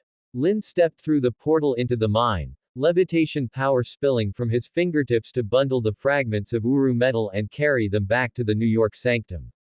He estimated the weight, several hundred jin, scraps of varying sizes, clearly the dross that had been missed. But this was Uru metal, after all. Delight lit Lin's face. Uru metal. It was a magical ore of extraordinary hardness, normally used to forge divine weapons.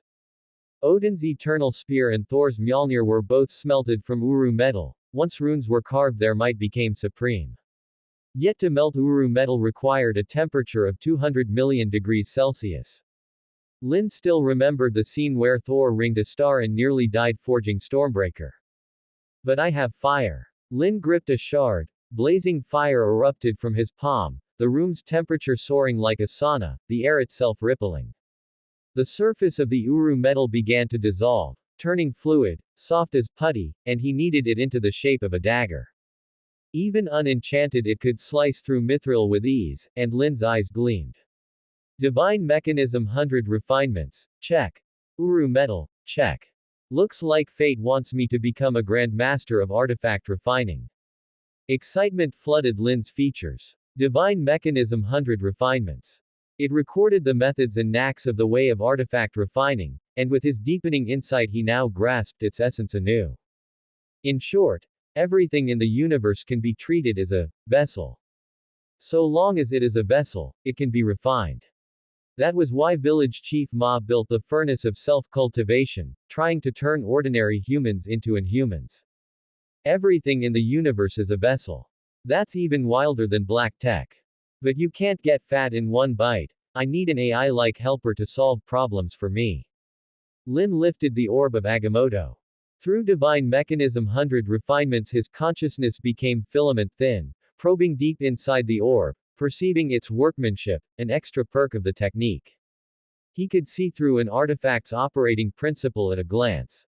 And once he mastered the orb he sensed it possessed awareness, a vast databank storing countless spells and arcane arts. All tied to Ancestor Agamotto. So the orb of Agamotto is like a desktop, the eye of Agamotto is a phone, and the amulet of Agamotto is a tablet. Lin's lips curled in a smile. Without doubt, this was a magical computer. Its main use was to gather and process magical data. Only those versed in the mystic arts could operate it. Demons touching the orb were treated like Trojan viruses and erased. Seeing the truth, Lin spun a wheel of light between his hands, its surface covered in arcane runes, glowing gold. The orb of Agamotto thrummed, a beam of brilliance shooting up to manifest a phantom.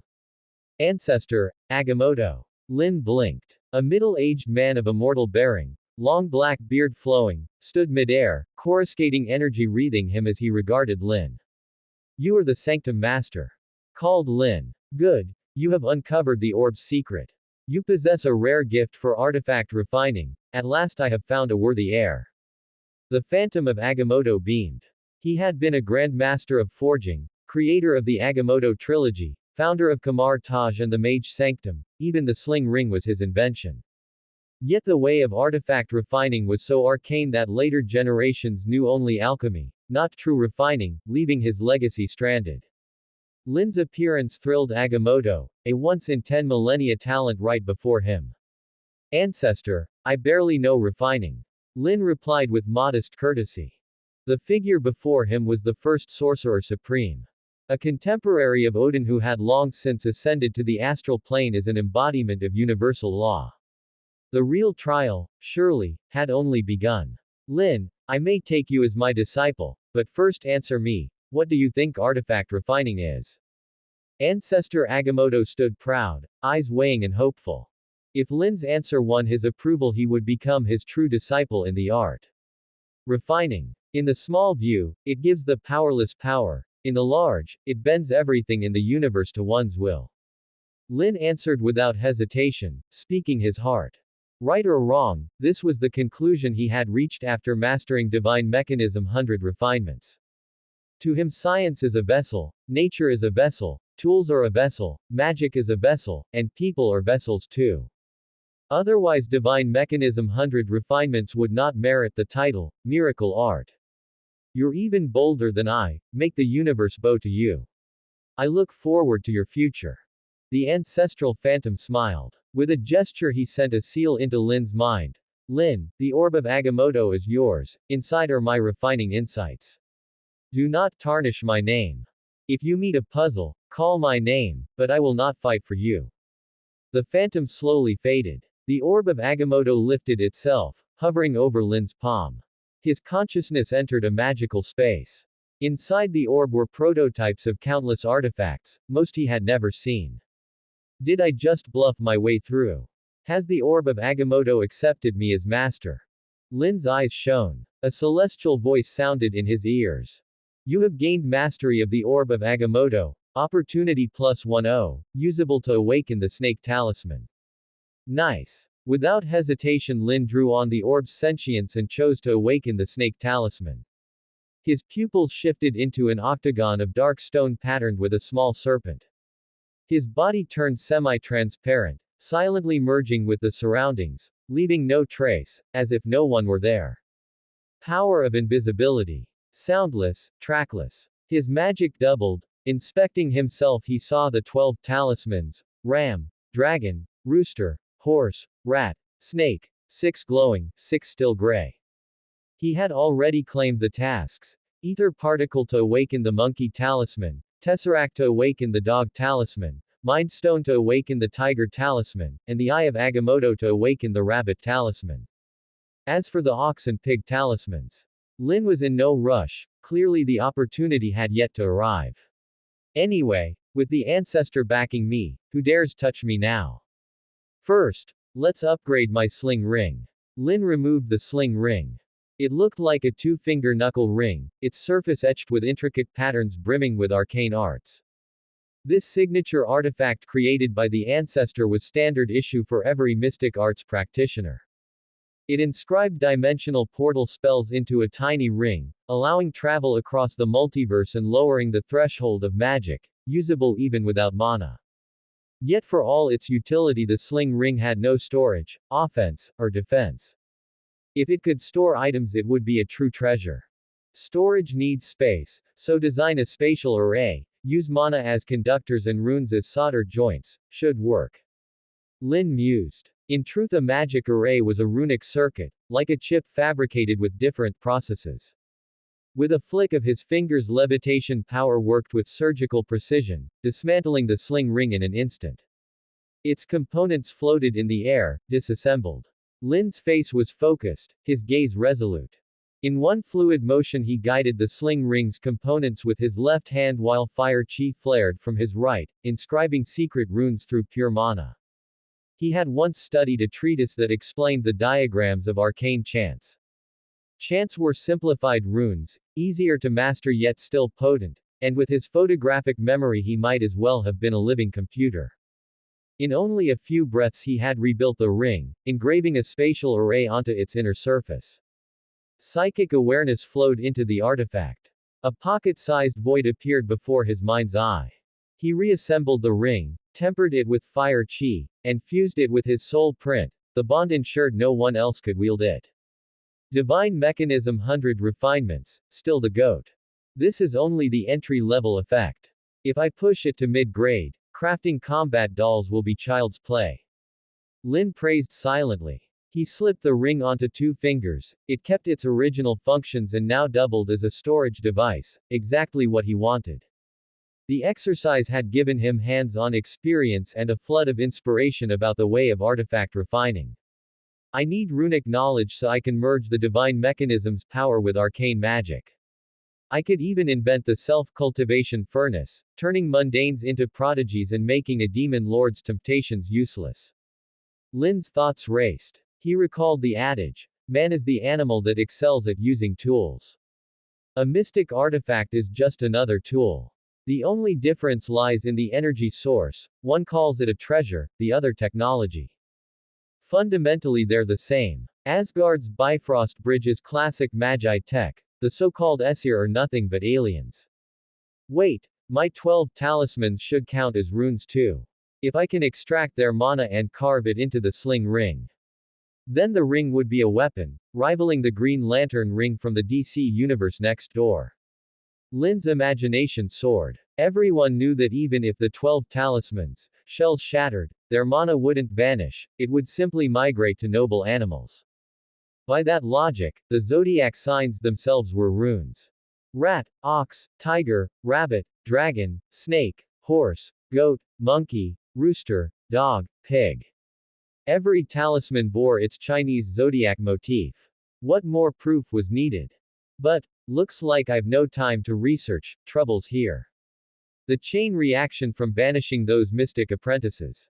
Lin extended his senses, his psychic perception caught several mystic gates opening.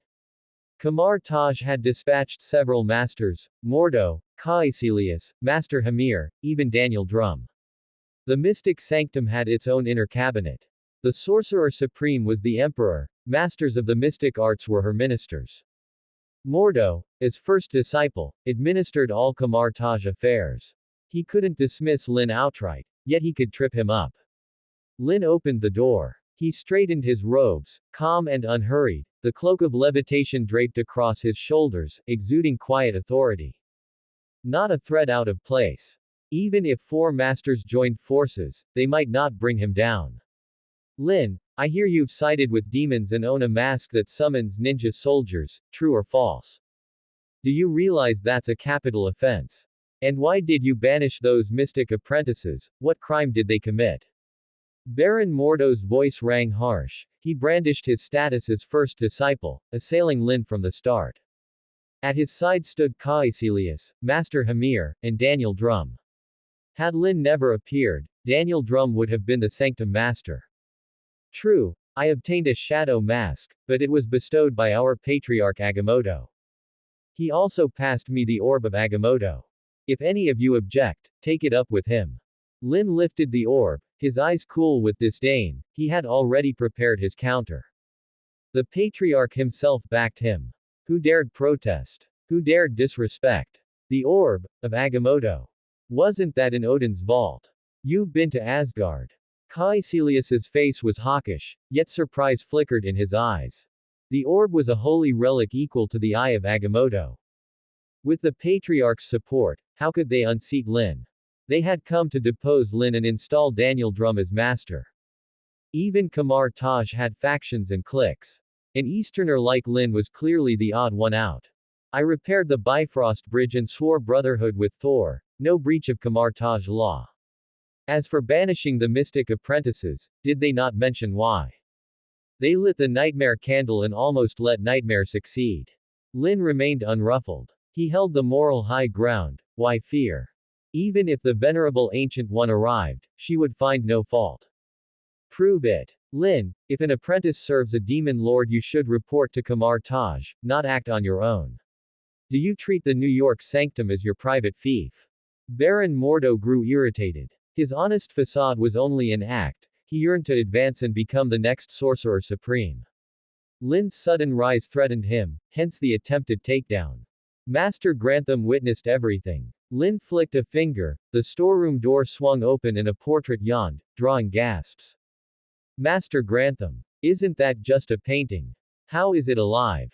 Master Hamir asked respectfully. Thanks to Lin. And Lin is correct, the apprentice's will was weak, nearly falling into Mephisto's snare. You juniors, how are you running Kamar Taj these days? Aside from Lin, the lot of you seem useless.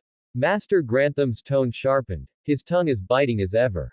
The visitors flushed with shame. Master Grantham is right, I failed to grasp the facts. I shall impose stricter discipline. Baron Mordo bowed. He then left the New York sanctum, too embarrassed to stay.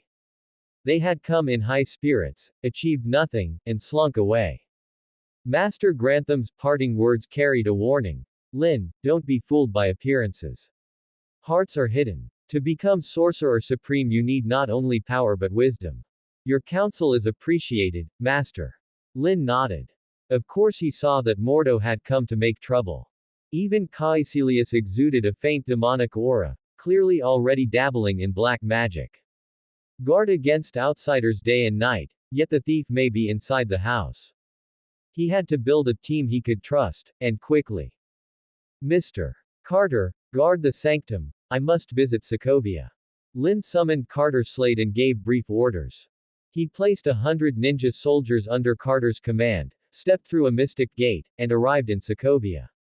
A poor, backward Eastern European nation. Scarce in resources and caught between greater powers, Sokovia knew no peace, terrorist attacks were frequent, and government apathy sparked constant protest.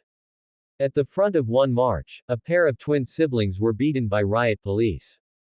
Suicidal fools. Lin's eyes narrowed. Levitation power burst outward. In a blink the riot squad was flung aside. Half transparent, he lifted the twins and set them on a rooftop. What just happened? Who are you? Wanda, barely 20, pretty, freckled, green eyes puzzled, stared at the now solid Lin. Beside her stood a burly youth, muscles taut beneath blood-stained bandages. I'm the future sorcerer supreme. I plan to take you out of this country, care to come with me? Lin smiled. A mystic gate lit up. Magical sparks swirled, leading to an elegant and solemn sanctum. Wanda and Pietro stared blankly, their expressions showing disbelief, as if they finally understood who had sent the SWAT team flying. But why would the suddenly arriving you know who seek them out? Because, you are the Scarlet Witch. Your destiny is fraught with hardship, and I have foreseen your future, wishing to offer you help. Of course, this will also benefit me. I need your magic to guard this sanctum. Lin spoke frankly, his tone calm. But it made Wanda frown. What witch? My destiny being fraught with hardship is true. I lost my parents in childhood. In magic. I don't even know how to use magic. A trace of confusion flashed in Wanda's beautiful eyes. Due to a disaster in their childhood, she and Pietro became orphans, hiding under a bed for 2 days and 2 nights before entering a welfare institution. The twin siblings relied on each other to barely grow into adults, and their education level was not high, just enough to read. They even thought that their lives might just be like this forever. But suddenly, a you-know-who appeared, saying she had magic potential and was even the Scarlet Witch. Who would believe that? The cruel reality of life also made Wanda and Pietro both strong and sensitive, not taking a single punctuation mark of Lin's words seriously. However, the facts were before their eyes. Magic truly existed. This couldn't help but make the twin siblings suspicious again. Come, leave this place, and lower your guard a little. I have no ill intentions. Lin extended a finger, emitting a blazing white light. Symbolizing restoration and healing, the energy light wave enveloped Pietro, and his wounds, bruises, and the results of the beating gradually healed, making Pietro feel incredibly comfortable. This is magic healed me. Pietro looked surprised, flexed his arm, and found that the pain had disappeared, marveling at the wonder of magic. If Wanda was truly a witch, and she refused Lynn's invitation, wouldn't she continue to suffer? More than danger, Pietro feared Wanda's suffering. Wanda, I think this sorcerer is trustworthy. If he truly has any ill intentions towards you, I will fight him to the death. Pietro whispered. Wanda also nodded secretly. All right, Mr. Sorcerer, tell me, what is a Scarlet Witch? A strange glint appeared in Wanda's eyes. If she truly possessed magic potential, she would surely be like Lynn, capable of protecting herself and Pietro, and perhaps even transforming Sokovia. She had to seize this opportunity. After all, during her upbringing, there were many beasts who wanted to take advantage of her, but very few were willing to give. Beasts. How could you encounter such scum? Lynn frowned. Could this be the problem referred to in the mission? It's like this: an old man with one foot in the grave adopted Wanda and me through the welfare institution, but he had evil intentions, wanting Wanda to bear his child. And I knocked him out and ran away. If you truly want to help Wanda, then you should show it. Pietro clenched his fists, his hatred for this old man written all over his face, wishing he could grind him to dust. Is that so? That is truly heartbreaking. Lynn narrowed his eyes. There was such an interlude. Immediately, he dispatched ninja soldiers, their shadows like living creatures, scattering in all directions. Based on Wanda and Pietro's description, the ninja soldiers found this scumbag. The mystic gate opened. The scumbag old man, with a beer belly, greasy all over, wearing large floral shorts, had a shuriken at his neck, and immediately saw Wanda and Pietro. Wanda. Pietro. What's going on? Spare me. I was drunk before, it wasn't intentional. The scumbag old man looked terrified, seeing the surrounding ninja soldiers and the twins outside the portal, his heart filled with remorse. Wanda, how do you want to deal with this scumbag? Lynn's attitude was gentle, giving Wanda the choice. Make him kneel and apologize, then let him go. Wanda's expression was cold, but considering the scumbag old man was also all alone, she couldn't help but soften. I was wrong. Wanda. Sorry. I deserve to die. The scumbag old man heard this, immediately knelt down, and heavily kowtowed his head to the ground, producing a dull thud. He kowtowed several times without hearing a response, then looked up to find that the ninja soldiers and Wanda had already disappeared. However, an aged and playful voice came from behind him. Do you want to gain power and earn back your dignity? Then you can sign a contract with me. The figure of a robust, middle-aged man with slightly curly black hair sat at the dining table, his tone revealing a hint of grimness, terrifying the scumbag old man. Who are you again? The scumbag old man trembled. I have many names, but my favorite name is Mephisto. The middle-aged man's teeth were white. He was completely different from his previous elder appearance, because he had already changed his skin through a ritual. But to obtain a soul, he had to follow ancient demonic rules. No forced taking without consent. I have one more request. I want to know who took Wanda. Who is the master of the ninja soldiers? The scumbag old man's face was ferocious. Anyway, he already had one foot in the grave, so he had nothing to fear. But he dreamed of having Wanda, even if he had to pawn his soul to achieve it. His name is Lin, the guardian sorcerer of the New York Sanctum, and I will bestow upon you the ability to corrode everything. Mephisto smiled wickedly. Immediately, he handed over a soul contract, the yellowed parchment glowing faintly. The scumbag old man decisively signed his name. A black mist rose, and the scumbag old man's entire body turned pale, his skin like that of a zombie, his face ferocious and vicious. Lin, you actually stole my Wanda. I will make you rot. The scumbag old man's eyes gleamed fiercely. Any substance he touched instantly turned to ash. Go. As soon as you push open the door, you will arrive in New York. If you can corrode the sanctum, that will be a great achievement. Mephisto raised a hand and pointed. Immediately, the door flashed with twisted carvings, and the scumbag old man pushed it open, directly arriving in New York from Sokovia. Bleecker Street 177A. A two-story duplex apartment came into view. Passers-by walked around, but upon seeing the zombie-like scumbag old man, they all showed fear, as if sensing danger. A speeding car approached, and the scumbag old man subconsciously raised his hand. The car quickly corroded, its paint vanishing with the wind, revealing its steel skeleton, and instantly turning into a pile of rust. Even the car owner didn't have time to react, being corroded into a skeleton and crumbling into ashes on the ground. Ah! Passers-by screamed. Inside the sanctum, Lynn's eyes gleamed. After settling Wanda and Pietro, he had a premonition of ill omen. How did the scumbag old man I punished earlier suddenly turn into a demon? Who granted him power? Perhaps, it could only be Mephisto. Lynn held up a single hand to the sky. Immediately, a glass prism-like substance quickly enveloped Bleecker Street, dragging the scumbag old man into the imprint dimension. It really is you, Mephisto was right, give Wanda back. She is the love of my life, the woman who fascinates me the most. The scumbag old man shrieked. Immediately, a death aura spread from where he stood, all substances corroding and turning into ash and debris. His words also confirmed Lynn's guess. Mephisto, are you going against me? Do you really think I have no temper? Lynn stretched out his arms, and endless fire energy ignited around his body, transforming into a fire energy cloak. As he chanted spells with hand seals, he conjured several arcane avatars out of thin air, charging straight towards the scumbag old man. The arcane avatars each cast their spells, conjuring the rings of Ragador by hand, or gripping the holy sword of Vishanti, summoning crimson chains. They coiled toward the scumbag old man. However, as all the attacks drew near, the scumbag old man simply raised a hand, causing the magic to instantly decay and scatter into sparks. Lynn's eyes narrowed slightly. Seeing the scumbag old man suddenly possess such magic power, he couldn't help but think to himself.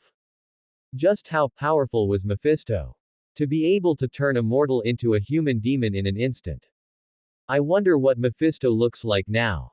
He seems to need to change skins to exist permanently within the barrier. Lynn's eyes gleamed. Immediately, the fire energy transformed into a spear. The arcane avatars exploded one after another, creating a surge of energy turbulence that twisted and cracked the empty space. Taking advantage of the distraction, he sent the spear flying through the air.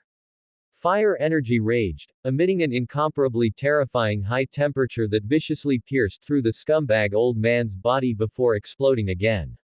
Boom! The scumbag old man's body shattered, turning directly into a pile of pulp, without a sound. But then a nearby door opened. A middle-aged man with slightly curly black hair appeared before Lynn, clapping softly with a look of praise on his face. Not bad, you seem to have grown stronger again. Lynn, although my appearance has changed, you should know who I am. I will make you understand exactly what price must be paid for offending a demon lord. Mephisto's face was full of mockery. He was very satisfied with his current body, and this was all thanks to the devil cult for specially selecting this vessel for him. The devil cult. Lynn's expression was playful. It seemed that if he wanted to kill Mephisto, he had to destroy the devil cult first. A-rank opportunity mission. Destroy the devil cult headquarters to obtain an item blind box. A line of text bubbles popped up. Lynn curled his lips. It really was a case of, ask and you shall receive. The previous item blind box had yielded Divine Mechanism 100 refinements, earning him the recognition of Ancestor Agamotto and making him the true successor of the way of artifact refining. Joining the Avengers would grant him one blind box, and destroying the Devil Cult headquarters would add another +1. The problem was, where was the Devil Cult headquarters? Perhaps Carter Slade knows. Lynn's face turned cold. Immediately, he looked at Mephisto again, carefully memorizing this face. This devil, the one closest to Satan's throne, was not inferior to Dormammu. The leader of the Hell Demon King Council was the Mephisto before him. Satan. In the US comic universe, it wasn't just one demon, but a title. Whoever won this title would gain infinite magic power, ruling and taking over all of hell. Presumably, Mephisto walked the Midgard, contracting souls, just to sit on Satan's throne. He naturally couldn't allow that. Mephisto, don't even think about becoming Satan. I'm not the Ancient One. No matter how many human demons you contract, I'll kill every single one of them. I'll even kill you. Lin beckoned with his hand. Even though Mephisto had changed skins, it wasn't enough to make him wary. Back when Agamotto was the Sorcerer Supreme, he threatened to finish me off. Now that it's the Ancient One's turn to be the Sorcerer Supreme, I'm still here. Lin, you should change that arrogant habit of yours. Actually, I don't necessarily want to cause trouble for you. As long as you give me the Sheng Fan Gonsa contract, our grievances can be wiped clean. Mephisto flicked a lighter and lit a cigar, his expression incredibly sincere. But Lin knew full well that this was all just acting. Demon lords were all Oscar-winning actors. Since ancient times, good and evil have been irreconcilable. It doesn't matter how much you talk. Go back to whatever hole you crawled out of. Look at you, looking like a total fool. Lin's face was full of disdain. Immediately, he turned and stepped into the Mystic Gate, returning to the New York Sanctum. Wanda, Pietro, and Carter Slade felt their skin crawl when they saw Mephisto in the imprint dimension. This was an instinctive reaction. Like a mouse seeing a cat. Scarlet Witch. What a pity, how did I not notice? Mephisto's eyes were sharp. After seeing Wanda, he clearly sensed the chaos magic within her and sighed inwardly. If he had deluded Wanda into signing a soul contract beforehand, with the boost from chaos magic, he wouldn't even need the Sheng Fan Gonsa contract. I'm thinking of a witch who holds the Darkhold. This is truly interesting.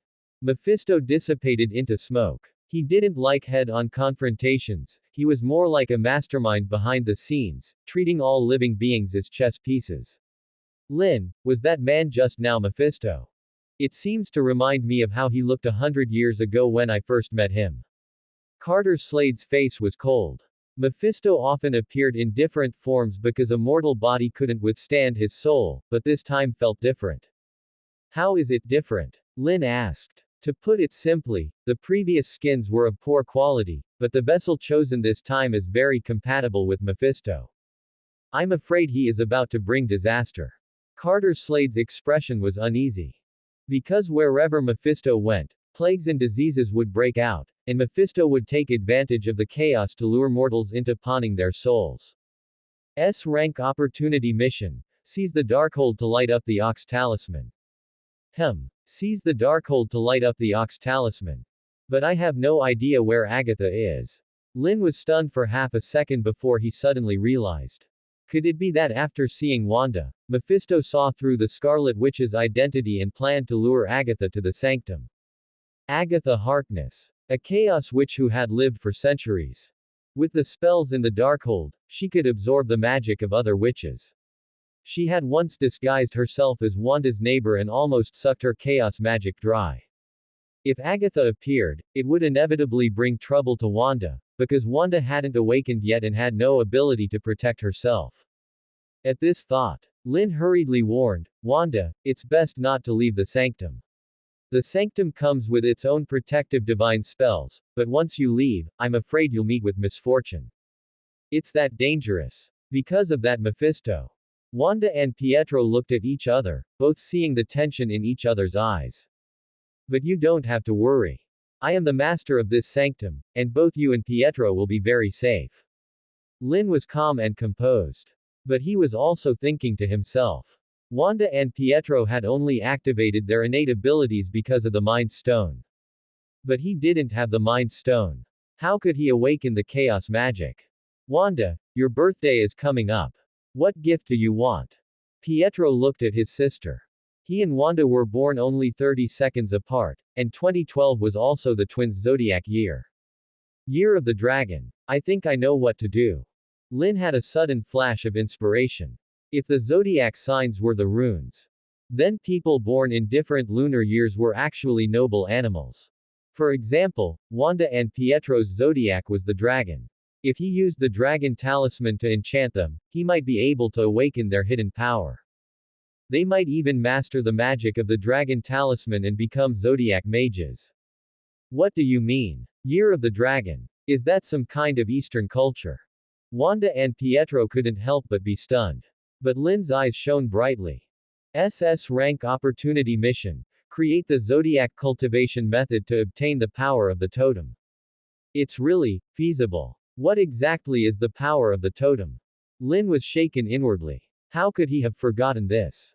No matter who it was, everyone had a zodiac sign from birth. Since this was related to the 12 talismans, there must be a hidden connection. If the zodiac cultivation method was successfully developed in the future, the mystic arts practitioners of Kamar Taj wouldn't need to borrow magic power anymore. They could obtain magic through their zodiac signs and possess the abilities of their corresponding animal. For example, Wanda and Pietro would possess fire energy. But what he was more concerned about was totem power. Lin pondered for a moment. Based on his understanding and knowledge, could it be that the Chinese zodiac is a type of totem? Higher level than runes. Lin's eyes were filled with anticipation. However, he needed to test whether the magic of the dragon talisman could awaken chaos magic. Wanda, Pietro, stand firm. It might get a little hot in a moment. Lin spread his fingers, and a blazing fire emanated from his palm. His pupils turned into octagons, resembling black stone talismans with a red dragon pattern on the surface. Instantly, the fiery light transformed into flame clouds, enveloping the twin siblings and seeping into their skin, beginning to scorch every cell in their bodies. Seeing this scene, Carter Slade's mouth hung open, clearly sensing a surge of energy appearing within the twins. Wanda and Pietro's expressions showed pain as their genes were being torn apart. In less than a second, it was as if a genetic lock had been opened, awakening the hidden power. The X factor was successfully awakened. Pietro took a step, dragging afterimages through the air, and appeared at the end of the corridor in the blink of an eye, his face full of disbelief. Crimson light overflowed from Wanda's fingertips, casting flickering shadows across her beautiful face, and she couldn't help but show a look of wonder. What's going on? Do Wanda and I have magic? Pietro was beyond astonished. He simply couldn't understand what had just happened. To be precise, your X factors have awakened. You and Wanda are now part of the mutants, and so am I. Lin's face showed appreciation. His test was a success. This was enough to prove that a magical connection exists between the 12 talismans and the Chinese zodiac. Creating a zodiac cultivation method might be well within reach. All mystic arts practitioners would change classes to become zodiac mages. Divine Mechanism 100 refinements would be responsible for mass-producing Dharma treasures. The 12 talismans would serve as the source of magic. When he becomes the Sorcerer Supreme, he will surely lead Kamar Taj into a golden age where everyone is like a dragon. It's not impossible to surpass Asgard and become the #1 power in the 9 realms. Pietro and I are mutants. And this is chaos magic. Wanda's beautiful eyes sparkled as a crimson wave rose from her fingertips, giving her a wonderful feeling, as if she could rewrite reality and reorganize all things. Perhaps you remember, when you and Pietro were children, a missile landed in front of you but failed to detonate for a long time. That was actually the effect of chaos magic. Chaos magic can rewrite everything, transform matter, reverse cause and effect, and create things out of thin air. And your misfortune and suffering also stem from chaos magic. Lin's few simple words made Wanda realize the truth, but she felt uneasy in her heart. Could the side effect of chaos magic actually be bringing misfortune? That's right, but you don't have to worry. I will help you master chaos magic. Lin's tone was relaxed. He decided to tutor Wanda starting from zero. Starting with teaching Vedic, only by gaining more knowledge can one harness chaos and prevent it from spiraling out of control. Then I'll leave it to you, Lin. Pietro was completely won over. His doubts about Lin vanished instantly. It seemed he and Wanda had truly met a benefactor this time. In any case, settle down in the sanctum first. When the right opportunity comes, I'll send you to Kamar Taj for further studies. Lin made the arrangements. Since he had dispersed the mystic apprentices, there were plenty of empty rooms. He also received a voice notification. The rewards came at just the right time. You have recruited Wanda Maximoff, gaining 100 opportunity points. You have recruited Pietro Maximoff, gaining 100 opportunity points. Nice. It seemed the twin siblings were easier to recruit than Carter Slade, which meant the New York Sanctum had gained 2 more powerful assets. Although Pietro had no magical talent, he was at least an alpha-level mutant. Once the Zodiac cultivation method is created in the future, it will be like adding wings to a tiger. Mr. Carter Slade, in what year and month were you born? Lynn asked curiously. Perhaps he could activate a specific Zodiac power for Carter Slade as well. I've forgotten. Carter Slade frowned. That's truly a pity. Lynn said helplessly. However, he quickly adjusted his mindset, watched the twins walk into their respective guest rooms, and made a major decision. Once he obtains the Tesseract and lights up the dog talisman, he will unlock his own genetic lock to see what ability his X Factor carries. Because his zodiac sign is the dog. He just turned 18 this year. An 18-year-old Sanctum Master is unprecedented, and this is all thanks to the opportunity system. He is the god in charge of opportunities. D-rank opportunity discovered. A magic grimoire is on sale in a bookstore down the street. D-rank opportunity. A magic grimoire. Then I have to get my hands on it, don't I? Lynn curled his lips into a smile. He then entrusted Carter Slade to temporarily guard the sanctum while he walked straight out the door to the end of Bleecker Street. Through a glass window, he saw a publication. The cover was aged, and the name was illegible, but it was brimming with magical aura. It was clearly the D-rank opportunity he was looking for. Boss, what's the price for this ancient book? Lynn pushed the door open, picked up the publication, and looked at the shop owner behind the counter. An elderly, plump woman with a headscarf wrapped in her hair. She had a warm, enthusiastic smile, but there was a hint of surprise and a flash of panic in her eyes. Agatha. Lynn thought to himself. Why was the Chaos Witch appearing in this bookstore? He had never seen her here before. Could it be that Mephisto has already revealed information about Wanda to Agatha? $40, my friend. Are you cosplaying? You look like a magician. Agatha joked, not yet knowing she was exposed. Lynn was a man who had seen the movies. That's right, it's a cosplay. Lynn nodded, counted out $40, and placed them on the counter. Then, carrying the magic grimoire, he returned to the New York Sanctum and couldn't help but sigh. One really shouldn't underestimate Mephisto's ability to cause trouble. And where exactly is the Devil Cult headquarters? Could it be that the Chaos Witch, Agatha, is also a member of the Devil Cult? Lynn, where did you find this ancient book? It seems to be related to totems. Carter Slade said, seeing through it in one glance while chewing on a sandwich. Totems. What do you know about them? Lynn raised an eyebrow. It's a type of primitive rune, the origin of all magical diagrams. They are very mysterious and powerful, both ancient and secretive. However, the inheritance seems to have been cut off. The book in your hand seems to come from the city of Cagliostro. The Ghost Rider had lived for 100 years and naturally had some insight into the magical world. This piqued Lynn's interest even more. Primitive runes. The origin of magical diagrams. The ancestor of all runes. In other words, the Chinese zodiac is the totem. Then I've really lucked out. Lynn showed a smile. He then opened the magic grimoire and began to study it carefully, but it was written in Latin and was very difficult to read. I need to learn Latin. Lynn closed the ancient book. He took a few Latin dictionaries from the bookshelf and began to study earnestly. But then, a bell rang in his ear. Carter Slade took the initiative to open the door, and a woman with a heroic appearance wearing battle armor appeared. Her eyes scanned the room, and upon seeing Lynn, she rushed into the sanctum. Lynn, so you were back already. I waited for you in the monster forest for a day and a night. Sif had a resentful expression, a long sword at her waist. After asking Heimdall, she learned that Lynn had been at the sanctum all along. So, she rushed over without stopping. She had to win over the man of her heart. Sif, what are you doing here? Lynn looked up abruptly, his expression suddenly freezing. This woman, why is she like a ghost following me? You have recruited Sif, gaining 100 opportunity points. A line of text bubbles popped up. Lin's eyes widened. He hadn't recruited Sif, so why did such a reward appear? Could it be that Sif intended to stay at the sanctum? Wasn't this just trying to mess with his head?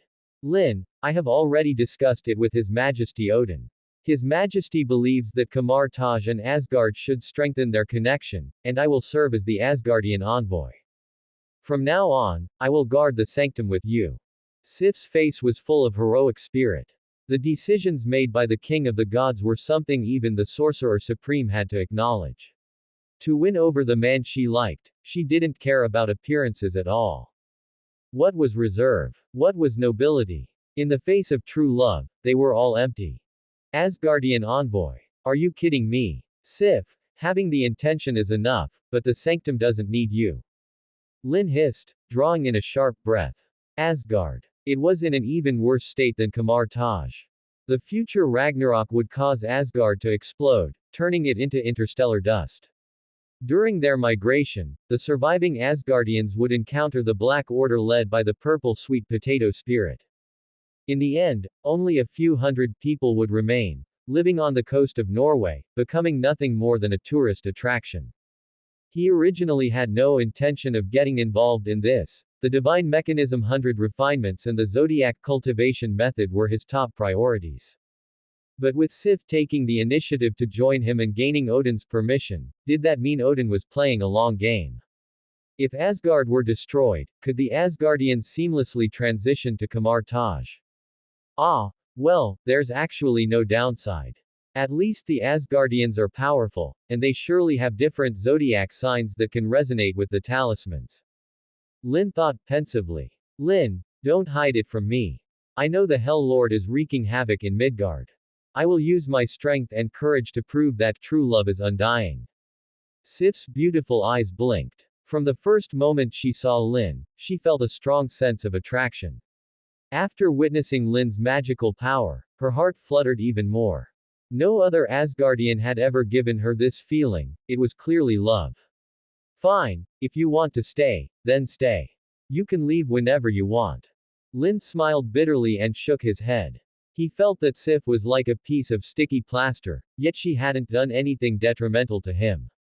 Besides, the New York sanctum truly lacked talent, and Sif possessed the bearing of a Valkyrie. He was trying to convince himself. But a chill rose within him. Lin's spiritual senses were sharp. He turned to see Wanda standing on the stairs, her expression somewhat cold, but the emotions in her eyes immediately gave Lin a headache. Is this jealousy? If being excellent is a crime, then I'm destined for a life sentence. How did Wanda fall in love with me too? Lin groaned inwardly. Sif also noticed Wanda. A woman's sixth sense was quite precise. With a glance at Lin, she understood what was happening. I won't give in to you. I will give it my 100% until Lin chooses me. Of course, I wouldn't mind sharing Lin with you either. It all depends on your attitude. Sif gripped her sword hilt, her voice crisp and her words blunt. Her personality was almost tomboyish, as she belonged to a warrior race where love was also a battle, won by the capable. This provocation caused Wanda's face to darken slightly, and a hint of nervousness flashed in her eyes. As a young girl experiencing her first love, she didn't yet know how to express it. Wanda even felt a flash of inferiority. Her background and experiences seemed fragile compared to Sif's. Who would fall in love with someone as broken as her? I won't compete with you. Wanda snorted and slowly walked down the stairs, but her heart was aching.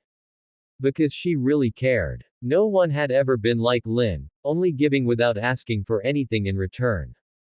Act like a warrior. Face your own heart. Even if I lose to you, it would be an honorable defeat because I charged forward for love. But you haven't even made an effort before choosing to give up.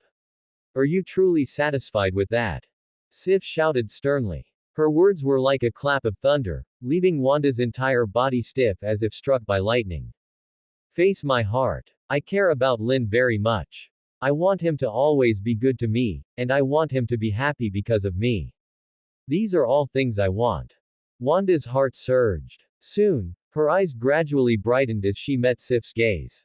Sif smiled. That's more like it. Fair competition. There's no shame in charging forward for love, there are very few people worth loving. Although I am older than you, I have a keen eye for what love is. Sif paced forward, her armor clanking with a series of metallic sounds.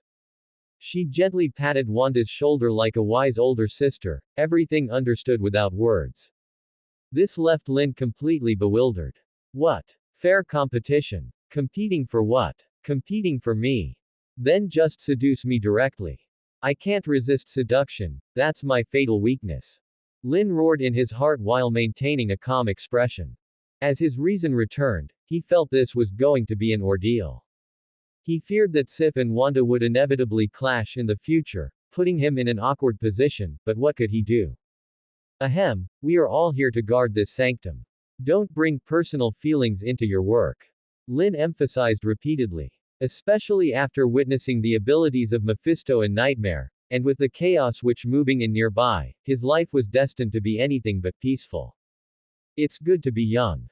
Carter Slade leaned against a pillar. As an old man over 100 years old, what hadn't he seen? He naturally saw that Sif and Wanda were jealous and had both taken a liking to Lin. But he didn't show any emotion.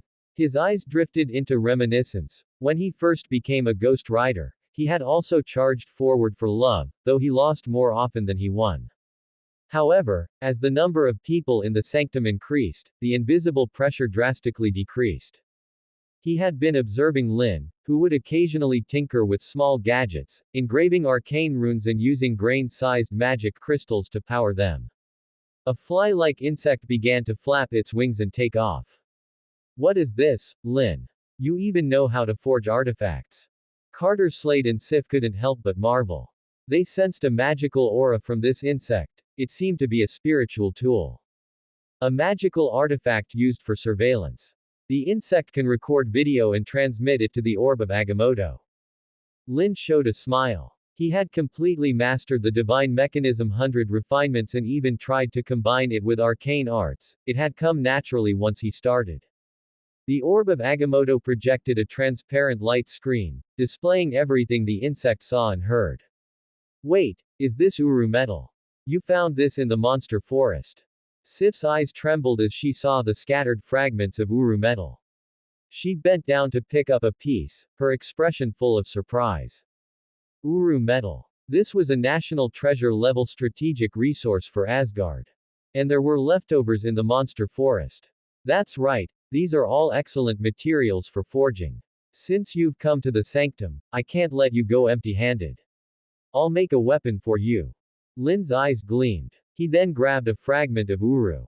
A scorching heat overflowed from his palm as he smelted the Uru fragment and inscribed numerous incantations upon it. The arcane arts transformed into a projection and instantly merged into the sword blade. He then condensed a rune of dreams and imprinted it onto the hilt. In an instant, a simple and unadorned flying sword, black as jade, floated before Sif. Is this a runic weapon? You have actually mastered the secrets of runes. Sif's eyes trembled slightly. She couldn't help but look at Lin with a strange light in her eyes, he truly was the man she had chosen. Refine it with a drop of blood to bind it to your spirit. You'll be able to command it at will and glide through the air, just like Mjolnir. Lin smiled. For he had also integrated the rooster totem into the flying sword. That's the end of part 1. Part 2 is coming soon. Thanks for watching. Please subscribe and support our channel for more stories. Hello everyone, this is Fanfic Audiobook. Here you find original fan-made audio stories. American comic book. The God of Fortune, starting with 12 Talismans. Part 2. Lin learned Latin and read ancient magical texts. He had already understood the essence of the 12 talismans. The 12 talismans are totems. Totems possess magical properties. Therefore, by branding the rooster totem onto a flying sword, the sword would gain levitation power. Through the method of blood refinement, it could achieve the effect of recognizing a master. Sif bit her fingertip, letting a bead of blood fall onto the flying sword. Instantly, she established a connection with the flying sword, a bond on the mental level. With just a thought, she could remotely control the flying sword to kill enemies. The corners of Sif's mouth curled up, her face showing joy. It seems I really came to the right place. Even just serving as a Sanctum Knight is a bargain for me. If I give you more Uru metal, can you create more runic weapons? Sif gripped the flying sword, feeling the spirituality emanating from it, a flash of amazement in her beautiful eyes. Moreover, her tone was full of probing, because Asgardians also needed such runic weapons. If the Asgardian guards could be equipped with them, the military power of the heavenly palace would soar. A master of artifact refining is welcomed everywhere. Of course, I can make more than just weapons, I can also make protective gear. It's just that I don't have enough materials. Lin nodded. In the Divine Mechanism 100 refinements, a type of protective gear called the Black Doe armor was recorded. It could enhance defense and strengthen attack power. Furthermore, he had found a substitute material, mithril. Mithril also possesses magical properties. If made into Black Doe armor and equipped for mystic arts practitioners, it could resist demon damage. Even branding totems onto magic treasures would bestow divine power. There are only benefits and no downsides. As the master of the 12 talismans, he could also absorb the baptism brought by the totems, bringing transformation to every cell in his body. Simply put, it was a magical ascension. Ancestor Agamotto became the eternal Vishanti, that is a magical ascension. The way of artifact refining and the 12 talismans he mastered possessed even more infinite potential. Even random combinations could turn the mundane into the miraculous. If there is a suitable opportunity, I will apply to His Majesty Odin to grant you Uru metal. Lin, His Majesty Odin has been watching you. If you need His Majesty Odin's help, I can also relay the message. Sif's tone was full of deep meaning. However, Lin understood deeply that everything comes with a price. There is no such thing as a free lunch. Therefore, if Odin provided help, there must be something he sought in return. But he had always been tough, things he could solve himself, he would. Relying on mountains, they fall, relying on people, they run. Odin was also nearing his end. The deeper the bond with Asgard, the greater the trouble in the future. I understand. However, I don't need it for the time being. Lin's eyes narrowed. He continued to tinker with various magical tools, dismantling the levitation power, carefully observing the functions of the components, engraving incantations through fire energy, and reassembling them. He brought their power up a notch. He even made a revolver based on firearm principles, with magic crystals embedded in the grip. Even someone without any skills could use this revolver to shoot. It could pour out magic bullets, dealing tons of damage to demons. Carter Slade, this revolver is for you. Lin tossed the magic tool. For him now, refining artifacts was as simple as breathing. He could create exquisite items in a few moves, which ordinary people could never replicate. Because one must possess Divine Mechanism 100 refinements, the 12 talismans, magic crystals, and totem knowledge. This revolver is truly inconceivable. Are you applying all you've learned to the way of artifact refining? Lin, I have a premonition that the traditionalists of Kamar Taj will be furious. Because you've touched the traditionalists' cake. Carter Slade picked up the revolver and stuffed it into his holster, but his expression was not relaxed. Where there are people, there are politics. Kamar Taj was naturally no exception. The Ancient One has taught for 1,000 years and never carried out drastic reforms, but Lin's artifact refining skills were enough to subvert the magical world. Turning magic into something that even mortals can wield. So, how will the long-standing mystic families view such magical creations? If mortals can fight demons with a magic revolver, do they still need exorcists? It is completely foreseeable that Lin is about to become a target.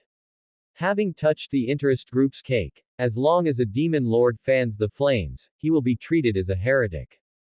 And burned alive at the stake. Are the mystic arts practitioners of Midgard really so short-sighted?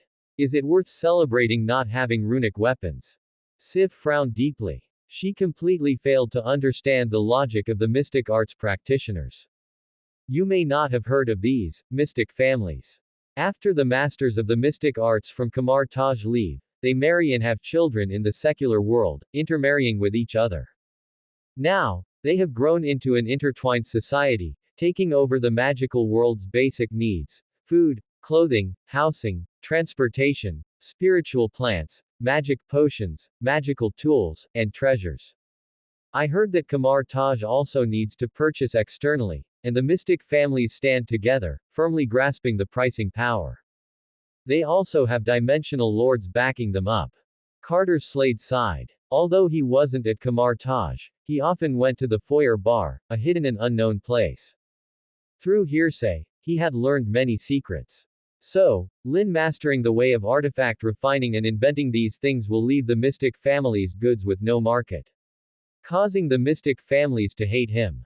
Isn't this just like a trade war? Wanda showed a confused expression. She thought that in the magical world, all sorcerers would be indifferent to fame and fortune. It turns out they also need to make money. But where is the money used? Of course, it's to please the dimensional demon gods. Lin gave the answer. Although the ancestors of the mystic families came from Kamar Taj, they gradually gained power and established contact with dimensional demon gods. By pleasing the demon gods through sacrifices, they could obtain mana. Although there aren't many mystic families, they are all like leeches, clinging to Kamar Taj and sucking its blood. Dimensional demon gods. The mystic families sacrificing to dimensional demon gods, isn't that collaborating with the enemy? Sif's expression was serious. This would absolutely never happen in Asgard. Exactly, it's collaborating with the enemy. And I've already had enough of the mystic family's arrogance. That's why I'm studying the way of artifact refining, to make Kamar Taj independent and self-reliant. Lin stood up, his tone revealing a bit of certainty. In the future, he would surely become the Sorcerer Supreme. Would he still have to be suppressed by the mystic families then? Wouldn't his position as Sorcerer Supreme be for nothing? Don't worry, I will first arm the New York Sanctum. Even if the mystic families come to attack, it won't have any impact. Lin waved his hand. Might makes right. Even Mephisto didn't dare to act up in front of him. Would these mystic families dare to put on airs? A-rank opportunity mission. Bribe from the mystic families. You have two choices. 1. Accept the bribe. The mystic families will provide a monthly tribute. 2. Refuse the bribe. It will cause mysterious hostility. Gain 1,000 opportunity points. Two choices. Tribute. That's worth nothing. Opportunity points are much better. 1,000 opportunity points can upgrade Divine Mechanism 100 refinements. Lin's eyes showed joy. With 1,000 opportunity points, he could upgrade Divine Mechanism 100 refinements. Moving from elementary to intermediate, he could create more and more complex mechanical props, including combat dolls. And combat dolls could also be inscribed with totems to guard the sanctum while he traveled. Ding-ling. A crisp sound rang out. Carter Slade opened the door to see several middle-aged figures dressed in suits but carrying the aura of the mystic arts. They entered the sanctum with reserved but respectful smiles. I didn't expect the master to be so young and promising. I am from the Caesar family. My ancestors also served as sanctum masters. Knowing that the master has changed, I have come specifically to pay a visit. The envoy from the Caesar family had a long face and a short beard. Several attendants stood beside him, all carrying suitcases. He opened the suitcases on his own, revealing currencies from various countries and a box of gold coins, their texture bright and lustrous. Clearly, it was a bribe. A visit is fine, but forget about the bribe. Lin's expression was indifferent. He didn't care for treasure, especially after binding the god-level opportunity system. He was now the god in charge of opportunity. If he wanted treasure, when could he not have it? However, this small greeting gift was truly insufficient to move him. He even felt looked down upon. Who were they trying to insult? Bribe. Master, it's not like that. This is just a small token of our appreciation. Will the Caesar family still be responsible for the New York Sanctum's supplies in the future? The messenger asked cautiously. Every sanctum needs people to guard it, and people need to consume resources. Therefore, the mystic families all gather around the sanctums just to do business more effectively. In the past, the Caesar family would reach a tacit understanding with the master, providing them with certain benefits through kickbacks. But things had turned sour this time. It was a massive headache for the Caesar family. This sanctum master wouldn't actually burn bridges, would he? The Caesar family is no longer needed. Now, you may leave. Lin pointed toward the door, issuing an order for the guest to depart. What? The cooperation between the New York sanctum and the Caesar family has lasted for 1,000 years. You're ending it just like that. The messenger grew angry from the embarrassment, secretly clenching his fists. He even noticed Sif nearby and, after recognizing her, showed a look of sudden realization. He said bluntly, "Could it be that you, Master, have reached a cooperation with Asgard and will be procuring resources from the heavenly palace?" Ah, this. The messenger suddenly calmed down because the mystic families could not afford to offend the heavenly palace. That's right, you guessed correctly. Aren't Asgard's resources more abundant than those of the mystic families? And does the Caesar family have Uru metal? Lin spoke with disdain, simply admitting to it. No. However, Master, I hope your actions have already received the Sorcerer Supreme's approval. The messenger gave him a meaningful look. Promptly, he took the suitcase and left the sanctum. The Caesar family couldn't handle the heavenly palace, but they could definitely handle Lin. If the sanctum master were replaced, the Caesar family would still have money to make. You have refused a bribe, gaining 1,000 opportunity points. Lin curled his lips into a smile. Then, levitation power overflowed from his fingertips, closing the door once more. Although he had offended a mystic family, he had gained opportunity. Upgrade. Divine Mechanism 100 Refinements. Lin decisively cast the spell. Immediately, a brilliant light shone. Divine Mechanism 100 Refinements went from primary to intermediate level. Divine Mechanism 100 Refinements Intermediate, you can create various magic items, and their power will be increased by varying degrees. Anything produced by you is guaranteed to be a masterpiece. This description is quite something. Anything produced by me is a masterpiece. That's certainly something to look forward to.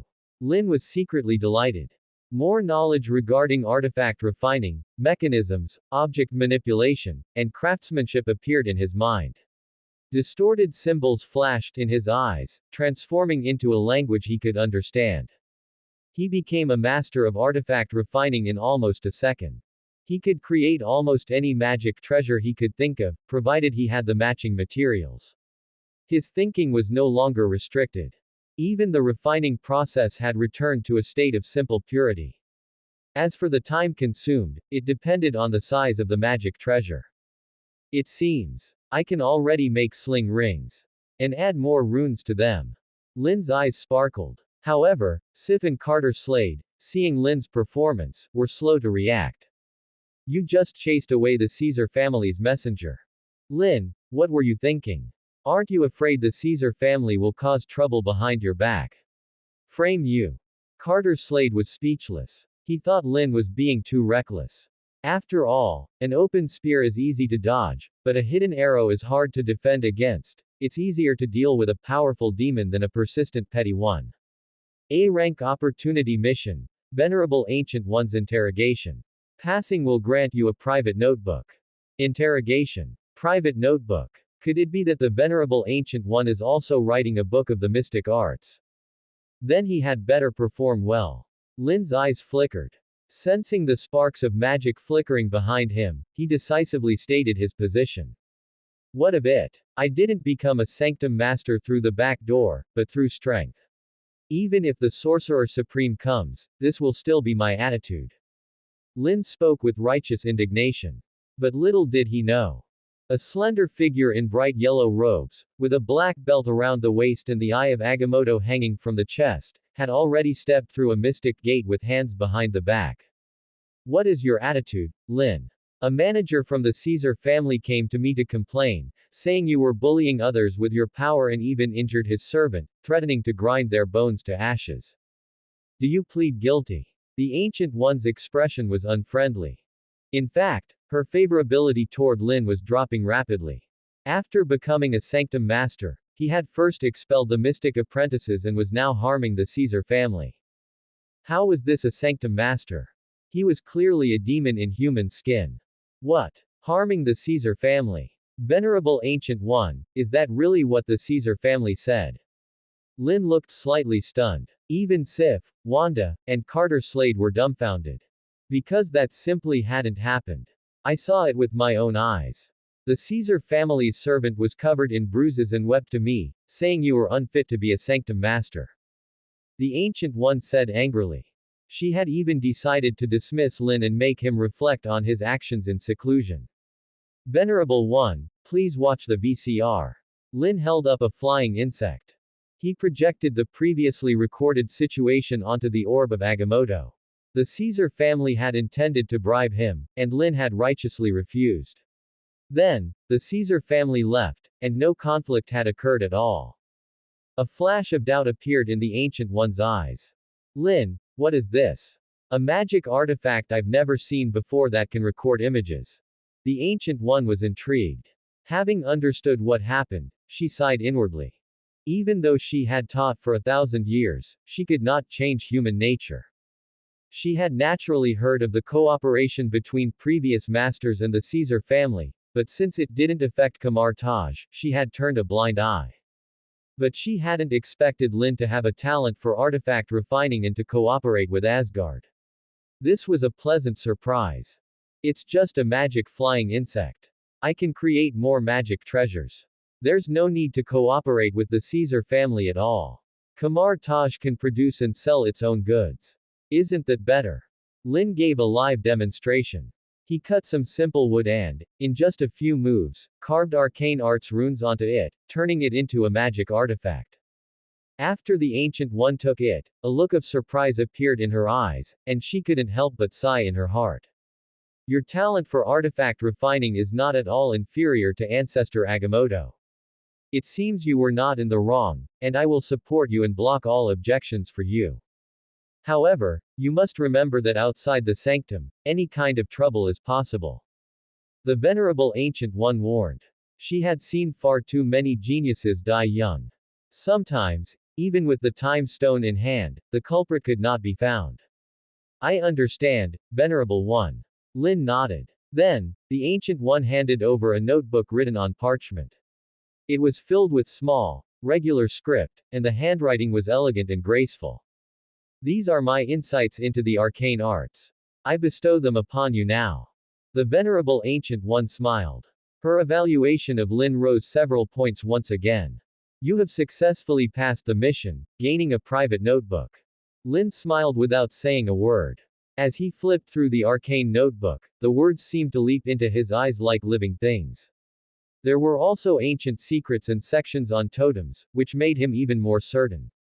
The zodiac patterns of the 12 talismans possessed extraordinary power in themselves. Lin, I will always be your backup. The Venerable Ancient One waved her hand and stepped into the mystic gate. She came and went in a hurry. Because the Hell Lords were acting up, especially Nightmare and Mephisto.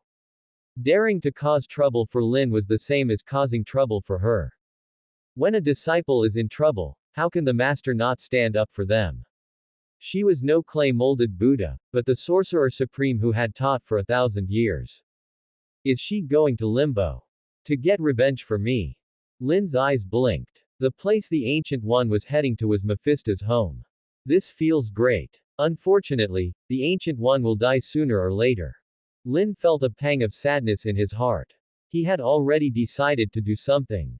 What's that noise? An earthquake. Pietro turned into an afterimage, dashing out of the room to Wanda's side. The sanctum began to shake violently. Dust rained down in sheets.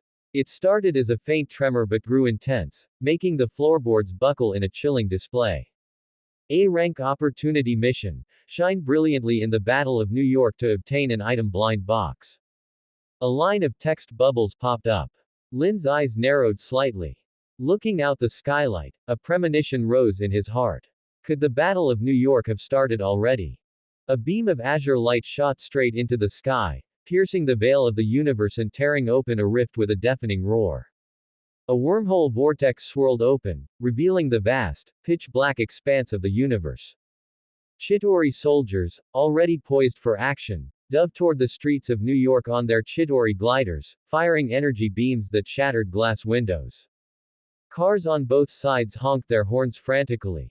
Pedestrians and residents were momentarily dazed before scattering in panic.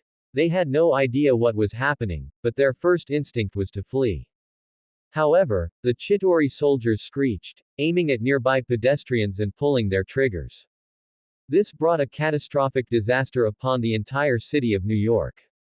This alien invasion marked the beginning of the Marvel Universe's glory and made the Avengers known to the entire world. But Lin's eyes flashed as he sensed something was wrong. They're coming for the sanctum. Lin opened a mystic gate and arrived at the rooftop in an instant. Although Bleecker Street was far from Stark Tower, the Chittori soldiers were on gliders. They reached the vicinity of the sanctum in the blink of an eye. Their cannons fired pulse beams, blowing a bus into fragments. Once the New York sanctum collapsed, the magic barrier would crack, potentially allowing demon lords and hellish creatures to sneak in. You dare cause trouble here. You really must have a death wish. Lin raised his hands, levitation power pouring from his fingertips. He seized the Chittori gliders from afar and, like an orchestra conductor, slammed two of them together, triggering a sudden explosion of flame. Wanda, Pietro, you're in charge of rescuing the injured nearby. Carter Slade, guard the gate. The ninja soldiers will support you. Lin issued his orders. Leave this to me. Pietro thumped his chest. Then, he dashed out as an afterimage. His speed was faster than a bullet, and as he ran, he kicked up a heatwave, seemingly the effect of the fire chi. It even formed a protective effect, such that even flying debris couldn't pierce his defense. It looks like Quicksilver won't be dying from a bullet wound. Lin nodded. Subsequently, Scarlet Witch and Carter Slade also stepped out of the New York sanctum, taking their positions at the entrance. The Chittori soldiers appearing on Bleecker Street were tall, standing at 2 meters. Half man, half machine, they were fitted with various cybernetic implants and suddenly hurled bombs. Boom! A wave of searing air surged out but suddenly stopped spreading. Wanda made a gesture, her scarlet energy flowing, dispersing the flames in the blink of an eye. It seems Wanda also has a dragon totem on her. Her fire control is extraordinary. Lin's eyes showed appreciation. Beside him, Sif used telekinesis to control a flying sword, which streaked across the sky like a bolt of silk, decapitating a Chittori soldier. This rune weapon truly suits my taste. Sif smiled. However, her brow furrowed slightly. Lin could protect the sanctum, but who would protect the city? Wait. Is that Loki? The god of mischief and lies, collaborating with these alien fools. But wasn't he dead? Clearly, Loki didn't kick the bucket. And the reason he can command the Chittori soldiers is thanks to a mad titan. Even the scepter in Loki's hand was given to him by that mad titan. Lin's eyes sparkled. Atop Stark Tower, a wicked figure in green leather, wearing a horned golden helmet and holding a glowing scepter, stood proudly. His expression was as arrogant as could be. After falling into the depths of the Bifrost Bridge, he thought he was doomed, but he ended up in Sanctuary and even met the Cosmic Emperor, Thanos. I will conquer Midgard and become the king of Midgard. No one can stop me anymore. No one. Loki's face was contorted with malice.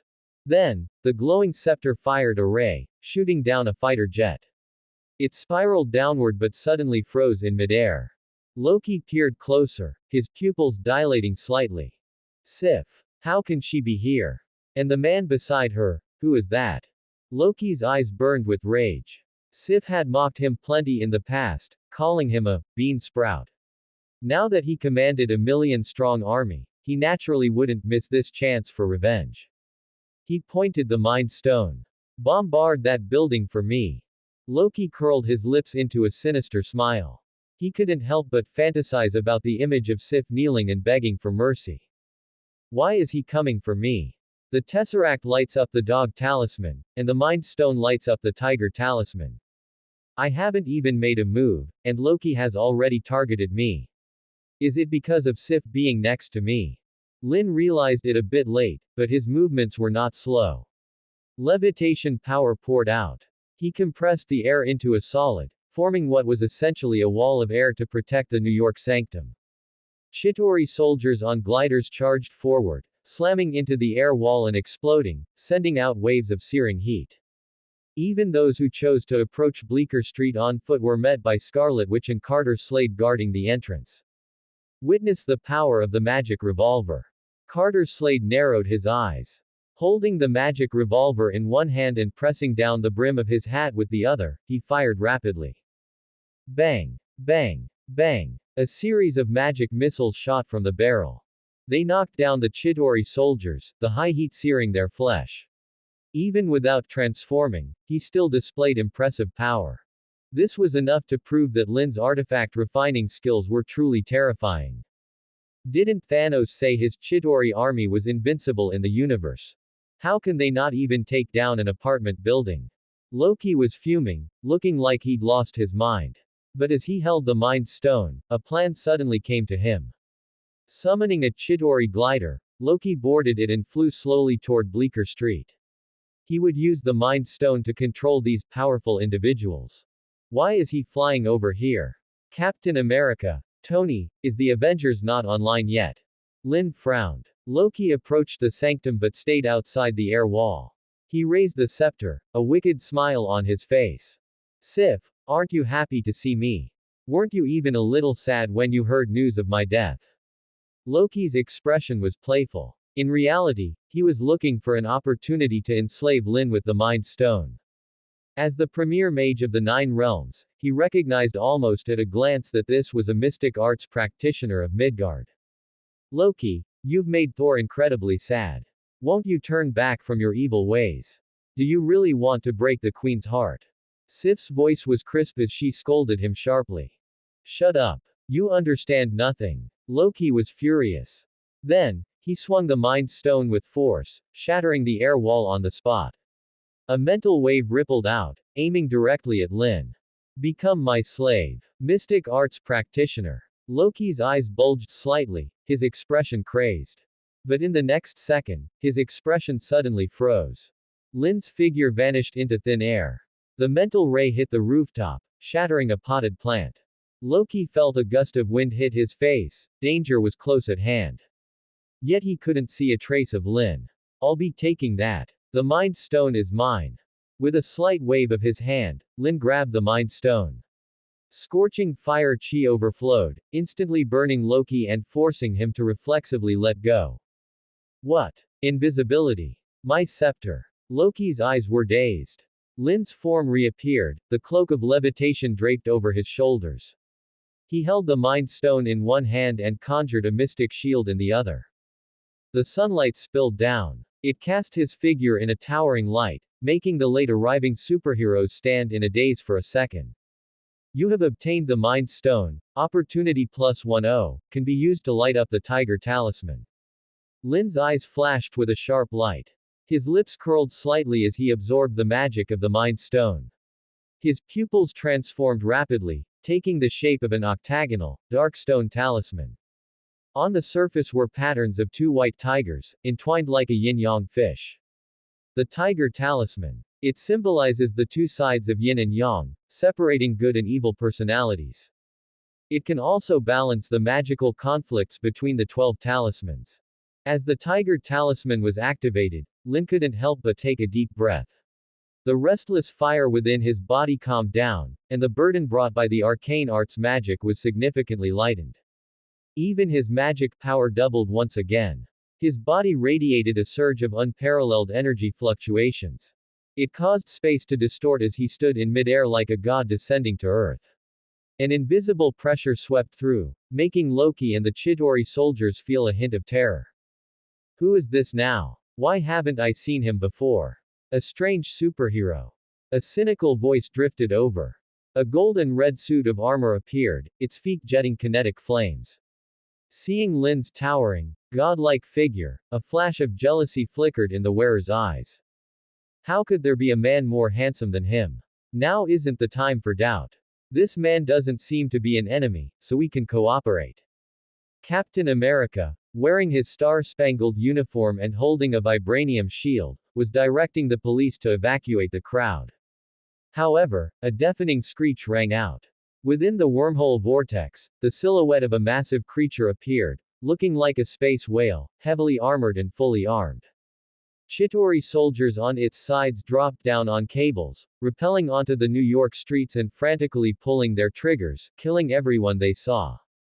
My friend, my name is Natasha, and I'm from S.H.I.E.L.D. May I ask who you are? A woman with wine-red curly hair, delicate and pretty features, and an air of charm approached Lin. Her tight uniform outlined her curvaceous figure as she looked up to greet him. He is Lin, the guardian sorcerer of the New York Sanctum.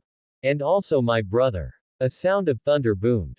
Thor gripped his god hammer and descended from the sky to Bleecker Street, his expression filled with pride and honor. Seeing Lin show off his skills, he couldn't help but feel a sense of shared glory. He had already mentioned Lin's name to the Avengers. Lin, is that you? Though this request is quite forward, would you be interested in joining the Avengers? Tony Stark flew over, his faceplate sliding up to reveal a shrewd and intelligent face as he offered the invitation at the right moment. To have Thor's approval, Lin was naturally no weakling. Besides, he had defeated Loki and obtained the Mind Stone. He was clearly a friend, not a foe. Join the Avengers. Sure. However, unless it's a disaster on the scale of the Battle of New York, I won't just take sides or intervene. Because I still need to guard the sanctum. Lin nodded. In the process, he completed another opportunity quest. You have joined the Avengers and obtained an item blind box. Sanctum. This apartment building. It doesn't look like it has anything to do with magic at all. Hawkeye, Clint Barton, couldn't help but frown. Like Natasha, he was a S.H.I.E.L.D. agent, yet he had never heard of a sanctum in New York. That it was right under his nose felt completely absurd. Now isn't the time for small talk. We must deal with these alien soldiers. Captain America swung his shield, knocking back a Chitauri soldier.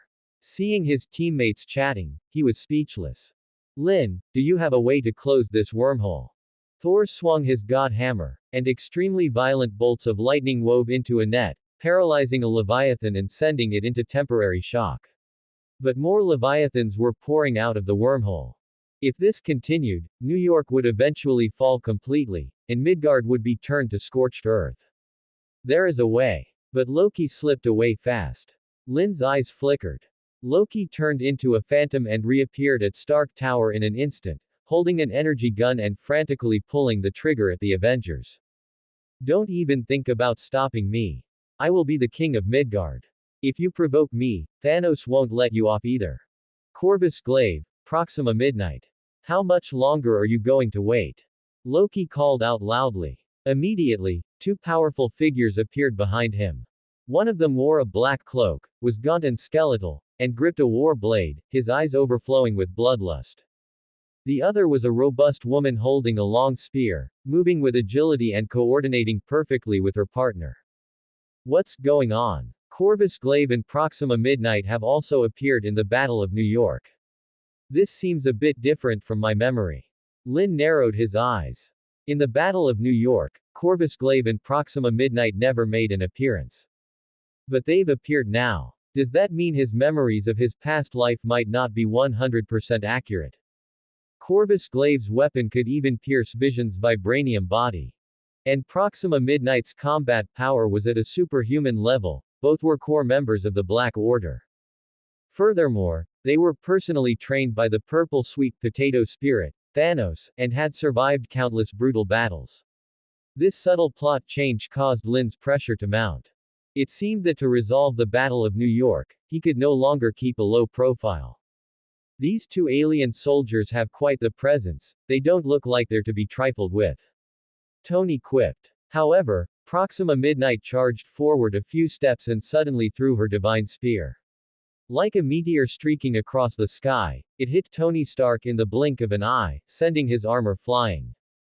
Tony crashed through the glass and fell into a nearby house. You dare insult a son of Thanos.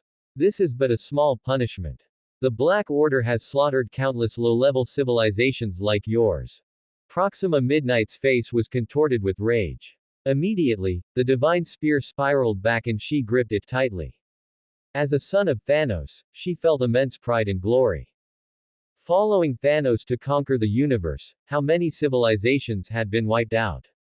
And Earth would be no exception. With only a level 0.7 civilization, it didn't even rank in the universe, it was the trash of trashes. What's the deal? Is Earth's civilization really this weak? But looking at you, you're not much better. You look like an idiot and your mouth is so foul. Did you grow up eating shit?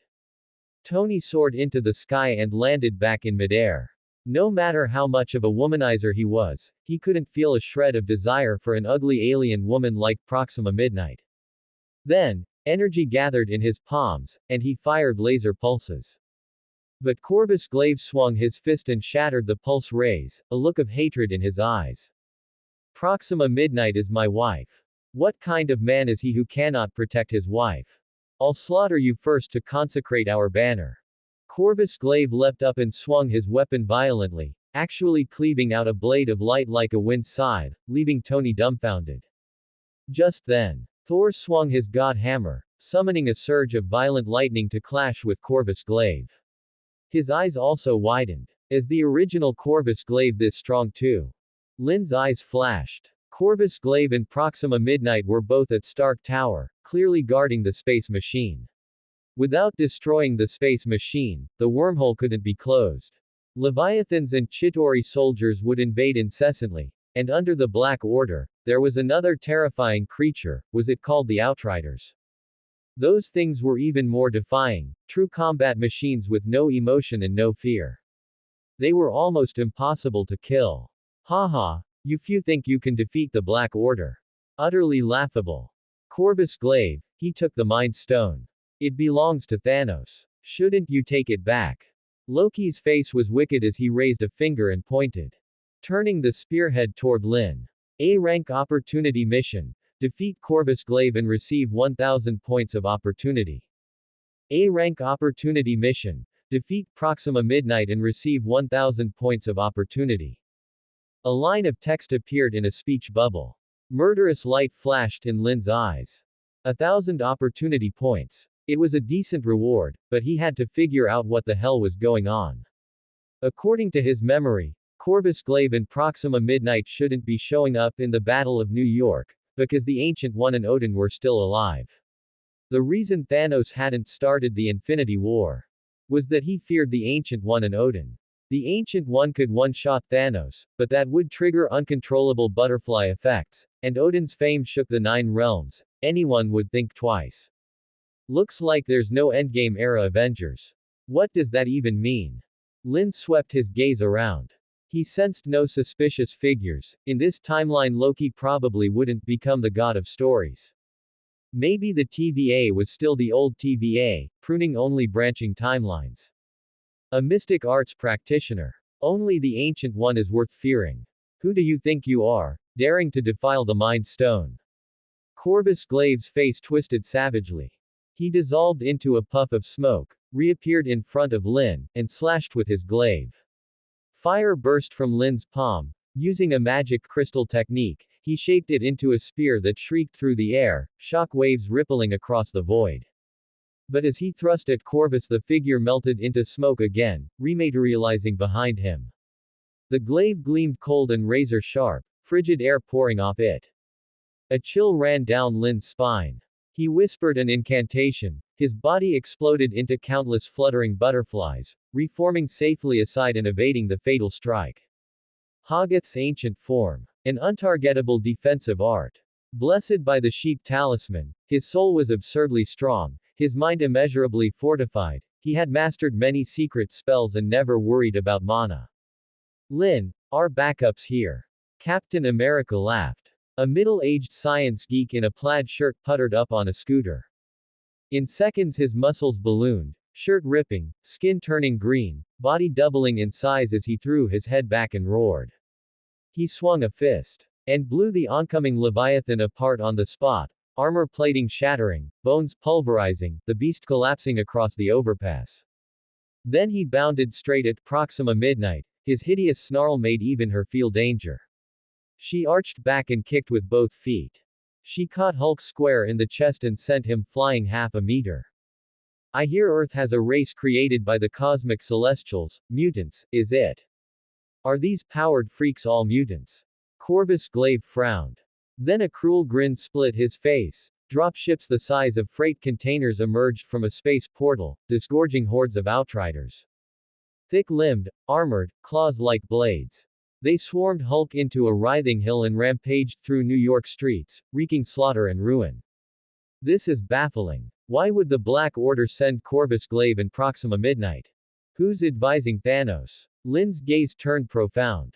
Could his very presence have caused this change? This wasn't just the Battle of New York, it was the Infinity War's early access beta.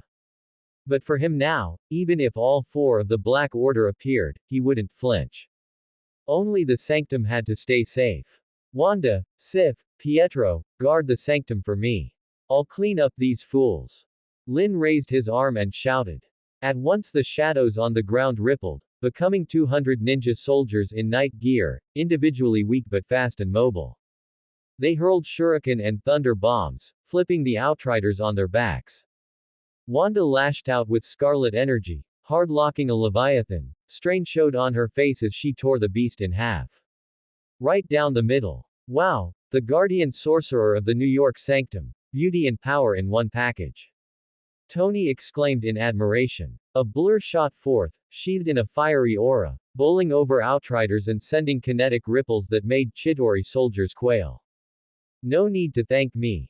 Pietro rubbed his nose, saluted Captain America, then glanced at Tony Stark and his eyes darkened. Why are you looking at me like that? Do I owe him something? Tony looked awkward. Even Wanda's phoenix eyes flashed murder. Unable to hold back, she hurled a bolt of magic at Tony.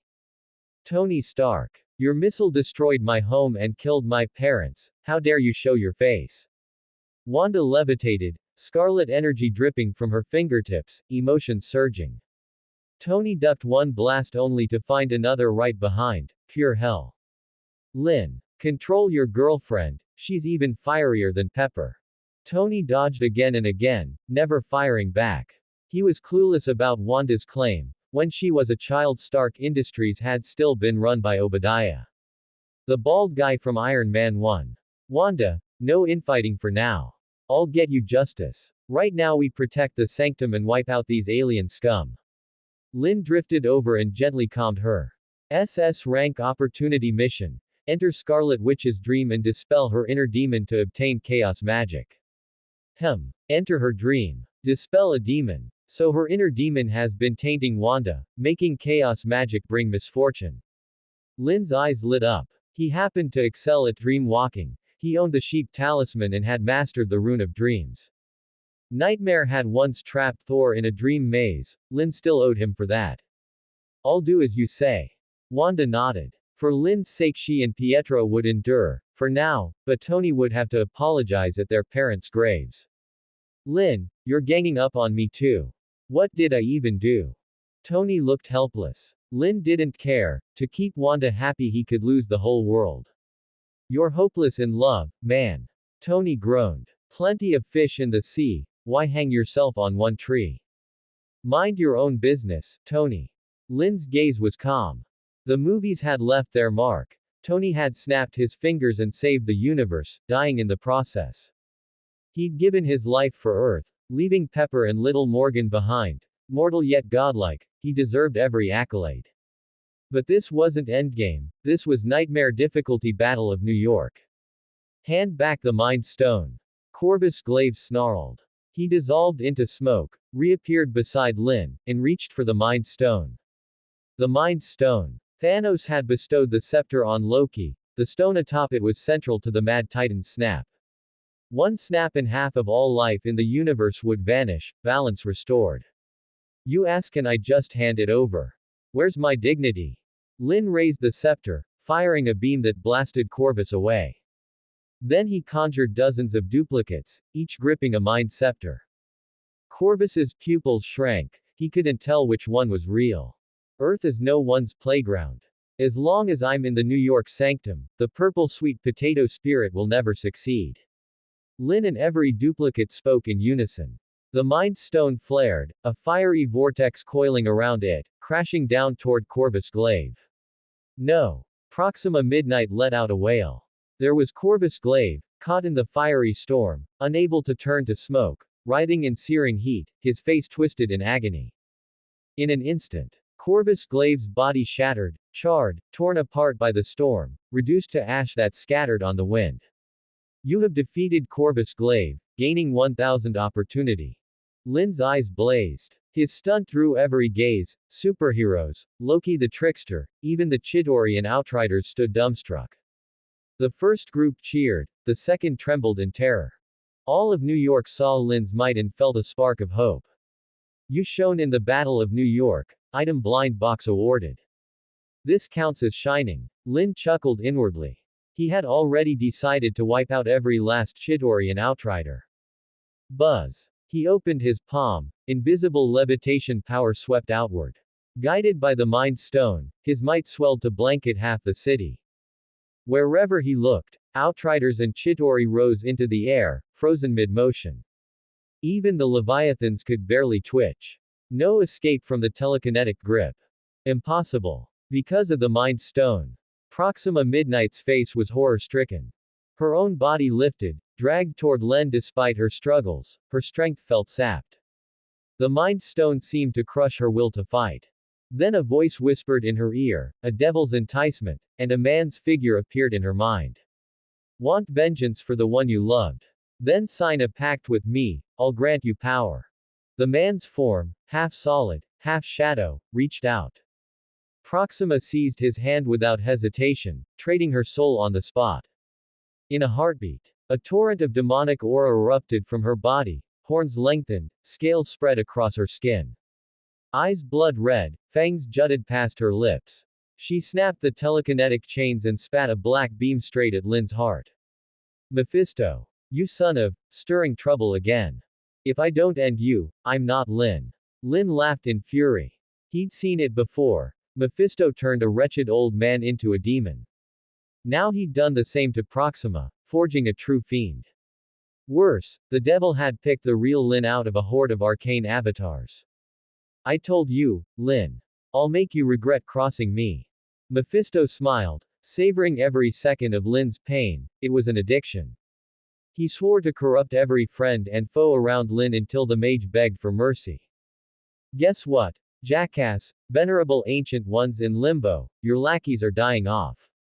Lin sneered. Mephisto froze. The ancient one went to limbo. He fled at once. Back in limbo he found only devastation. Even his beloved daughter cowered. Ancient one, I'll make you pay. Mephisto roared, A-rank opportunity mission. Defeat Agatha Harkness to gain 1000 opportunity. Agatha's joined the party too. Lin's gaze swept the battlefield. Agatha Harkness had shifted from clerk to witch, clad in a violet knit gown, blackened fingers draining the life from Chidori and Outriders. Her magic soared with every stolen breath. Yet she crept toward Wanda, malice gleaming in her eyes. Scarlet Witch, you're the Scarlet Witch. With chaos magic and the Darkhold, I'll ascend to godhood. Agatha struck, assailing Wanda. Wanda lashed back, only to feel her power siphoned away. Lines aged her face in heartbeats. Wanda! Pietro shouted, sprinting in a blur of fire to ram the Chaos Witch. With a flick of her wrist Agatha turned rebar into chains, binding Pietro tight. Nuisance. Don't interrupt my apotheosis. Agatha's tone was icy pride. Since acquiring the Darkhold she had drained witch after witch, her might now rivaled the Sorcerer Supreme. With its spells she could dream walk the multiverse. You want to hurt Wanda. You answer to me. Lin flashed between them, eyes blazing, flame clouds wreathing his limbs. 18 weapons of fire formed at his sides and rained upon the Chaos Witch. But Proxima Midnight, now a mindless demon, slashed at him with poisoned claws. Lin. The Security Council's launching the nuke. Natasha's voice cracked with urgency. Nick Fury shot down one jet from the carrier, but a second already carried the warhead. If that nuke hit New York, millions would vaporize in a heartbeat. The Chidori and Outriders would perish, but so would every citizen, and the superheroes, the sanctum reduced to rubble. Yet Lin was pinned between Chaos Witch and Demon Proxima. Leave it to me. Tony rocketed skyward, even near empty, his boosters caught the nuke, lifting it toward the portal. Hulk wound up and smashed Loki square. Stop. I am a god. Loki's face was already pulp. The green giant seized his leg and pounded him senseless against the ground. Puny god. HMPH. Hulk spat, contempt plane. As the nuke crossed into space, the primitive Chitauri mother ship failed to identify it and blew apart.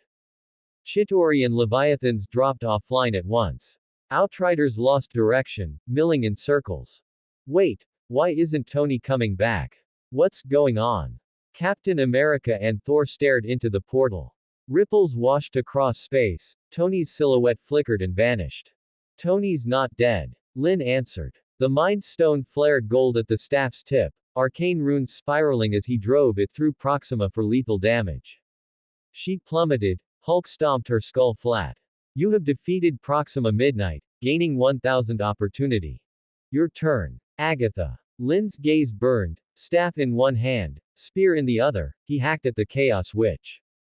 Think I came unprepared. Lynn. Your own magic's unique, like a living totem. That tome you found. I planted it, cursed. Agatha drifted aside, biding her chance to claim chaos magic. Thanks to Mephisto she'd located the Scarlet Witch, right here at the New York Sanctum. Curse. What curse? Realization struck late. Blackness crept over his fingertips, the same taint as the Darkhold's pages. The Lord of the Dead had marked him. And his very soul shuddered as a pair of eyes opened before him. Lynn's mind drifted, his expression turning wooden. In his vision a pair of eyes materialized out of thin air, eyes like black holes, galaxies swirling within, exuding endless malice that made his soul shudder. Almost instantly he recognized their owner, the demon among demons, the primordial fallen god. Pluto Chthon. An ancient tome of magic, actually planted by Agatha.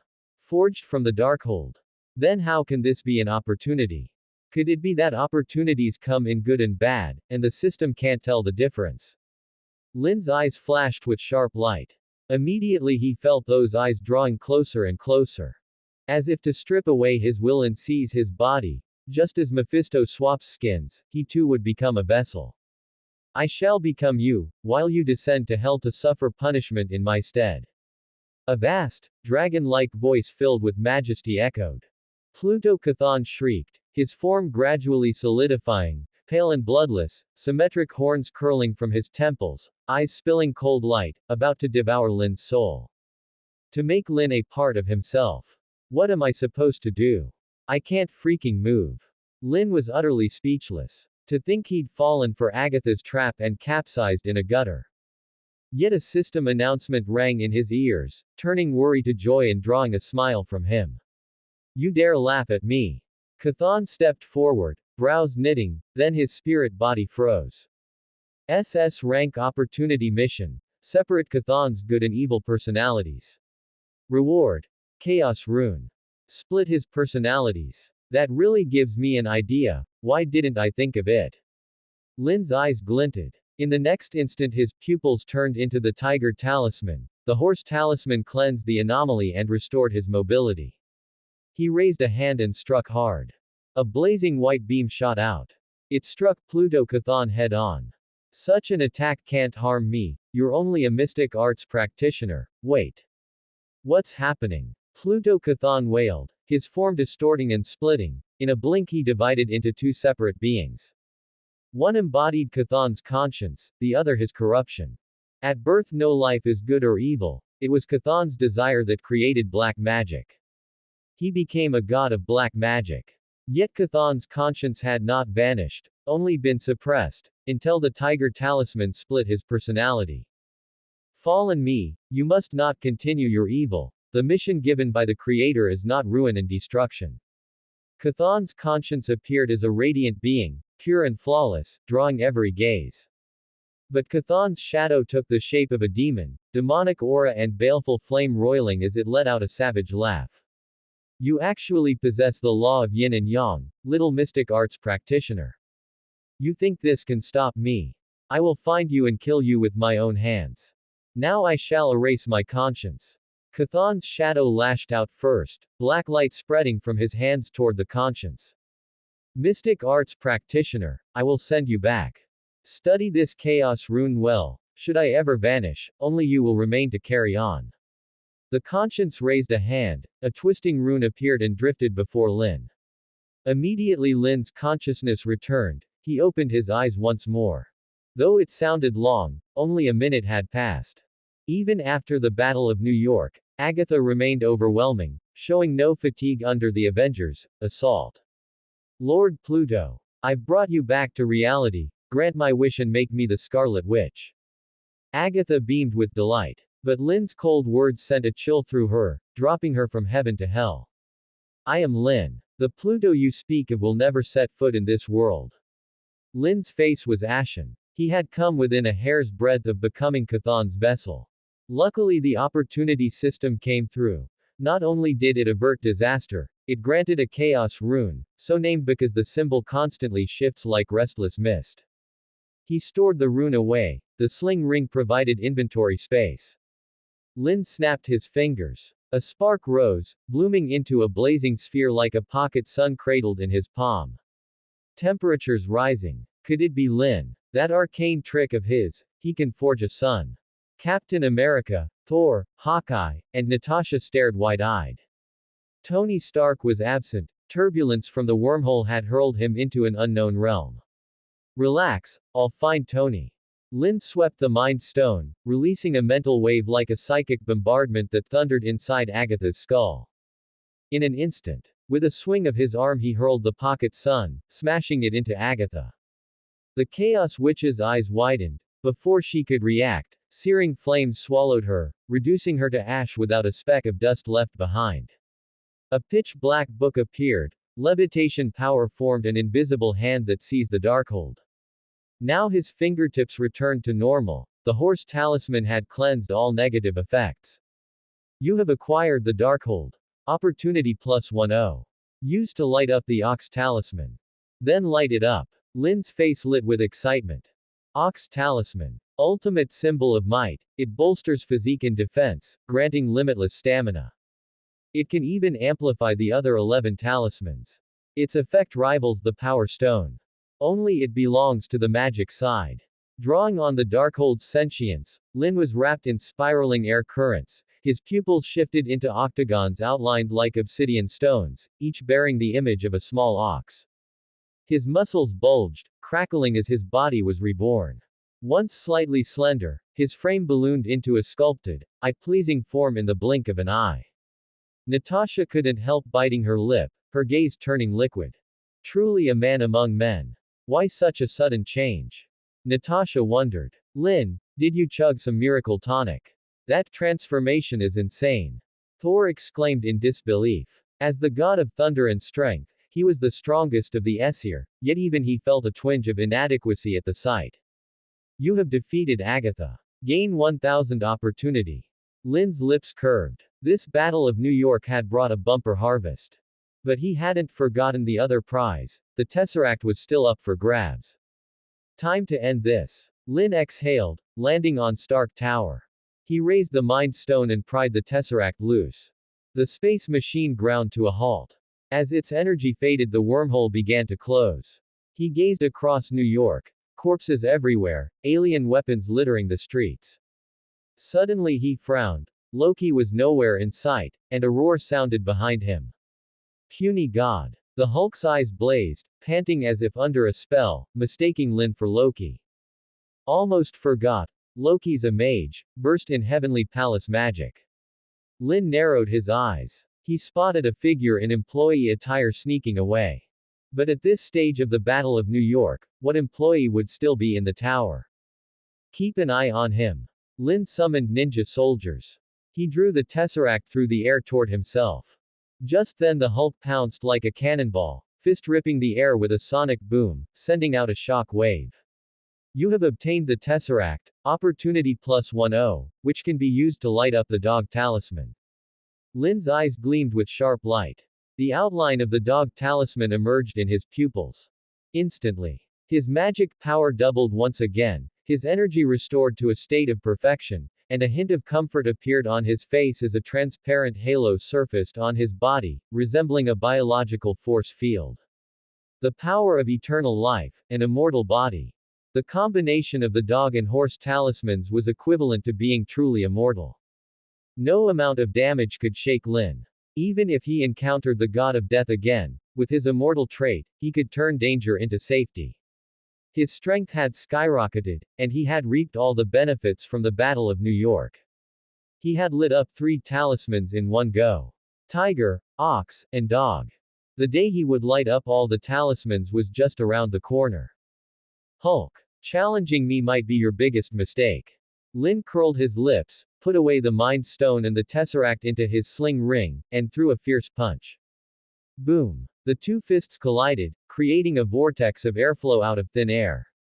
Impact ripples spread out, striking cracks into the empty sky. Like a nuclear explosion, a deafening roar transmitted from Stark Tower to the surroundings.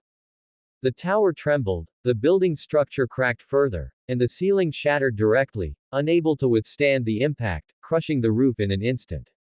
It even shattered Tony's prized wine collection into pieces. If Stark were still present, he would likely be the first to object, but Hulk had already lost control. His blood-red eyes widened as he slammed his hands together.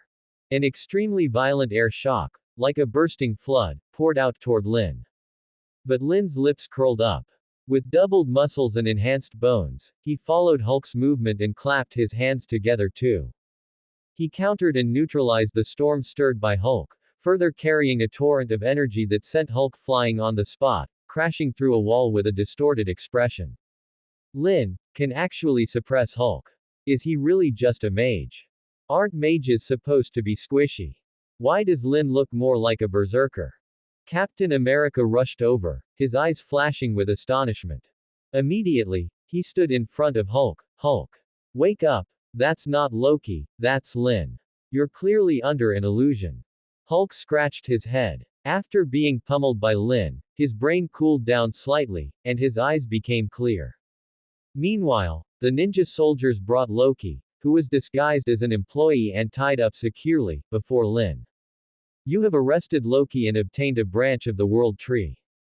Loki, I didn't expect your magic to be quite good as well. Why not come to my sanctum and serve me to atone for your crimes through service? Lin's eyes gleamed. Next, a 10-foot-long, stiff, and coarse branch appeared in his hand, its surface covered in unique textures that looked like a type of rune. The branch surged with waves of energy. Coming from the world tree that connects the 9 realms, it was simply the perfect material for crafting artifacts. Odin's eternal spear, Gingnir, also had a handle made from the world tree, which could integrate with Uru metal to further enhance its power. He could even clearly feel that by holding the branch of the world tree, his fire energy became increasingly turbulent. According to the theory of the 5 elements, wood produces fire. There's actually such a benefit. This really works out for me. Lin was excited internally. Uru metal, he had it. Branch of the world tree, he had that too. He could completely use divine mechanism 100 refinements to create a supreme imperial weapon that would grow as he did, carrying the totems of the 12 talismans. Should he just call it the totem spear? Lin, I must take Loki back to Asgard to be judged by Father personally. Thor flew down, gripping his hammer tightly. Looking at the captured god of mischief, Loki, his expression showed a hint of reluctance. After all, this was a brother he had spent every day with. Even if there was no blood relation, their friendship was incredibly deep. I care more about Tony than Loki. Where would Tony have fallen? Natasha's beautiful eyes scanned the area, only to find that both the Mind Stone and the Tesseract had disappeared. She turned to look at Lin, having already found the answer in her heart. This mystic arts practitioner had likely taken these 2 artifacts, but the Tesseract belonged to S.H.I.E.L.D. and had to be returned to its original owner. A-rank opportunity mission. Go to Sakaar to rescue Tony and obtain the Elder Set. Sakaar. And what the hell is the Elder Set? Lin frowned. However, he had confirmed Tony's coordinates, so there was no need to worry. Tony is on a gladiator planet. Don't worry, I'll go look for him later. Also, Thor, you only realized the value of life after your trials in Midgard and were able to lift Mjolnir again. Why not give Loki this chance? I know Loki isn't bad by nature, he just lacks guidance. Odin is a monarch with great vision and strategy, but he is not a qualified father. Lin's tone was calm and his attitude gentle. This caused a flash of surprise in Loki's eyes. Because, this was the first time Loki had heard the evaluation that he wasn't bad by nature. The Asgardians would only ridicule and mock him, calling him the god of mischief, the god of lies and deception, when in reality, he just wanted attention. Lin, I trust you. I hope you can turn Loki into a qualified god. Thor's gaze was somber. He had worried himself to death over this brother of a different surname, yet Loki remained ungrateful. Returning to Asgard would just mean being thrown into a dungeon, which seemed unnecessary. But Loki was good at escaping. Atoning through service. What if he ran away? B-rank opportunity mission. Apply a soul seal to Loki to lead him onto the right path and obtain an item blind box. A line of text bubbles popped up. Lin nodded. Then, a bright light surged from his fingertips as his pupils transformed into the sheep talisman, applying a soul seal to Loki. This was a localized arcane technique. As long as he didn't leave the vicinity of the New York sanctum, the soul seal wouldn't activate, but if he got too far from the sanctum, it would trigger immediately. He would endure the pain and torment of the soul. Loki, when the day comes that you truly prove yourself, I will remove the soul seal for you. You should think seriously about what kind of god you should become. Lin's eyes held a deep meaning. He even had another plan to nurture the Loki before him into the god of stories, but that was currently just an idea. The Battle of New York needed cleaning up. And only by having Tony do the cleanup work could the benefits be maximized. Lin, is 177A Bleecker Street the New York sanctum? Can I contact you by going there? Ripples of emotion appeared in Natasha's beautiful eyes. Yes, that's right. But now I need to make a trip to Sakaar. Thor, are you interested in coming along? Lin showed a smile. Sakaar. A gladiator planet ruled by the Cosmic Elder, the Grand Master. The main events held there were blood-pumping battles. Fighters who won the championship title could even have their faces permanently carved onto the Pillar of Honor. A gladiator planet. Then I must go. A sharp light flashed in Thor's eyes. Asgardians were a warrior race, and what he was most passionate about was battle. Very well, everyone. Until we meet again. Lin waved his hand. Then, he stepped into a mystic gate and returned to the sanctum first. He saw that Wanda, Pietro, Sif, and Carter Slade were all injured to varying degrees. Especially Wanda, having her chaos magic drained by Agatha. Her face looked old and covered in wrinkles, and she almost didn't dare to look directly at Lin. It's okay, Wanda. I will heal you. Lin's eyes showed pity. Subsequently, a bright light overflowed from his fingertips as the restoration power of the horse talisman was showered upon the guardian heroes, clearing all external abnormal influences and reverting them to their perfect states.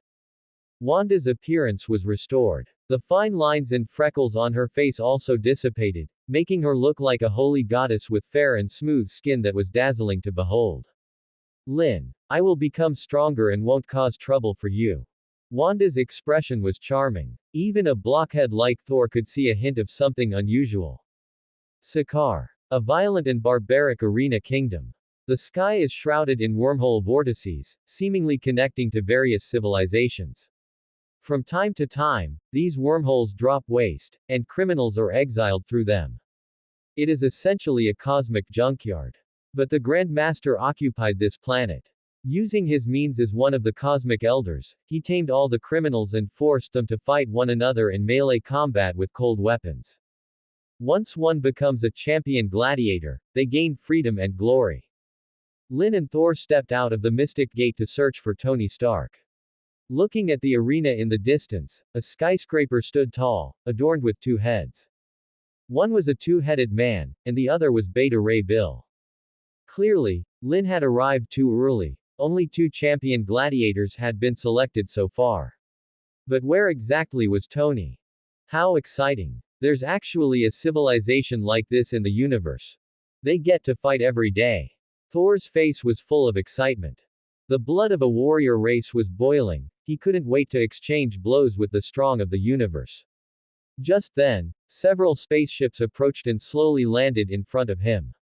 Not everyone wanted to be a gladiator, yet they all had to satisfy the Grand Master. Thus, Gladiator hunters were born. Among the crowd was a figure, a woman with tanned skin and dreadlocks, tattoos on her arms, exuding the scent of alcohol. An Asgardian. What are they doing in a place like this?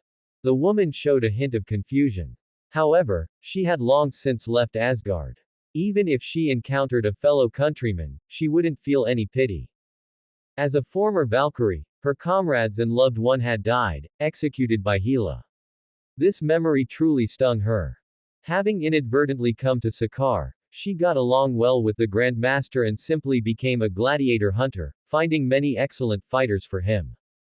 Valkyrie. I could actually recruit her to the sanctum to be a sanctum guardian, her strength isn't weak either. Lin's lips curled upward. Immediately, the shadow beneath his feet moved, transforming in the blink of an eye into ninja soldiers in night suits with scarlet eyes. Facing the attack of the gladiator hunters, the ninja soldiers were as agile as apes, throwing shuriken and thunder bombs. In an instant, they drove the gladiator hunters away. It wasn't until the Valkyrie stepped forward, a longsword in her hand and surprise flashing in her eyes, that she recognized Lin's origin.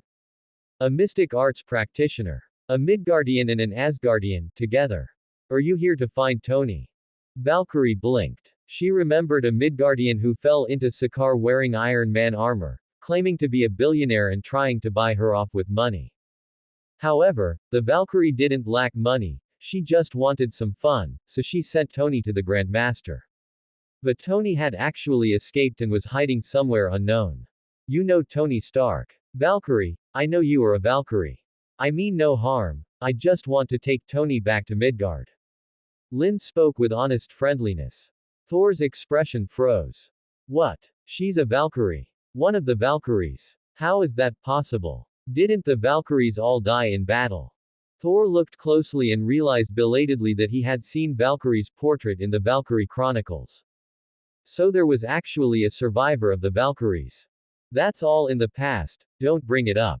I enjoy my life now, you should find someone else. Valkyrie shook her head. Suddenly, she threw two magnetic discs from her hand. Once they attached to a human body, they could release neurotoxins specifically designed to restrain Asgardians. But Lin raised a hand, and levitation power swept out, drawing the discs into his palm. Valkyrie, do you know the price of provoking a sanctum master? Originally, I had no reason to forcibly take you away. Now, I do. Lin's lips curled into a smile. To others, Sakaar was just a cosmic junkyard, but to Lin, Sakaar was full of treasures. Waste from various civilizations wasn't completely worthless. In fact, it was all excellent material for artifact refining. And having mastered Divine Mechanism 100 refinements, which had upgraded from beginner to intermediate level, turning waste into treasure was as easy as flipping a hand. He even modified the neural discs, transforming them into a type of soul magic artifact, and threw them back at Valkyrie, where they attached to the back of her hand. Valkyrie, if you have any thoughts detrimental to me, the discs will discharge electricity, affecting your soul. If you don't believe me, you can give it a try. Lin wore a smile. He had already become a true master of artifact refining. Crackle crackle. Smoke rose from Valkyrie's body as if her soul were being displaced. Her expression showed utter disbelief. A single thought just now had actually caused real harm. She wanted to remove the discs but found it impossible. How could this mystic arts practitioner also know artifact refining? Do you know my power now? I need to find Tony. Lin's expression was calm. This also allowed him to see more possibilities for the way of artifact refining. The 12 talismans and artifact refining were simply the perfect pair. As long as he grasped the true essence of the totems, he could turn the mundane into the miraculous. S-rank opportunity mission. Reach a cooperation with the Grand Master to obtain a steady stream of artifact refining materials.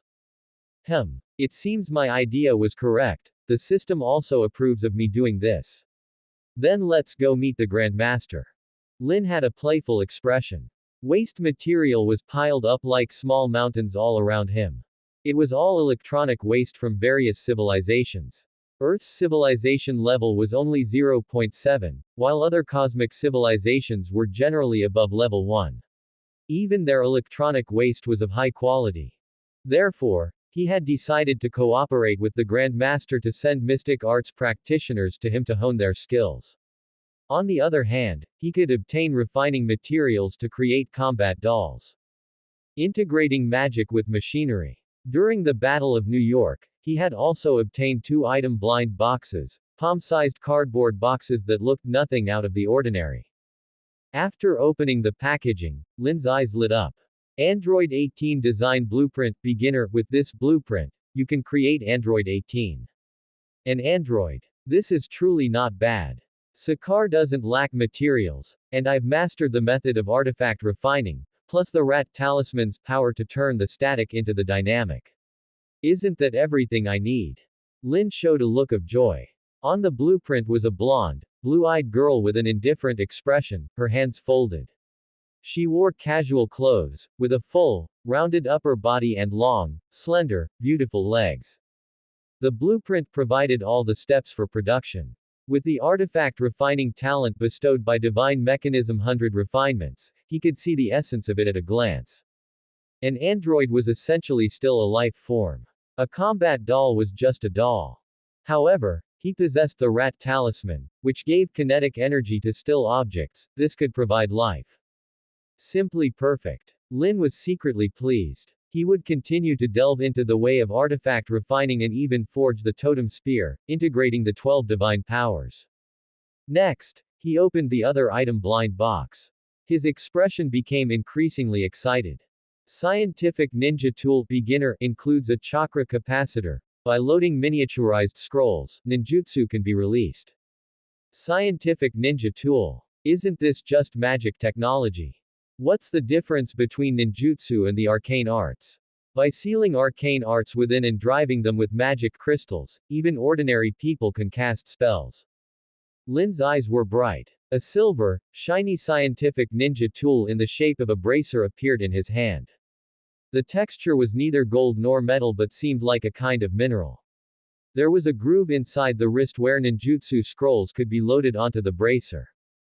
But Lin moved his fingertips and disassembled the scientific ninja tool in the blink of an eye, grasping its operating principles. So that's how it is. The scientific ninja tool is just a medium. The key lies in the ninjutsu scrolls, which can be replaced by runes, and magic crystals can also release capacitance. Lin understood and had many ideas in his mind. If he could turn scientific ninja tools into arcane magic artifacts, this would achieve a great, era-defining accomplishment. Magic equality. Everyone would be able to use the arcane arts, everyone would be able to create magic. Kamar Taj would also usher in a golden age. In the future, even the Ancient One and Ancestor Agamotto would have their jaws drop. Champion's Tower. The Grand Master arrived in full regalia, wrapped in magnificent brocade, his face indistinguishable from a human's save for the vertical lines on his chin. Yet Lin's eyes flashed. He saw the Grandmaster's robes for what they were, magical artifacts brimming with spirit. Mad girl. You've brought me 2 more fighters. Astonishing. After Tony Stark slipped away, he marched right back into the arena on his own. In a moment he'll duel the fierce god of war, Ares. I can't fathom what he's thinking. Staff in hand, the Grand Master received Valkyrie, sizing up Lin and Thor. Then he noticed a neural disc on Valkyrie, but none on Lin or Thor. Grand Master. I come from Kamar Taj, a mystic arts practitioner. Forgive the rudeness, but I propose a partnership. Lin glanced round. Guards in heavy armor bristled with ferocity. To him and Thor, they posed no threat. Kamar Taj, I recall it. Wasn't there a bald woman called the Ancient One?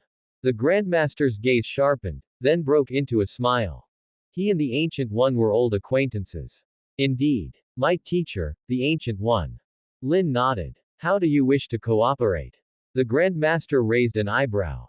I need the refuse civilizations discard. You need fighters. Kamar Taj's mages require experience. I'll send them to compete as gladiators on Sakar. In return, you simply hand Sakar's garbage over to me. Lin laid it out plainly. The Grandmaster's eyes gleamed. He stood to lose nothing and would witness magical battles, easy profit. Done. Care to step into the ring yourself? No mystic arts practitioner has ever performed here. The Grand Master looked eager. I can fight, but I want to take Tony with me when I leave. Fair. Lin's eyes glinted. He'd caught the name. Ares of Olympus, god of war. If he could subjugate Ares as a temple guardian, the gains would be immense. A-rank opportunity mission. Deliver a brilliant spectacle and become a cosmic elder.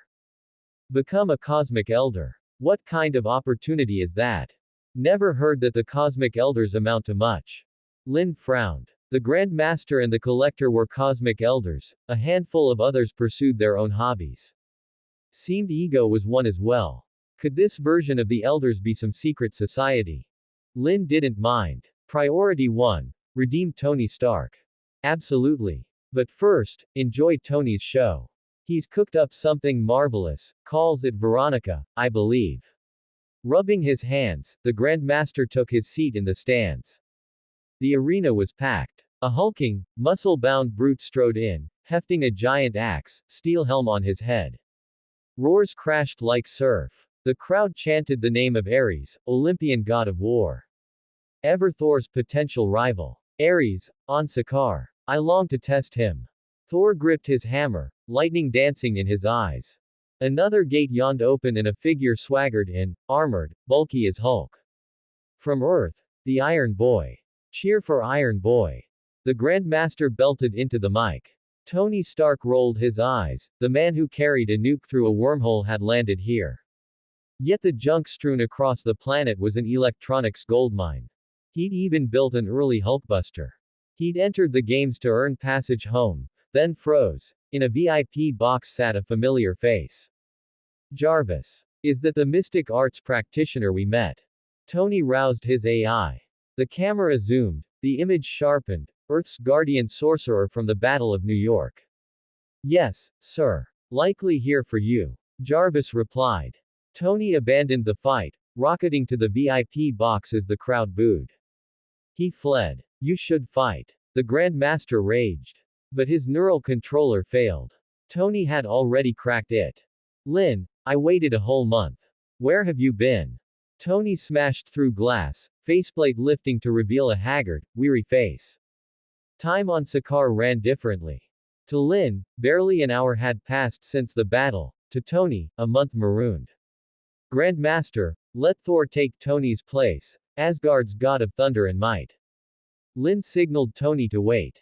Beside him, Thor vaulted into the arena. God of thunder. Delightful. Ladies and gents, cheer for Thor, the lightning lad. The Grand Master stoked the crowd. To greater frenzy. You are Thor. Famed palace strongman. You'll serve as worthy opponent. Ares flexed, clearly taking the match seriously.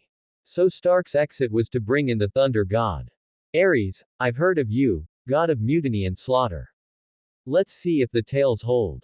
Lightning crackled in Thor's gaze. He swung his hammer and charged. My might is beyond question. Ares roared, axe sweeping to meet him. Boom. The arena floor cratered, shockwaves rolled. Lightning clashed with blood-hued force. God against God pushed the crowd to fever pitch. The Grand Master clenched his fists in glee. To him, Ares was undefeated, Sakaar's eternal champion. Lin, what have you done this month? Is the Battle of New York over? Tony stepped from his armor, voice low, his memory stopped at the portal. Long finished. And it's been less than an hour, Sakaar's time dilation, remember? Lin shrugged. Valkyrie confirmed it. Sakaar's spatial turbulence warps temporal invisibility force. Off-world, the problem vanishes. She sighed. Once a proud Valkyrie, now, mad girl, and captive to a mage. Any thought against Lin brought stabbing pain. Time dilation. Tony blinked, then dove back into his armor. A burly figure cannoned into the VIP box, skidding 10 meters. Thor. How? Tony gaped. Asgard's thunder are bested by Olympus war god. I didn't lose. I can still fight. Thor sprang up, rushing for the arena. But the crowd already hailed Ares, champion of the day. Regrettably, you left the ring. By the rules, you forfeit. The Grand Master smirked. Then turned to Lin, eyes shining. Mystic arts practitioner, shall we see what you can do? My pleasure. Lin rose into the air, the corners of his mouth curling as he drifted slowly down toward the arena. The moment Lin appeared, the clamor fell silent. The spectators held their breath again. Though Ares had beaten Thor, the fight had felt unsatisfying. True combat should end with one fighter down and one still standing. Let's welcome this mystic arts practitioner. What's his name again? Forget it, cheer for the god of magic. Grandmaster's face glowed with glee. The nickname he tossed off matched Lin's own ambition perfectly. God of magic. That is my ultimate goal, to become magic itself. Light blazed in Lin's eyes. He stood proudly in the arena. Frail looking beside Ares, whose bulging frame dwarfed even Thor's, the war god hefted a giant axe. Primal ferocity glinted in his eyes. You claim to be a god of magic. A mere Midgardian dares call himself a god. Disgusting. Ares swung his axe, seizing the initiative. The blade split the air, divine might rolling ahead like a wave. The ground tore open beneath it. My forebear Agamotto was also born on Midgard, now he dwells beyond the multiverse. Are you mocking him? Lin's smile was half mocking. Beyond the multiverse lies a vaster realm called the Far Shore. Many gods make their home there, and Ares, knowing this, felt surprise flare into rage. A little calamity like you dares speak to me that way. I'll grind your pride to dust and break everything you are. Ares roared. He paid the mystic arts practitioner no real heed. But Lin's pupils shifted into octagons, the pattern of the ox talisman. His muscles swelled, fierce energy rippling outward. Facing the descending axe, he lifted a fallen branch, fire blazed around it. Clang! The totem spear met the giant axe in a spray of sparks, as hard as orichalcum and laced with runes. Ares staggered back several steps, leaving boot prints in the arena, disbelief written across his face. A Midgardian, stronger than me.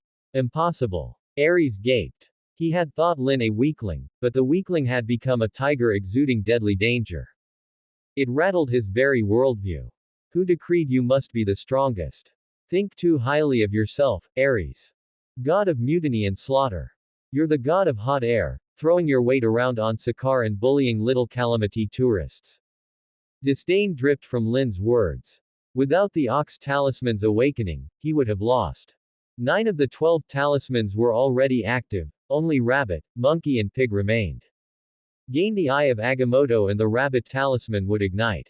Claim the ether particle and the monkey talisman would answer. As for the pig talisman, once the opportunity system issued a quest, it would follow in time. A god of hot air.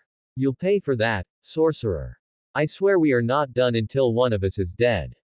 Ares, stunned, exploded with rage. No one had ever called him a blowhard god before. In an instant Ares's frame surged, doubling in size. Gripping his axe in both hands, white vapor puffing from his mouth, he entered a berserker state, his ultimate form. It's here. Blood rage Ares. Strength, speed, defense, all doubled. Will the god of magic withstand him? Grandmaster shouted, commentating for the crowd. Thor and Tony clenched sweaty fists, blood rage. He has a second form. Makes me look pathetic. Knocked out before he even went red-eyed. Foolish these rules. Thor grumbled. But this was no longer his fight. Blood rage Ares shot forward, leaving after images, axe raised, lethal battle chi slicing toward Lin. Lin formed a mudra and dissolved into butterflies that reformed elsewhere. Several illusory doubles scattered Ares's sight, making truth and lie indistinguishable. The cloak of levitation whipped free, spiraling around Ares to bind his arms. Lin and his doubles swung as one, magic crystal relics rained like arrows. They struck Ares and exploded. The cloak, nimble as ever, was already back on Lin's shoulder. By now the cloak was loyal, acknowledging Lin as master.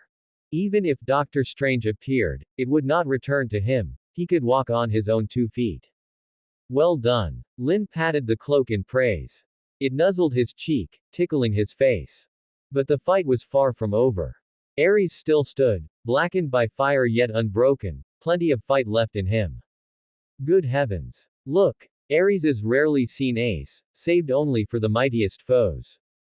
A single stroke showdown. Grandmaster gasped. Ares raised his axe, divine ripples converging until the blade glowed with heat-warping air. As Grandmaster said, this was Ares's ultimate, blood sunder strike. Whoever used it either won, or died. What? Ares intends to kill. Thor and Tony stared. Death is part of the arena.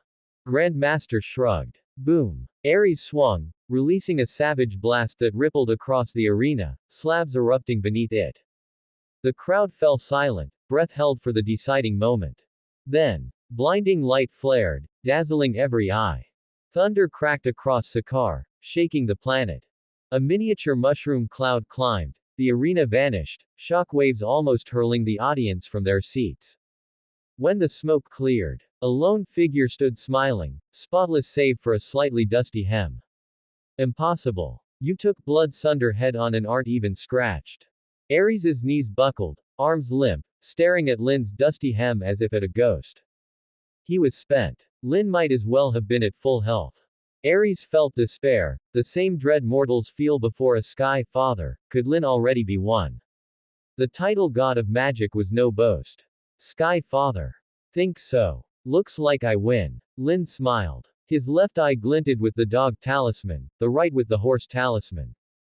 Dog for eternal life. Horse for restoration. Together. Deathless invulnerability. Though not yet a sky father, and with no grasp of universal law, his defenses rivaled those of gods. I concede. Ares hung his head. You have rescued Tony. Reward. Cosmic Elders set. You have delivered a magnificent contest. You are now a Cosmic Elder. Already. Cosmic Elders set. Cosmic Elder. What sort of opportunity is this? Lin's eyes narrowed, then he burst out laughing. Elder set basic, outstanding defense, spirit armor that adapts to the wearer's build, with growth potential. Elder set. It actually has growth attributes. Joy flashed in Lin's eyes. A discreet yet profound deep blue robe appeared before him. The fabric felt alive, much like the cloak of levitation, tinged with spiritual color. Golden light rippled across it now and then. The stitches were flawless, resistance maxed out, and runes reinforced it. Impervious to water and fire, immune to blade or spear, rather like the Grandmaster's own attire. So the Cosmic Elders dress entirely in magic artifacts. And, the Cosmic Elders of this world aren't the pushovers I imagined. Lin fell into thought. As Ares was defeated, the entire arena erupted in cheers, the crowd chanting the mage god's name. After taking that bloodthirsty strike, only the hem of his robe was slightly dusty. Even the Grandmaster gaped in awe, sensing something unusual. Only a Cosmic Elder could possess such death-defying power.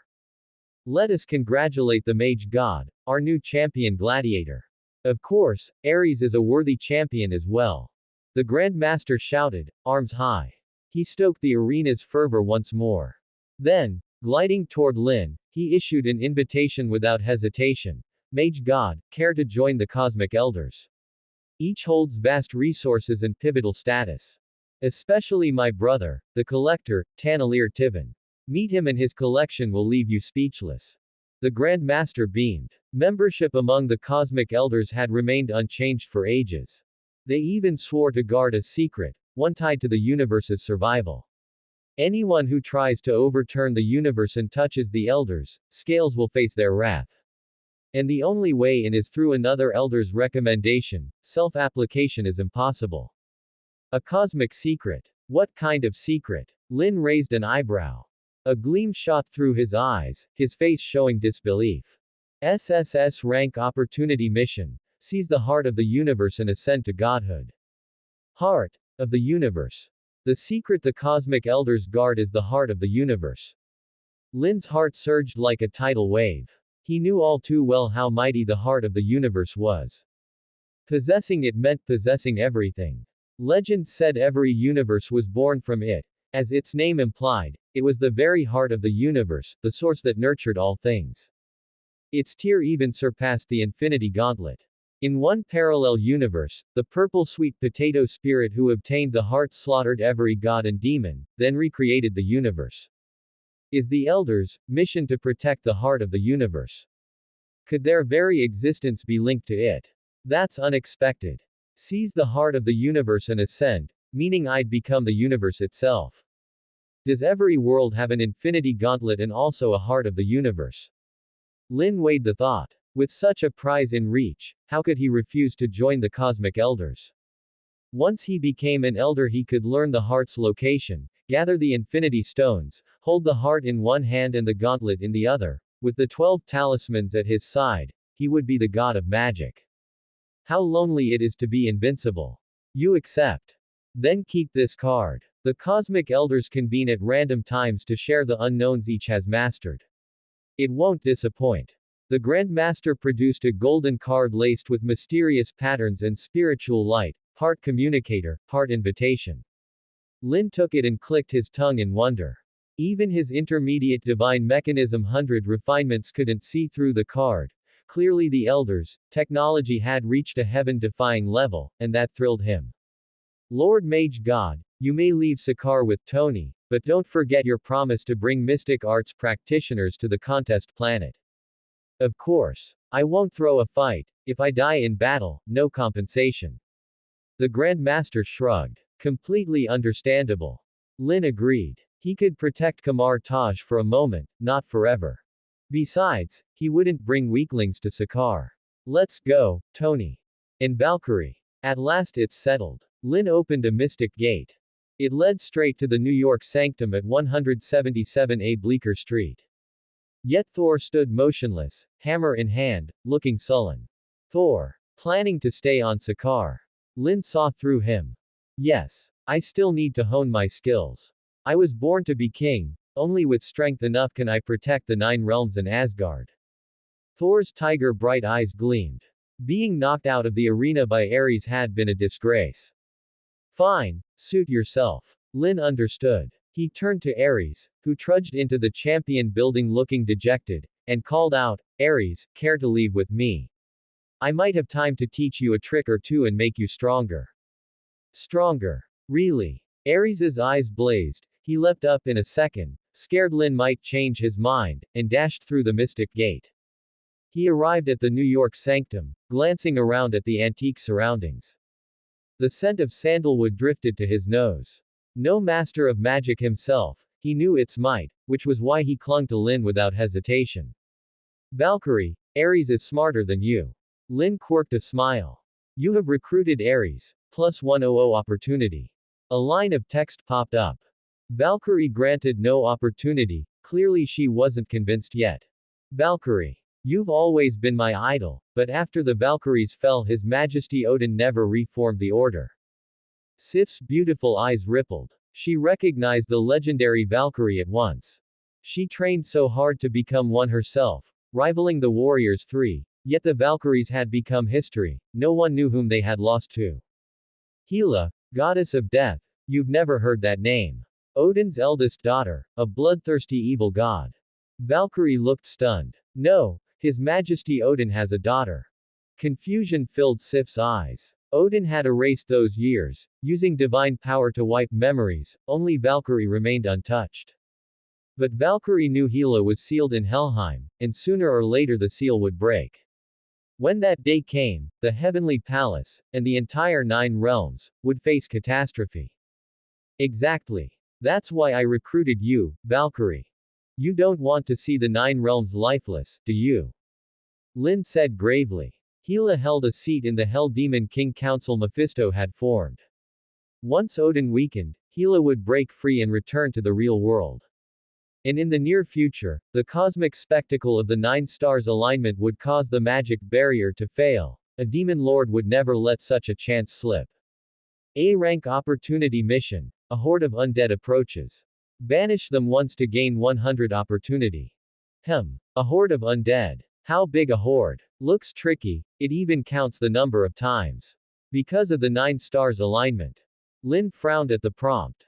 Tony wandered the sanctum, eyes gleaming at the scattered magic artifact parts in the corner. He picked up a piece, held it to his eye, and studied it, noticing a strange pattern. It seemed to react with energy, different from Tesseract isotope, an entirely different category. Could this be magic? Exactly. These are runes, traces of magical reaction, collectively called runes. Above these exist world runes, also known as totems. Lin strolled over, smiling as he explained. Tony's eyes flashed with delight.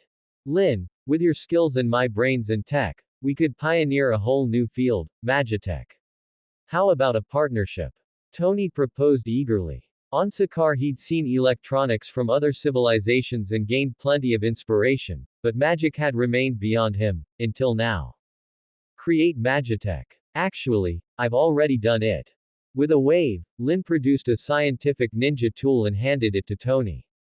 The wrist guard looked unremarkable, yet when Tony slotted the magic part into its groove the device activated, instantly projecting a golden wheel. Golden runes shimmered on its surface. It was Kamar Taj's signature arcane art, the Rings of Ragador. Incredible, your genius rivals mine. What's it called? Have you patented it? Tony was ecstatic. He could copy the scientific ninja tool, mount it on his armor, store arcane arts as programs, use them any way he wanted. Patent. You can't replicate it. Magic always demands a price. To activate this artifact you need a magic crystal. Your arc reactor won't work. Lin smiled. He lifted a hand, poured out magic that crystallized in an instant, and offered it to Tony Stark. But Tony's gaze turned profound. Another idea sprouted. If the Tesseract had isotopes, could magic crystals have them too? Name your price for this magic crystal and the artifact. I'll take both. Tony was filthy rich, any price was affordable. Instead of a one-off sale, let me invest with my tech. Stark Industries shut down its weapons R&D, it needs new profit streams. I excel at crafting artifacts and can supply prototypes, you can't lose. Lin said with a grin. Deal. 10% shares. With your scientific ninja tools and magic crystals alone we'll make a fortune and let everyday people become heroes. Tony's quick mind saw the bigger picture. 10% was steep, but future returns would be greater. Besides, Lin's Kamar Taj, stretching back to prehistoric mythic times, was itself a colossus. For long-term gain, the deal was solid. Great. I'll handle invention, Stark Industries handles mass production. We'll bypass the mystic families, and the New York sanctum will become the strongest, maybe it already is. Lin looked around. Thanks to his recruiting, the New York sanctum had grown, adding new members steadily. Carter Slade, Wanda and Pietro, Sif, Ares, Valkyrie.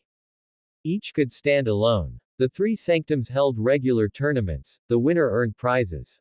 Every tournament's reward differed. Who knew what it would be this time? S-rank opportunity mission. Claim the title of strongest sanctum to gain access to the Sorcerer Supreme's grimoire. This year's tournament offers the grimoire. Then I'm going all out. Lin's lips curved, heart burning. The Sorcerer Supreme's grimoire, a collective work of every Sorcerer Supreme, recording supreme secret arts.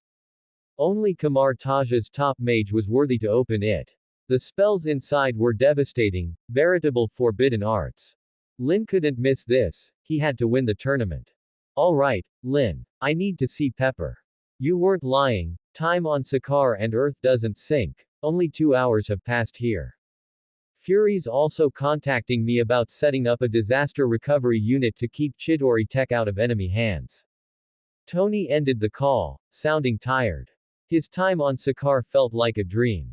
Yet clutching the scientific ninja tool in one hand and the magic crystal in the other, he fantasized about the magic armor model number.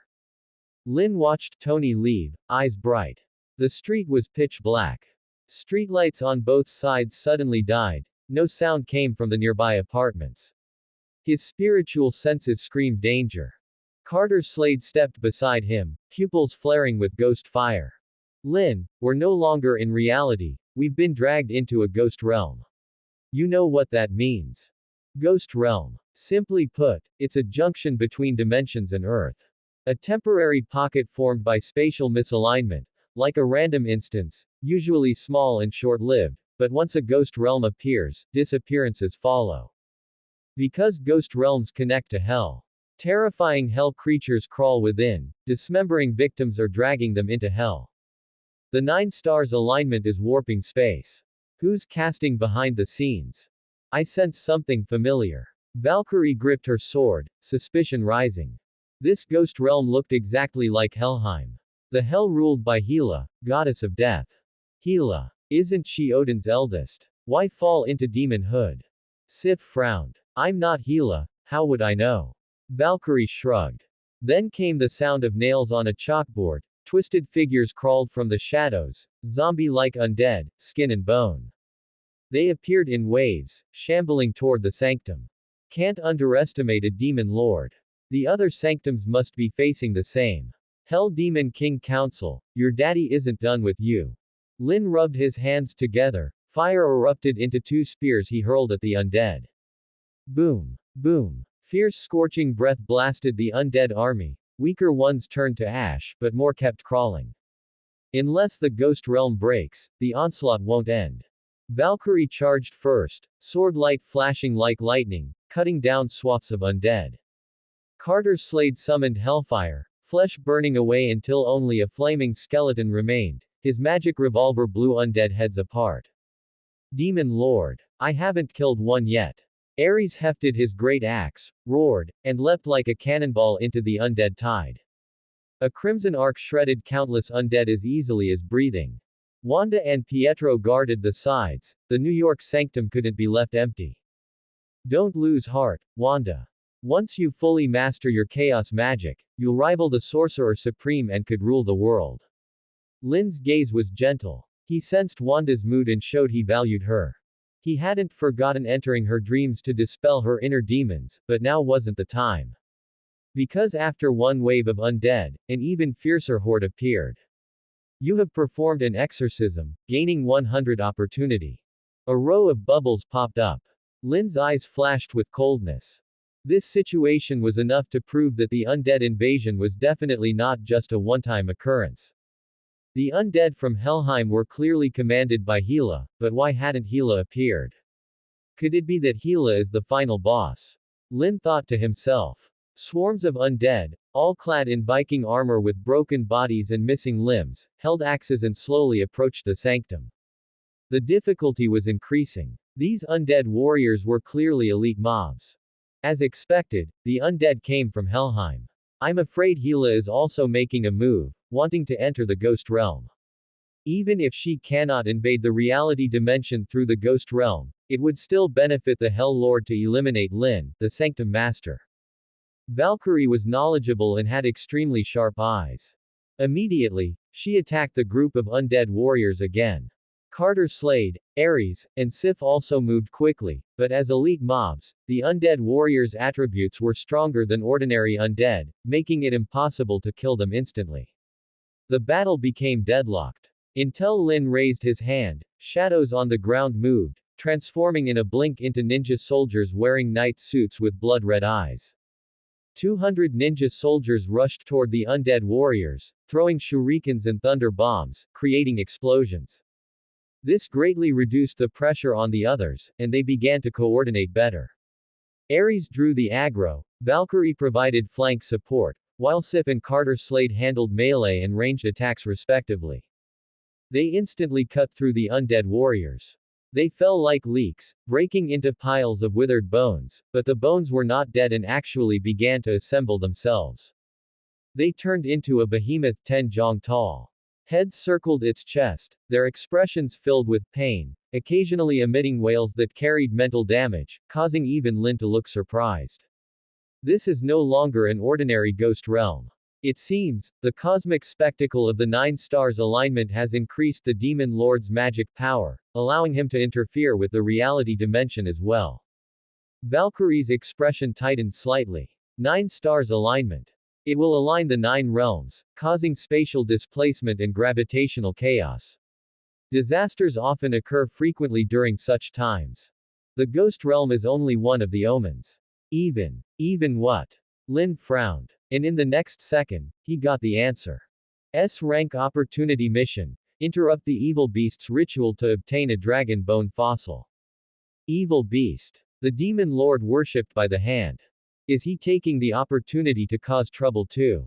Lin's eyes glinted coldly. The hand's headquarters is in Hell's Kitchen. It's only a few blocks away from Bleecker Street.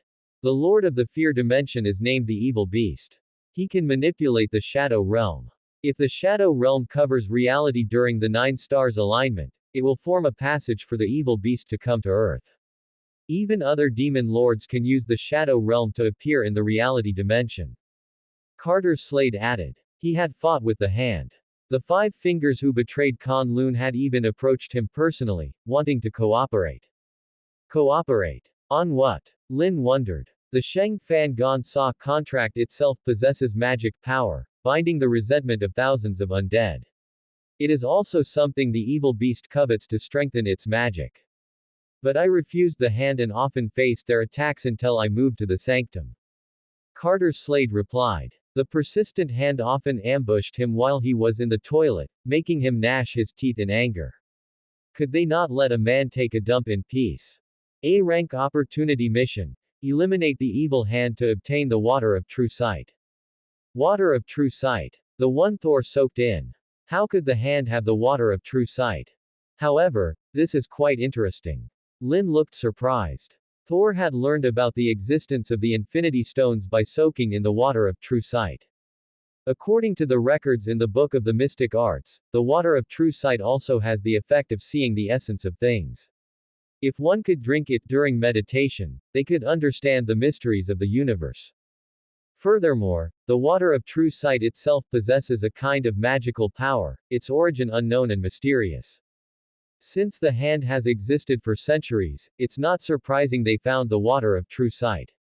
However, the evil beast actually intended to use the cosmic spectacle of the 9 stars alignment to cover reality with the shadow realm. Then the New York sanctum is in danger. You have performed 2 exorcisms, obtaining 100 opportunity. A voice announcement sounded. Lin's consciousness returned. The undead warriors had been wiped out, but the giant formed from withered bones let out a war cry. Blood rage. Ares shouted, battle chi igniting on his body as his divine power surged. He leapt up suddenly, swinging his battle axe at the giant. However, the withered bone giant kicked out, sending Ares flying 100 meters until the levitation power caught him, barely stopping his tumble. Thanks. Ares looked grateful. I was protecting the sanctum. Lin's tone was calm. Because Ares had almost crashed into the sanctum. Based on past experience, it's impossible for such a monster to appear in a ghost realm. This is already considered a quasi-god level undead. Valkyrie held her sword and slowly backed away. Quasi-god. It refers to beings whose destructive power rivaled gods, but who had not mastered the laws. The withered bone giant before them was a quasi-god level existence, emitting a dangerous aura that made one's heart palpitate with panic. Even Ares was no match for it. Carter Slade and Valkyrie could only hold the withered bone giant back. You all step back, let me handle it. Lin rose from the ground, fire chi overflowing from his eyes. He could clearly feel a playful, scrutinizing gaze coming from the shadows. Perhaps Hela, goddess of death, was staring at him. Hela, only daring to hide like that. I truly look down on you. Lin curled his lips. As the others retreated, a cone of fire chi immediately rose around him. He had already changed into the elder set, maxing out his defense and resistance, and he soared through the air with the cloak of levitation on his shoulders. He raised his hand and gripped the totem spear. A branch from the world tree, its strength was nearly indestructible, and it could further fuel the fire chi, venting unparalleled energy. Facing the withered bone giant, Lin struck out powerfully.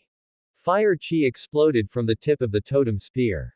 The horrific high temperature carbonized the withered bone giant in the blink of an eye. The remains began to melt, reaching a temperature of 20 million degrees Celsius, comparable to the core of the sun. This scene. It also left Valkyrie breathless, as if she were seeing a fire god. He had transformed into a sun, obliterating the withered bone giant with a single blow. Boom! The withered bone giant shrieked sharply. After a brief stiffening, it burst into fragments in an instant, leaving only bone ash. You have performed 3 exorcisms, rewarded with 100 opportunity. Bubbles popped up. Lin caught his breath slightly but did not choose to stop. He pointed the totem spear diagonally as a noble figure slowly emerged from the shadows. Lin. Sanctum Master, truly terrifying indeed. I have heard your name. The reason I am here is that I want to strike a deal with you. A cold and pleasant voice drifted over. Hela, goddess of death, wore a form-fitting leather suit. Her temperament was cold, glamorous, and elegant, fully displaying her royal demeanor. Standing before Lin, a flash of appreciation crossed her beautiful eyes. However, seeing Valkyrie present, a hint of hostility surfaced on her face. A remnant of the Valkyries. One did escape, after all. Hela's smile was icy. She had personally wiped out the Valkyries. She had also been heavily injured and only recently recovered. Moreover, she sensed Odin's impending death. She was about to gain her freedom. Strike a deal. What kind of deal? Lin's expression was playful. How did Hela know Doctor Strange's routine too? But Hela didn't have the time stone. Let me leave Helheim, and I will overthrow Odin's rule, elevate you to Sorcerer Supreme, and we shall split the 9 realms between us. Though I rule over death, I am still a goddess and disdain associating with demons. Hela's eyes were deep, and her words were highly provocative, causing a moment of silence. S-rank opportunity mission. Hela's invitation. You have 2 choices. 1. Accept the invitation, overthrow Odin, and divide the 9 realms equally. 2. Refuse the invitation, repel Hela, and earn an audience with Odin. 2 choices. What's so great about splitting the 9 realms? Reject. Even if Earth explodes, the New York sanctum will stand firm, every promise kept.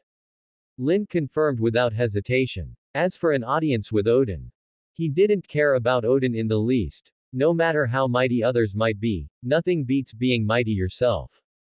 Still, if he could snag one of the artifacts in Odin's vault, he'd make a killing. You're going to refuse. Then you are my enemy, Lin. Feel my wrath, I'll make you regret refusing me, and you'll tumble into Helheim. Hela's eyes were venomous, brimming with malice. She raised her hand and loosed a barbed arrow that ripped through the sky with a shriek. She could channel Helheim's power, turning mana into thorny spikes. Anything they touched would grievously wound the soul. Even a brush of her fingertip brought death. She called this ability the Hand of Glory. Fall into Helheim. I doubt you're capable. Even Chthon couldn't hurt me. What makes you think you can? Stray mutts yapping at me. Go pee and take a good look at yourself. Lin retorted. No one could outmatch his razor tongue. Hela's temples throbbed. She'd never heard such filthy insults. Black light spilled from her fingertips as she summoned Helheim's might. The entire ghost realm shook. Massive, jagged spikes, like a tsunami, surged from both sides and slammed toward the sanctum. Destroy the New York sanctum and her mission was done. The other 2 sanctums, London and Hong Kong, were also under assault by demon lords. 9 stars alignment, a cosmic marvel seen once in 10,000 years. Only now can I break Odin's seal. I won't spare any of you, you'll all die here and fall into Helheim with me. Hela spread her arms and shouted, ripples of power wreathing her. Even with Odin alive, her might defied the heavens. She could crush Mjolnir with her bare hands. Carter Slade, Wanda and Pietro, Ares and Sif, Valkyrie, all were too busy fending off Hela's assault to spare a thought. Clang. Weapons flashed, mana roared against the thorny spikes, while wraiths poured forth. The spectral souls of Viking warriors shrieked like phantoms, clouding minds and making Lin raise an eyebrow. Truly a final boss. All demon lords are this strong. Lin narrowed his eyes. The totem spear blazed with fire as he swung it at Hela. Cut the head off the snake, drive her back and this ghost realm collapses. Every anomaly would vanish. After all, a ghost realm can't last, it's a temporary instance. The real world and dimensional layers relate like outside and inside. Reality is the outside. Dimensions are the inside. Occasionally they overlap. Luckily the magic barrier isn't decorative. Ancestor Agamotto's design has served since prehistory. Hey! Times change, the 9 stars alignment is the omen. After it, the universe's ley lines will reset. Think that magic barrier can still protect you.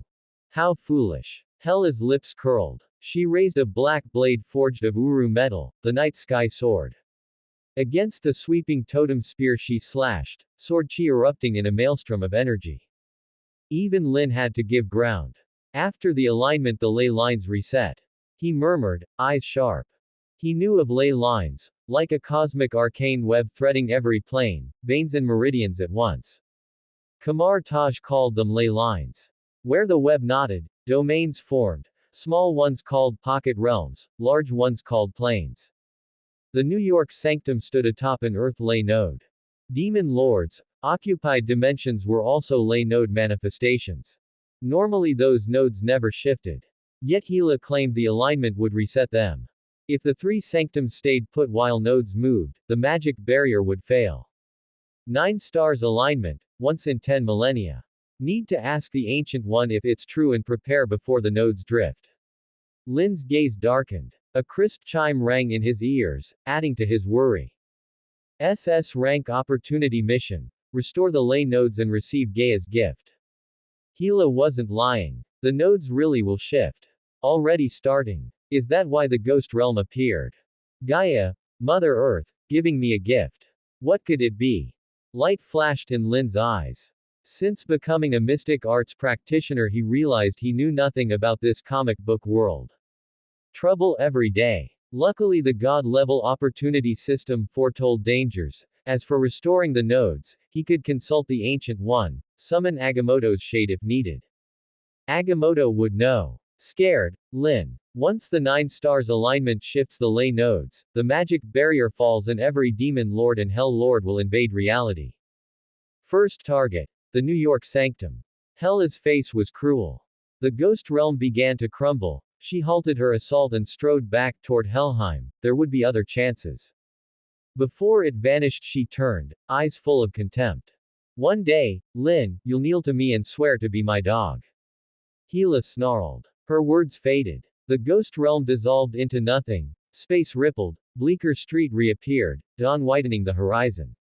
Lin, can you stomach that? Let's storm Helheim. Cut that fool into 1,000 pieces. Ares raged. Invade Helheim. Make trouble on Hela's turf. Think she's a pushover. She's both goddess of death and a dimensional lord. Valkyrie said grimly. The Valkyries were wiped out because they underestimated Gila on her home ground. She herself would never set foot in Helheim again. You're all hurt. Lin exhaled. White light spilled from his fingertips, the horse talismans restoration, washing over them. Wounds closed instantly, bodies returned to peak. Yet the mood stayed tense. Word arrived. London and Hong Kong sanctums were under attack by Satanic and demon god Chiyu. Demon god Chiyu. Lin frowned. He stepped through a mystic gate to both sanctums, then back to Kamar Taj, where white-shrouded bodies told the toll. Fortunately, Baron Mordo and Caecilius, with other masters of the mystic arts, held out until the ghost realm faded, disaster averted. Lin, only you and Carter Slade guarded New York. Did the sanctum hold? Which lord attacked you? Baron Mordo challenged. Caecilius, Daniel Drum, and Old Wong looked curious. Odin's eldest daughter, Gila. Lin said calmly. What? The goddess of death. The New York sanctum should be rubble. How dare you show your face here? Baron Mordo gasped. Gila ranked top 3 in the Hell Demon King Council. Lin, has the New York sanctum collapsed? Daniel Drum's face was grave. In everyone's mind, they were still back at the last meeting, jointly interrogating Lin. The New York sanctum had only 4 guardians. How could that possibly hold back Gila, the goddess of death? Lin, you're unfit to be sanctum master. You should step aside and hand the position to Daniel Drum. Baron Mordo seized the opportunity, certain the New York sanctum had fallen. Fortunately, the Hong Kong sanctum and the London sanctum were intact. As long as the New York sanctum was repaired quickly, the magic barrier could be maintained. I saw through you long ago, just a flashy little calamity. Caecilius's tone was cold. He'd entered the order less than a month ago, yet had become sanctum master, while hell lords and demon lords were ancient schemers. With Lin's experience, how could he occupy the seat of master? Lin, speak up, what exactly is the situation? Old Wong wore a deadpan face, but his kind heart gave Lin a way out. Who said the New York sanctum collapsed? Did I say that? Bunch of idiots, full of yourselves. The New York sanctum is perfectly intact. I drove Gila back. You call everyone Little Calamity, maybe you're the real Little Calamity. Lin curled his lips and went straight for the throat, mocking them mercilessly. The masters of the mystic arts present froze. Though they ground their teeth in clenched fists until veins bulged, no one dared raise their voice. A mystic gate opened slowly. It led to the New York sanctum, perfectly unharmed, without a single scratch. Within, figures exuded powerful auras, each was formidable. When did, Lin, you recruit demigods? Baron Mordo was stunned, shock written across his face. Sif, Ares, and Valkyrie were true demigods. Even if they didn't know their exact identities, their spiritual senses couldn't be fooled. Now I believe you, Lin. Old Wang gazed at him in admiration. With these demigods assisting, driving Gila back was entirely possible. Yet the London and Hong Kong sanctums had suffered heavy losses, widespread casualties, and during the Nine Stars alignment the Ghost Realm would overlap.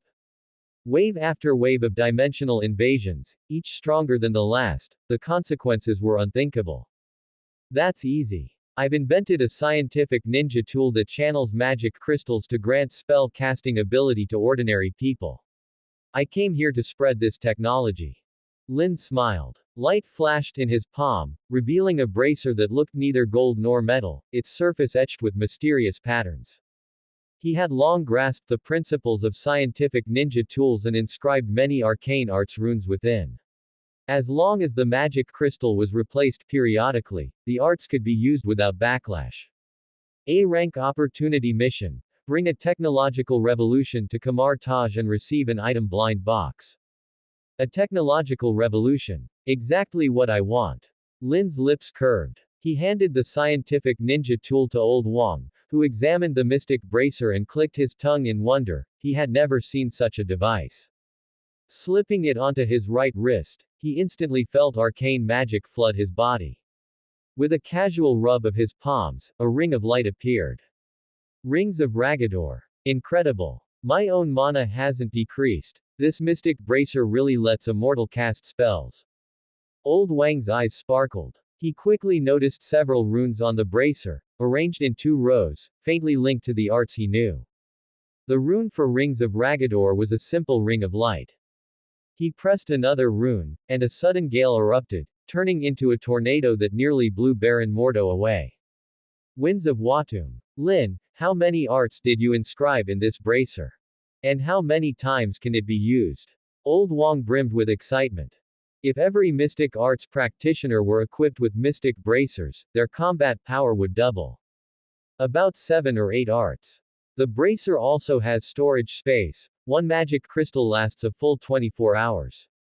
There's even an auxiliary holy light art that resists curses, exorcises demons, and heals injuries. Lin counted on his fingers. With intermediate divine mechanism 100 refinements and his arcane knowledge, upgrading a scientific ninja tool into a mystic bracer was effortless. The key. Promoting the bracers in Kamar Taj would still be difficult. Baron Mordo's family was essentially a crafting dynasty, his invention would cut into their interests. But Amir Mordo. Lin couldn't care less. A little calamity destined to betray the order, why give him face? Lin, where did you obtain such an evil device, letting mortals wield the mystic arts? Do you know what disaster this could cause? Do you think all mortals are good people? On the contrary. Once mortals gain power, they release the demons inside them. I will never use the device you brought. Baron Mordo berated him harshly. His high-sounding words masked self-interest. His family had crafted artifacts for generations, yet beside the mystic bracer their tools seemed like Stone Age relics, primitive and obsolete. How could he allow the bracer to spread? Yet while Mordo cared about profit, other mystic arts practitioners cared only about the bracer. After all, it was a tool to boost strength. Who would mind becoming stronger? Lin, how many mystic bracers do you have? The Hong Kong sanctum needs them. Old Wang was serious. If every guardian sorcerer wore a mystic bracer, even if a demon lord wove a ghost realm they wouldn't be helpless.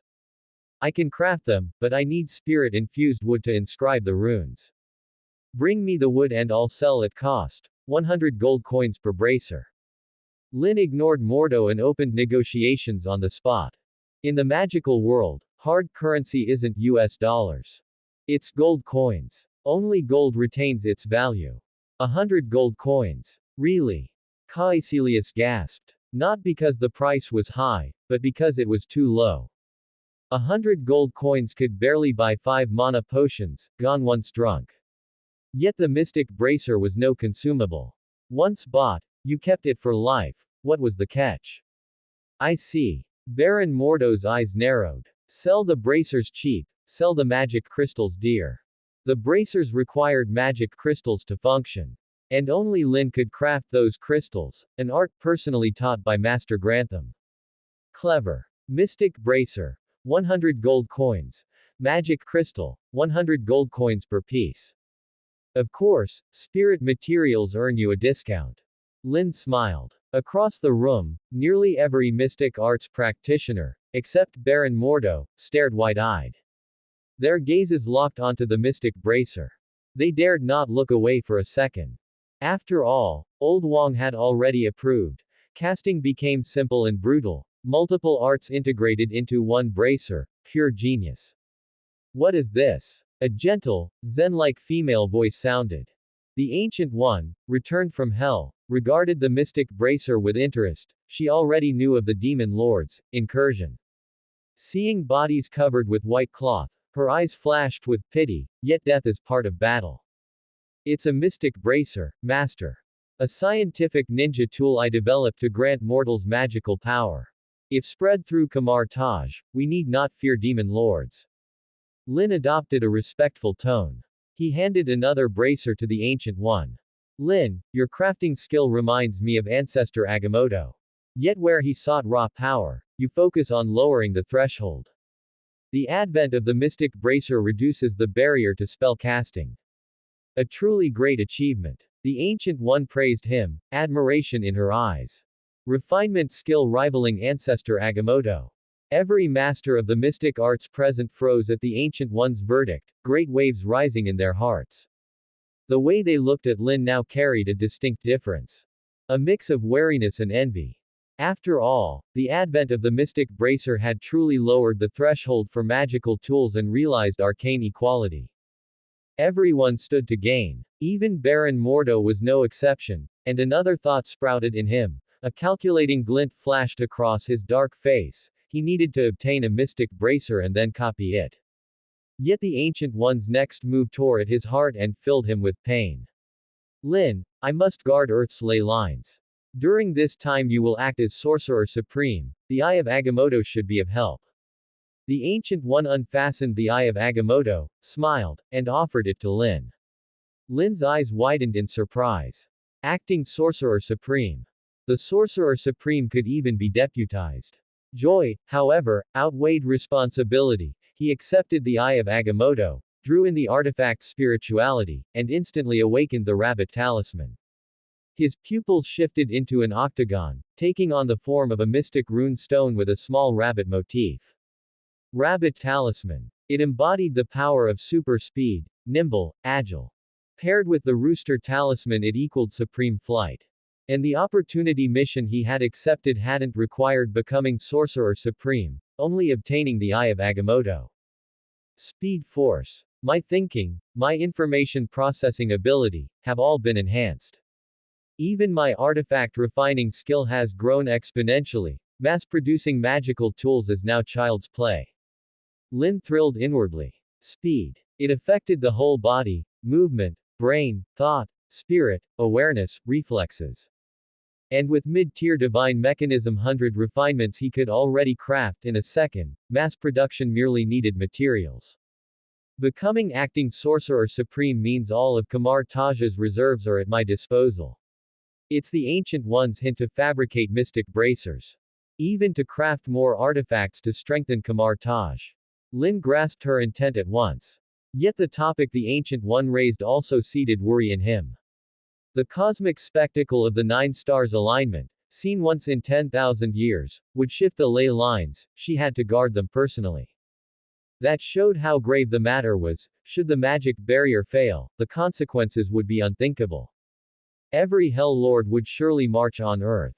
Lin, display your refining talent. Though you are only acting sorcerer supreme, who says you can't be made permanent? The Ancient One's eyes held profound meaning. In terms of arcane talent alone, Lin was Doctor Strange's equal. But Lin knew the way of artifact refining and had gained the ancestors' approval, there was no argument. Even if she wished to give Doctor Strange special treatment, Ancestor Agamotto would object. So she appointed Lin acting Sorcerer Supreme to further test his gifts and character. To see if he was fit to lead Kamar Taj. Venerable One, I will devote 100% of my effort to the mission you entrust. Lin nodded firmly. Sorcerer Supreme is both glory and burden. The greater the power, the greater the authority, the greater the responsibility. Otherwise, what right has one to hold the title? Yet he felt no pressure, only hunger to show what he could do. The first generation Mystic Bracer integrates 7 or 8 incantations. When I upgrade it, it will gain still more abilities. I could even fold the sling ring's function into it, or make the bracer and ring a matched set. Lin's imagination ignited, inspiration erupting. The Mystic Bracer was like a smartphone, lowering casting thresholds, but mana remained an issue. The sling ring carried mana. If the two could interface, perpetual motion would be possible. Of course, he kept the idea to himself. Technical hurdles remained, and he needed to push Divine Mechanism 100 refinements to high grade. That required only 1000 opportunity. Then upgrade. Lin's eyes blazed. At once a crisp system voice sounded. A text window popped up. Divine Mechanism 100 refinements. Hi, you grasp the true essence of refining, turning the mundane into the miraculous. Your ingenuity is unmatched. You are the Saint Ancestor of Craftsmen. Saint Ancestor of Craftsmen. Am I Lu Ban? Feels fantastic. Lin beamed. More knowledge on crafting, mechanisms, handiwork, and object control flooded his mind. He absorbed it all in an instant. Anything related to refining. See it, learn it, master it. He could even reproduce Village Chief Ma's training furnace in no time, given the right materials. A moment ago he'd still felt proud of the Mystic Bracer, now his face showed only disdain. It was a toy. Lin, I'm counting on you during this time. The Ancient One patted his shoulder, full of expectation, directly shattering Mordo. As senior disciple, Mordo had long seen the Sorcerer Supreme title as his for the taking. Venerable One, Lin already serves as Sanctum Master, can he really handle being acting Sorcerer Supreme as well? I believe we should choose someone else. The post should fall to the most popular, most senior master. Baron Mordo's eyes glinted meaningfully. Who among those present was more popular or senior than Baron Mordo? If he couldn't be Sorcerer Supreme, then acting Sorcerer Supreme was his by right. Mordo, your task is to assist Lin. I trust you understand. Which matters more, your own desires, or Kamar Taj? The Ancient One's words were heavy. She clearly saw his vast greed. This disciple acts for Kamar Taj. Baron Mordo lowered his head, feigning honesty while cloaked in sly self-righteousness. The hell you do. Small skill, big mouth. Think being senior disciple makes you special. With or without you, Kamar Taj is still Kamar Taj. And, seeing the acting Sorcerer Supreme, why do you not bow? Dissatisfied. Lin's face was cold. He released an invisible draconic might that swept through the hall. Every master of the mystic arts present felt their soul choke, hands trembling. Hail, acting Sorcerer Supreme. Baron Mordo choked back fury. Hail the Venerable. Old Wong, Daniel Drum, and Caecilius also bowed. S-rank opportunity mission. Instruct Kamar Taj and receive the Book of the Vishanti.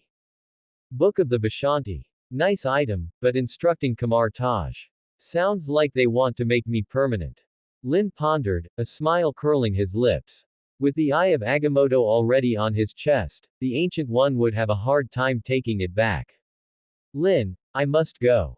When I return I will review your teaching results, do not disappoint me. The Ancient One waved. She stepped into a mystic gate and headed for Earth's ley lines. The ley lines do not lie under the crust but at the core, forming a secret realm also called the heart of Earth's secret realm. Kamar Taj, however, simply calls it the ley line space. Now that I am acting Sorcerer Supreme, I will contribute. The mystic bracers I produce will be issued to the three sanctums. You need only sign a contract to use a bracer free of charge. Yes, that's right. The mystic bracer will become standard issue for every mystic arts practitioner, alongside the sling ring. Lin declared without hesitation. This was the moment to win hearts. At his announcement, the mystic practitioners erupted in gratitude. Kamar Taj's power structure is also a pyramid model, with the Sorcerer Supreme at the top. The middle layer consists of masters of the mystic arts and retired masters. However, the grassroots mystic arts practitioners are the most numerous, and their skill levels vary widely. The strong are strong, and the weak are weak. Therefore, grassroots practitioners are practically desperate for the mystic bracer. Originally, the grassroots practitioners couldn't afford the price of 100 gold coins, but since Lin became the acting venerable, the mystic bracer is now free. How could they not wholeheartedly praise and support him? Even if they voted with their feet, they must ensure Lin remains firmly in the top seat so they can hold the mystic bracer for free long-term. However, a few apprentices, being clever, immediately asked, "Venerable, signing a contract. What does that mean? Does it mean we have to pawn our souls?" Lin found this mystic apprentice familiar, and upon closer inspection, realized it was Hunter, whom he had personally dismissed. Hunter had met Mephisto. Having clearly learned his lesson, he was extremely wary of soul contracts. It's a standard contract. As long as you remain in Kamar Taj, you can use the mystic bracer, but if you leave Kamar Taj, you must return it. As long as you sign this contract, you can receive the magic crystal without paying a price. Furthermore, as the mystic bracer's version upgrades, you can trade in the old one for a new one. Lin's voice was loud and his explanation straightforward. This made the mystic apprentices look excited. The mystic bracer's version can be upgraded with more functions and more spells.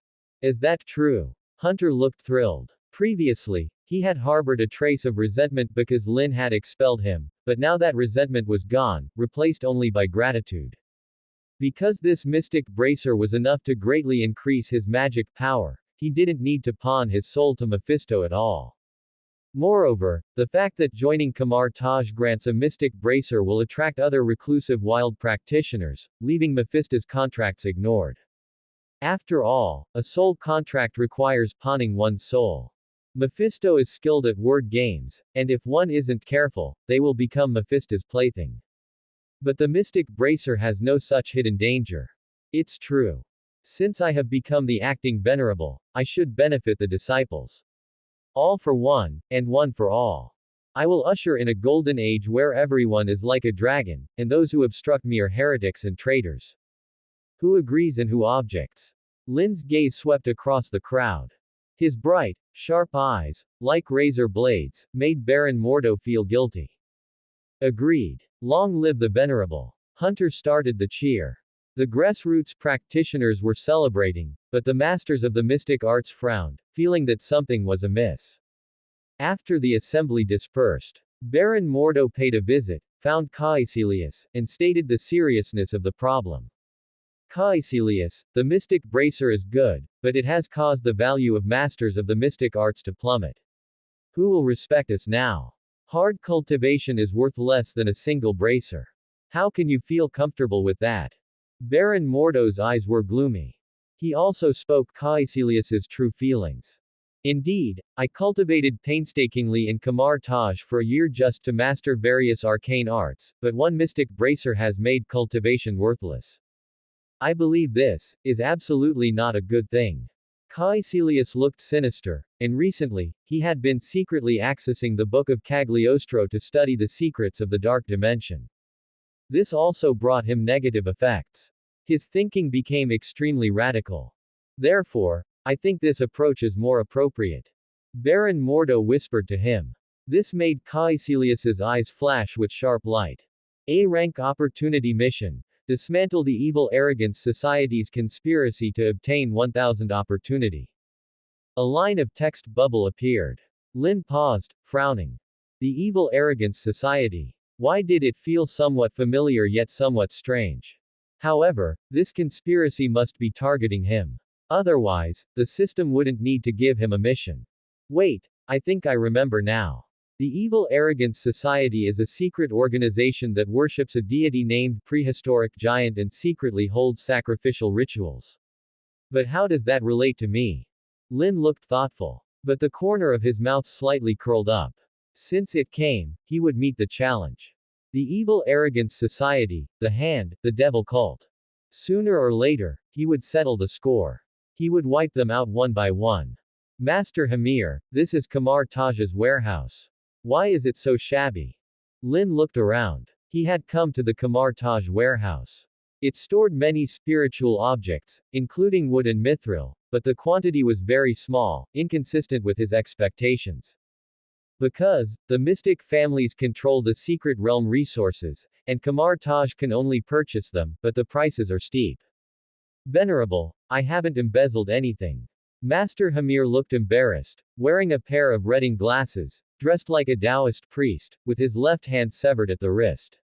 He was the former sanctum master and now the warehouse manager. All expenditures and income were recorded. After Lin received the records and glanced through them, he discovered the root of the problem. Kamar Taj actually has no pillar industry. Relying entirely on the Sorcerer Supreme treasure hunting for working capital. How the hell is that supposed to work? Lin was dumbfounded. It turned out that the Ancient One often went out traveling, not for vacation, but for treasure hunting. Only by finding treasure could she obtain working capital to purchase spiritual objects and consumables. But what kind of situation was this? It seems. The way of artifact refining must become the pillar industry. Mystic bracers will be produced and sold internally, while other inexpensive magic artifacts will be sold to various civilizations. I believe Asgard, Olympus, Talo, Sakar will all patronize us. Lin made his decision. He must reorganize Kamar Taj, greatly promote the way of artifact refining, and use good currency drives out bad currency, forcing the mystic families out of business. What they took from him, they must spit back out. After all, he would eventually drop the acting title and officially become the Sorcerer Supreme. As the spokesperson for Kamar Taj, he must seek benefits for the sect. Could the Evil Arrogance Society's conspiracy be related to this matter? Has the existence of the mystic bracer already alarmed the demons? Lin's eyes suddenly lit up. The advent of the mystic bracer is an immeasurable merit for Kamar Taj. Even if Lin resigned as Sorcerer Supreme, the mystic bracer would be passed down. For the demon lords, the mystic bracer grants magical equality. Who would still be willing to pawn their soul? It cut into Mephisto's cake. It even cut into the cake of all demon kings. That's right, Venerable. There's a company in Midgard called Wizard Tech. They ostensibly manufacture home appliances, but they actually develop magic artifacts. They will likely raise objections. Master Hamir gently reminded him. The situation was not optimistic. The origins of Wizard Tech can be traced back to the Middle Ages, founded by Morgan Le Fay. Although Morgan Le Fay vanished without a trace, Wizard Tech remains. Morgan Le Fay. Lin raised an eyebrow. He had heard that name. She was reputed to be the greatest witch in Earth's history, and she was also the disciple of the wizard Merlin. It is said that the first owner of the Darkhold was Morgan Le Fay's rank opportunity mission. Tame Morgan Le Fay to obtain the Norn Holy Stone. Tame, does that mean the same as taming the cloak of levitation? Make Morgan Le Fay serve me. Lin blinked. Well, that would be a technical challenge. Crucially, he was totally clueless about where Morgan Le Fay was. The primary task now was not to cause trouble, but to use Kamar Taj's spiritual objects to manufacture more mystic bracers. And he immediately started working. The levitation power lifted the spiritual objects, and his hands moved as fast as lightning, leaving afterimages in the air. Master Hamir nearly dropped his jaw. You have brought about a technological revolution and obtained an item blind box. Before long, Lin manufactured 100 mystic bracers and created over 1,000 magic crystals, enough for Kamar Taj to use for quite some time. The Rabbit Talisman and Divine Mechanism 100 refinements are simply YYDSs. Lin stood at the front of the platform. Watching the apprentices inside the hall collect their mystic bracers one by one, the corner of his mouth curved slightly. He had imbued the bracers with a spell that could read soul data and form a binding effect. If anyone outside the apprentice order tried to use one, the bracer would self-destruct. It was a solid defense against industrial espionage. After all, the evil arrogance society and the techno-wizards had come for the mystic bracers. He had to guard against them. Moreover, with his technological revolution, the atmosphere inside Kamar Taj had changed. The arcane arts were no longer lofty, and apprentices could now rival masters. Especially the commoners led by Hunter, each had received a mystic bracer, and once they put them on, they could feel mana surging, letting them cast many secret arts. Your Eminence, Kamar Taj is blessed to have you. From now on we will absolutely follow your leadership. Hunter declared without hesitation. All the common-born students and late-start mystic arts practitioners nodded hard in agreement. After all, without status or background, how many monkey years would it take to become a master through personal study alone? But with a mystic bracer on the wrist, one became a master of the mystic arts in an instant. Remember, never go out alone, better to move in groups. A common man is guiltless, but a jade in his hand becomes his crime. These bracers are worth a fortune. Lin cautioned earnestly. Any information-savvy hidden clan would want to get hold of a mystic bracer. Even demon lords and their proxies would want to destroy them. Because the bracers badly damage their interests. All conflict, at its core, is a fight over interests. What others gain, you lose. Yet Lin possessed the 12 talismans for infinite mana, plus 4 infinity stones, time, mind, space, power. Even he was startled. When had he quietly gathered 4 of them? SS rank opportunity mission. Forge the infinity gauntlet to unlock the pig talisman. I have to craft the infinity gauntlet just to light up the pig talisman. Are you kidding me? Lin looked gloomy. To forge the gauntlet he first needed all 6 infinity stones. The glove itself wasn't a big deal. He commanded the way of artifact refining, on par with the forefather of craftsmen. But the ether particle had yet to reawaken, and the soul stone sat on Vormir, demanding a soul for a soul. Was he supposed to sacrifice Wanda? No way, then who would have my kids? He muttered inwardly. He had no immediate answer, but the ether particle had to be obtained. It concerned the monkey talisman, the power of transformation. That force would apply to every secret art, adding endless possibilities. Only imagination set the limit. Even the 12 talismans themselves were totems, they could be fused into the mystic bracers. If he enchanted a bracer with the monkey talisman, it would become ever-changing. A gleam flashed in Lin's eyes. His mind brimmed with ideas, but material shortages kept them on the shelf for now. Time to return to the New York sanctum. He gave his final orders. Then he slashed open a mystic gate and stepped back to 177A Bleecker Street. Their Sif greeted him with a smile. Lin, Heimdall relays that His Majesty Odin wishes to receive you personally. You need materials. Asgard has no shortage. Sif's face shone with anticipation. Odin never granted audiences to mortals, so this chance meant Lin had done something great. Almost forgot. I chose to repel Hela and earn an audience with Odin. Perfect. Asgard's resources are exactly what I need, and I can introduce the mystic bracers there as well. Lin nodded. He glanced at the others. Though they lacked bracers, he had crafted other magic artifacts and bestowed them on these demigods. Wanda wore a magic cloak that aided her control of chaos magic. Pietro sported boots that let him run over any terrain. Ares gripped a double-headed axe whose blades were forged of uru, seamless and gleaming coldly. Valkyrie held a shield that could stop a missile strike. Carter's Slade carried enough ammunition to be a walking arsenal, one man equal to an army. Lin, you're going to Asgard. And, is that the Eye of Agamotto on your chest? Isn't that the Sorcerer Supreme's relic? Carter's eyes sharpened. Only the Sorcerer Supreme was worthy of the eye. Did this mean Lin had already claimed the title? In that case, he had truly latched onto a mighty thigh. When he first met Lin he'd thought him just little Calamity, yet in days the man had become Sorcerer Supreme. From now on, wouldn't he have to address him as, Your Eminence? Sorcerer Supreme. And equal to Odin. Lin, you never cease to amaze me. Valkyrie's eyes fluttered. The Sorcerer Supreme stood on the same tier as Odin. Before, Odin receiving Lin meant receiving a mortal, now it required genuine courtesy. Just acting, nothing worth mentioning. Let's head out. Thor and I are brothers, I hope his trials on Sakaar haven't made him forget the way home. Lin waved a hand. Then Sif and Valkyrie accompanied him toward Asgard. Through the mystic gate they stepped into a resplendent, heaven-like city bathed in holy sunlight. Heimdall, clad in golden armor, stood on the Bifrost bridge leaning on his sword, smiling at Lin's arrival. Then his expression froze. It wasn't because of Valkyrie. The Eye of Agamotto. Lin, when did you become Sorcerer Supreme? Why has Asgard received no word?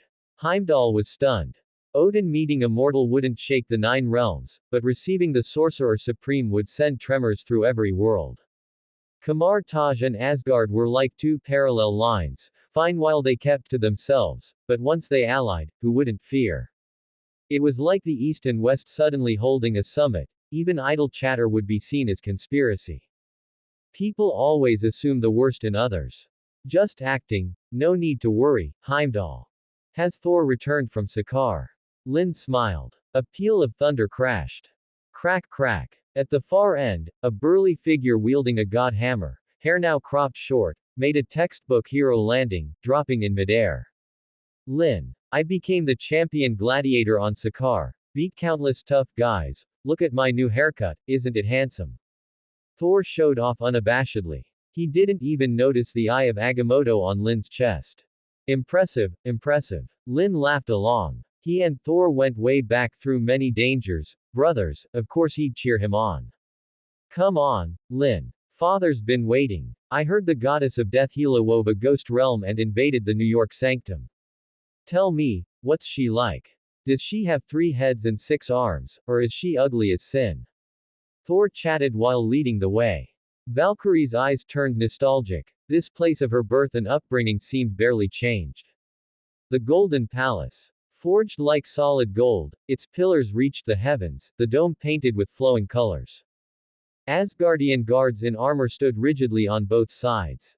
Upon the throne, a broad, white-bearded elder, right eye covered by gold, sat like a coiled dragon, eternal spear in hand.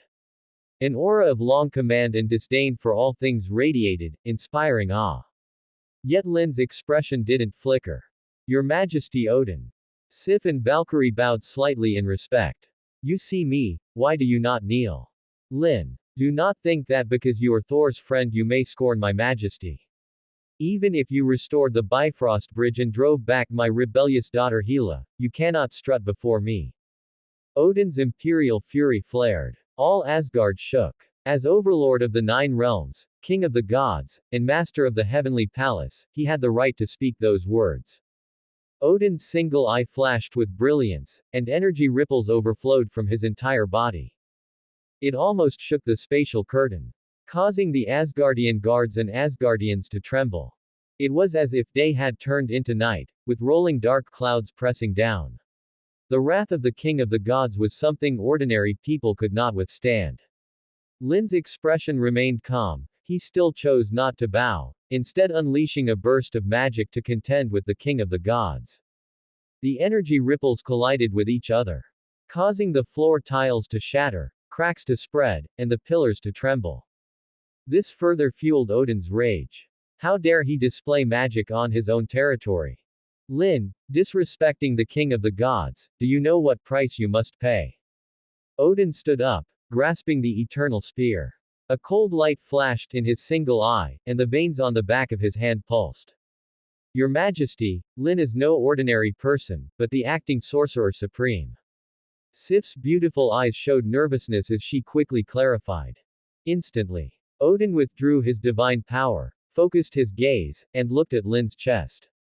He saw the Eye of Agamotto, shimmering with strange colors, the symbol of the Sorcerer Supreme, representing dominion over Kamar Taj.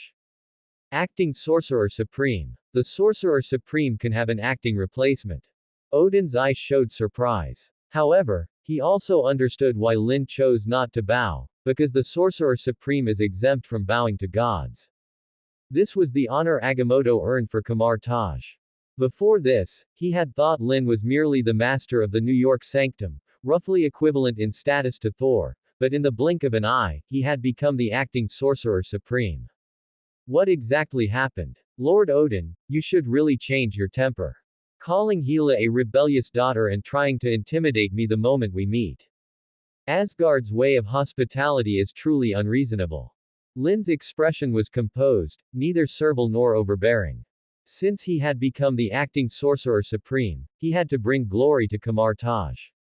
Furthermore, he was not weaker than the king of the gods. The combination of the horse and dog talismans meant immortality. Even if Odin wielded Gungnir, he might not be able to harm him. Venerable Lin En, you have already met Hela. You should understand how dangerous Hela is, given her bloodthirsty nature and her control over the authority of death. The cosmic spectacle of the 9 stars alignment will also cause turmoil in the 9 realms, and this is why I invited you. Odin's attitude softened. He clearly regarded Lin as being on the same level, respecting the clothing before respecting the person. Even in Asgard, this custom could not be avoided. After all, the Sorcerer Supreme, who governs Kamar Taj, is considered the spokesperson for Midgard. If he angered the Sorcerer Supreme and incurred Agamotto's hostility, he would be in deep trouble. The current Agamotto has already ascended to godhood, forming the Trinity of Gods, the eternal Vishanti, alongside the goddess of light Oshtor and the ancient Hagath. This is equivalent to celestial supreme Erisham in the domain of magic. Who could possibly withstand that? However, the cosmic spectacle of the 9 stars alignment is a once-in-10,000 years event, and all manner of ghosts and monsters will take this opportunity to cause trouble. He believed Lin understood the gravity of the situation. S-rank opportunity mission. Successfully forming an alliance between Kamar Taj and Asgard will grant you the ancient winter coffin. Form an alliance. The ancient winter coffin. Lin's eyes lit up. He finally understood Odin's intention. It was for cooperation, not confrontation. Naturally, he wouldn't miss this opportunity. After all, the ancient winter coffin is also a divine artifact. Laufey, the king of the frost giants of Jotunheim, once used the ancient winter coffin to trigger an ice age on Earth. The power of the ancient winter coffin is comparable to that of the Infinity Stones. It is said to seal the Fimbul winter of the giant progenitor, Ymir. It possesses the fury of 1,000 deadly winters. And when used by a frost giant, its power will be even greater. However, he is not a frost giant, but Laufey's son, Loki, is at the New York Sanctum. If he cultivates Loki and helps him become king, he will be able to command the frost giants to oppose the Hell Demon King Council. In short, this deal is guaranteed to be profitable. Lord Odin, in order to deal with the 9 stars alignment, I have a proposal, to form an alliance. Kamar Taj and Asgard already share a connection. Thor and I are like brothers, and we will both take over the major mission of protecting the 9 realms in the future. This will definitely be beneficial without any harm. Lin spoke first. Upon hearing this, Odin's eye flashed brilliantly. Because this was also his idea, but the Ancient One rarely came to Asgard, and Lin, as the acting Sorcerer Supreme, had proactively suggested forming an alliance. It was exactly what he wanted. The key was, he had long predicted that an inevitable defeat would erupt in Asgard, a war named Ragnarok. If Asgard was reduced to nothing, where would the Asgardians go? To pave the way for Thor, he decided to swallow his pride and ensure the alliance was formed. After the destruction of Asgard, the entire nation would relocate to Kamar Taj and settle down in that hidden sect. Venerable Lin En, what you said is absolutely correct. Kamar Taj and Asgard should cooperate and exchange resources. The artifact refining materials you need are readily available in Asgard. Furthermore, you may not know this, but Agamotto created the arcane arts by referencing rune magic. And I will give you an opportunity to meditate and gain insight beneath the world tree. Perhaps you will also grasp the essence of the universe. Odin smiled. He was calculating against Lin, and Lin was calculating too. Lord Odin, I will certainly go to the World Tree, but I am also very curious about the ancient winter coffin and hope to study it. Perhaps I can create ice magic artifacts, allowing the Asgardians to fear no severe cold. Lin's voice was clear. But this made Odin frown. The ancient winter coffin. Ice magic artifacts. Do you know that this is the Frost Giants' clan protecting divine artifact? It's fine while it remains in the heavenly palace, as the Frost Giants dare not move, but if you take the ancient winter coffin away, it's tantamount to asking for trouble. The Frost Giants will come looking for you. Odin's tone held a warning. Although Laufey, the king of giants, is dead, the Frost Giants are certainly not to be trifled with. Legend says the son of Ymir has appeared and is consolidating all the Frost Giants. Son of Ymir. Lin raised an eyebrow. S-rank opportunity mission. Defeat the son of Ymir to receive 5,000 opportunity points. 5,000 opportunity points. Corvus Glaive and Proxima Midnight only provided 1,000 opportunity points. This son of Ymir seems to be just as strong, if not stronger. Lin's pupils contracted slightly. However, since the opportunity system gave a prompt, he must acquire the ancient winter coffin, and it will definitely trigger subsequent benefits. Lord Odin, are you underestimating the Sorcerer Supreme? Even if I am acting, this is still a form of recognition. An alliance must show sincerity.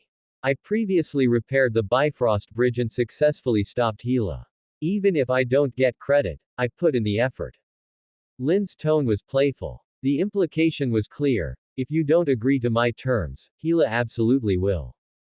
Admiration flashed in Odin's single eye. The Ancient One appointing you as acting Sorcerer Supreme truly shows discerning judgment. Guards, bring the ancient winter coffin. Since Venerable Lin En needs it, I have no objection.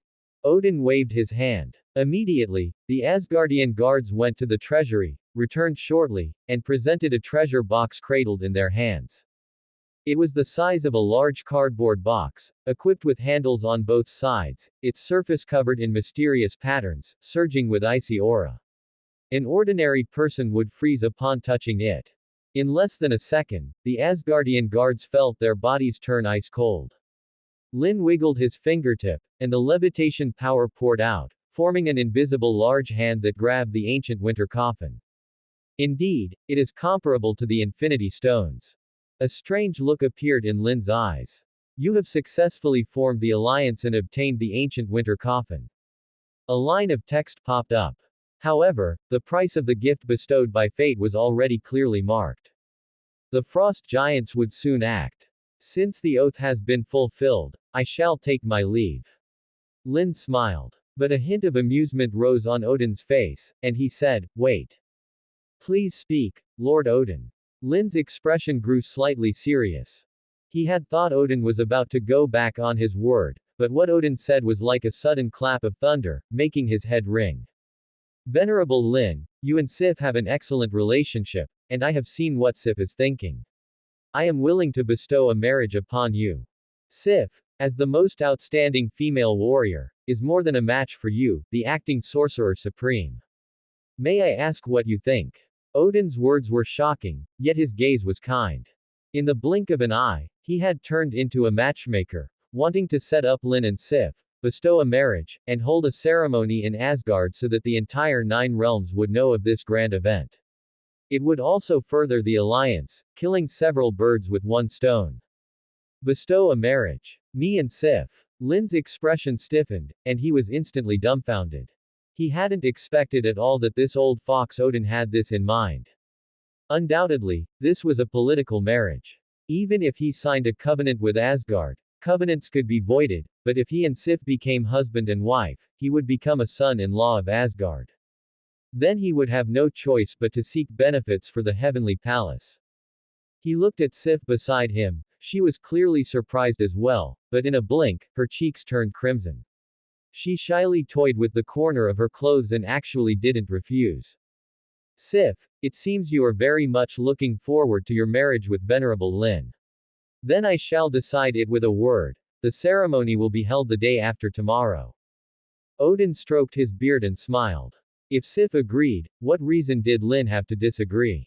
Was it that Sif was ugly? He believed that no man would refuse a woman who possessed both beauty and strength to be his wife. Lord Odin, I think you've grown too accustomed to being a father. You can arrange a betrothal for Thor, but I am not Thor.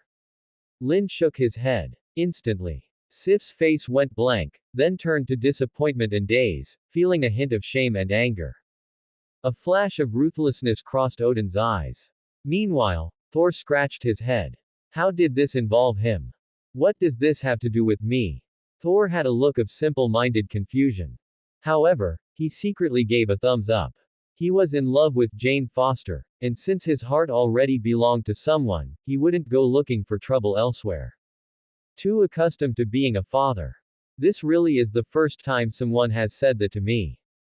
Odin tried to save face for himself. But he couldn't help but feel that Lin was being tactless. Lord Odin, since I entered the path, I have devoted myself entirely to seeking the Tao. I do not care for romantic entanglements.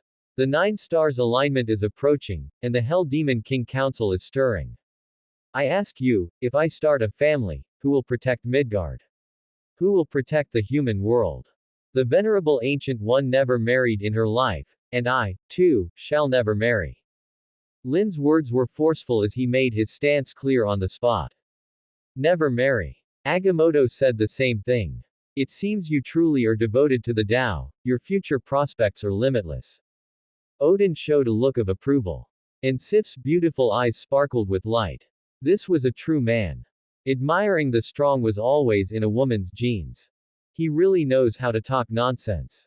Valkyrie thought to herself. Never marry. Who was he kidding? Procreation between men and women didn't need a ceremony or a marriage certificate, those were just worldly constraints. Valkyrie had long since seen through this acting sorcerer supreme. He talked a good game, but at his core, he was a rebel. Lord Odin, please excuse my departure. Sif, you stay in Asgard for now to purchase spiritual materials for me. I will wait for you at the New York Sanctum.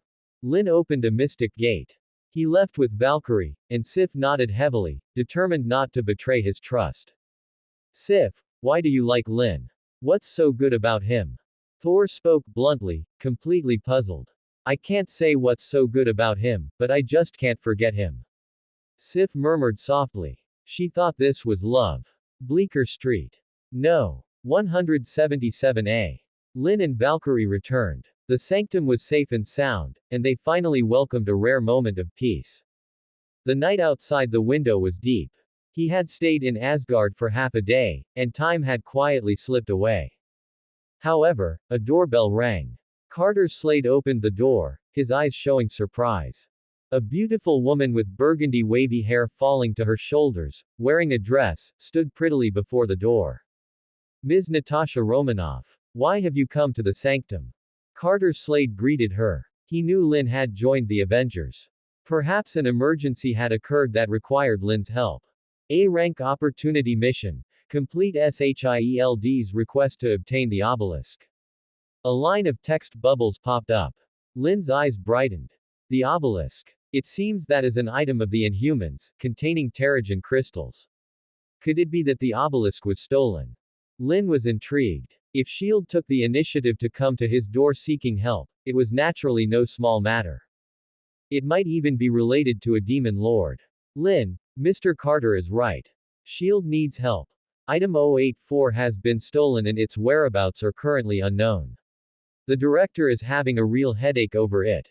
Natasha had exquisite features and light makeup on her face. The item 084 she mentioned usually referred to mysterious artifacts. S.H.I.E.L.D. was also responsible for containing and safeguarding all supernatural items. Item 084 was the obelisk. A Nazi relic seized during World War II.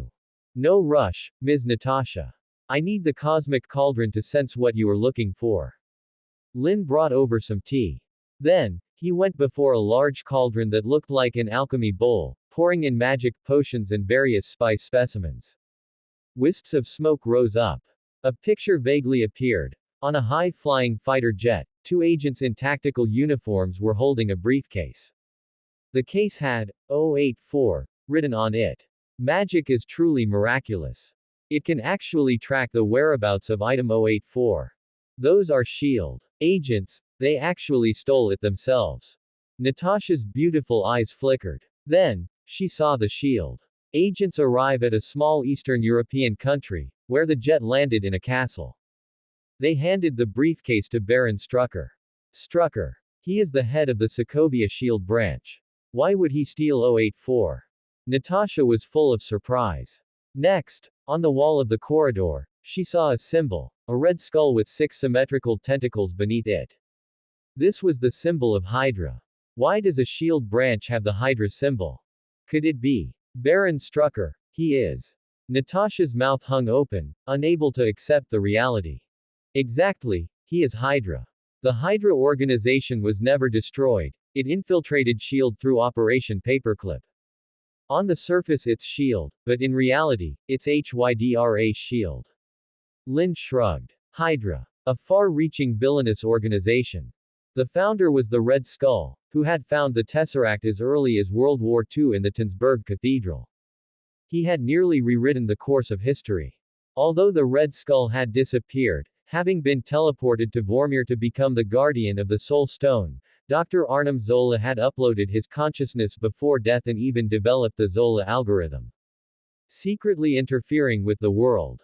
Lin hadn't cared much at first, but through the display of the cosmic cauldron, an ominous premonition suddenly arose. Hydra getting the obelisk clearly had another purpose. Hydra shield. Are you really not joking? Natasha felt a chill down her spine. Doesn't that mean if she hadn't come to find Lin, she would have been kept in the dark the whole time? Crucially, who was Hydra, and who was on her side? She instinctively doubted everything. First of all, the Avengers can be trusted. Nick Fury and Coulson can also be barely trusted. It's just that the cosmic cauldron doesn't predict the future, rather, it predicts the past. These are all things that have already happened. Lin's expression condensed slightly. Baron Strucker has already obtained the obelisk. How exactly will he use it? Sokovia. Borderline. Inside an ancient castle built into the mountainside. Spatial ripples spread out. Baron Strucker stood in front of a large machine, his gaze, visible through his monocle, revealing excitement and anticipation. Dr. Zola. Obelisk number 084 can indeed activate this device. Do you think this device can locate Red Skull? Baron Strucker turned his head to look at the android beside him. The android was intricately constructed, with a screen on its chest displaying a digitally simulated face that looked both earnest and wise. Using the alien technology dropped by the Chidori civilization, Dr. Zola invented this body and regained mobility. Based on the Zola algorithm's deduction, the obelisk is an extraordinary item with considerable research value. Only Red Skull can lead Hydra to greatness again. This world should follow Hydra's ideology. Survival of the fittest. Dr. Zola's voice was fervent. The realization that sorcerers and gods existed on Earth had also stimulated him. Because this exceeded the Zola algorithm. However, he quickly optimized the algorithm, and the data indicated that the obelisk could open the door to another world, allowing Hydra to stand at the peak of the world. The mysterious machine operated, drawing energy from the obelisk, instantly tearing open the spatial curtain and revealing a miniature vortex. A figure appeared, pale red in complexion, with horns on its forehead and a whip-like tail trailing behind it. Fierce light spilled from its eyes, and an invisible energy burst from its fingertips, instantly controlling the entire scene. Who opened the gate of Hell's border? My name is Valesco, Demon Lord of Hell's border. You summoned me here, and I shall reward you according to your merits. Valesco grinned sinisterly. Immediately, dark energy spread beneath his feet. The surrounding Hydra soldiers, upon being touched by the dark energy, began to roar. They became extremely hideous, like human demons, clustering around Valesco, leaving Dr. Zola stunned. Hell's border, why didn't we find Red Skull? Did my device malfunction? Or is it a problem with the Zola algorithm? Dr. Zola slowly retreated. Due to his unique structure, he was not affected by the curse. But Baron Strucker transformed into a demon in the blink of an eye, his physique doubling in size, sharp spikes tearing through his skin, and soaring to a height of 3 meters.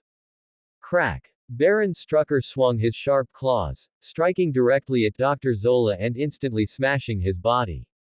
But this could not kill Zola. Because Dr. Zola's consciousness had been uploaded to the server, and he had countless backups. However, the gate of Hell's border was already open. Valesco's eyes flashed with cold light. He would summon all his armies, occupy this ancient castle, and conquer this world. I heard Mephisto is also in Midgard. Following the demonic law that forbids forcibly taking a soul without consent, what a foolish idea. As for me, I will seize all souls, become the strongest demon king, and become Satan. Valesco raised his arm and shouted. But at this moment, a burst of magic sparks floated up, forming a mystic gate. A figure, quick as lightning, rushed out. He rushed directly to the device and instantly destroyed it. The obelisk lifted off the ground.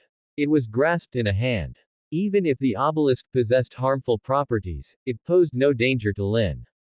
The Hydra organization actually opened the gates of hell and brought you, a little calamity, into the real world. It seems, the dimensional chaos during the 9 stars alignment caused the device to malfunction and connect to Hell's border. Lin was deep in thought. Watching the Hydra soldiers transformed into human demons by Valesco, he couldn't help but frown slightly. Standing beside him were Wanda and Pietro, along with Natasha. Hearing is one thing, seeing is believing, seeing the shield branch reduced to a Hydra den. Natasha finally believed that Hydra had risen from the ashes. You have completed the commission and obtained the obelisk. S-rank opportunity mission. Banish Valesco to master black magic. Banish Valesco, and I can master black magic. Lin's eyes shone brightly. Immediately, his feet lifted off the ground, and he summoned a large number of ninja soldiers, gripping kunai and shuriken, to attack the human demons. The spatial distortion caused by the 9 stars alignment had already created a loophole in the magic barrier. I'm afraid, similar incidents will occur frequently during this period. And as the acting Sorcerer Supreme, he must shoulder the responsibility. Sorcerer Supreme. Not Ancient One. Why has it been replaced by a mere youth? Don't you know my name? Demon Lord of Hell's border. If you know what's good for you, step aside, or you will die here. Valesco's face was ferocious. At this moment, the news of the acting Sorcerer Supreme had not reached Hell's border. As the name suggests, Hell's border is the furthest from reality, but Dr. Zola's operation tore through the barrier between the two realms, leading to this disaster. This severely deviated from the plot. Due to Lin's influence, the historical timeline he knew would likely be completely unrecognizable. Fortunately, I have the 12 talismans. Valesco. Since you know I am the Sorcerer Supreme, yet still dare to cause trouble here, are you truly tired of living? Lin curled his lips into a smile.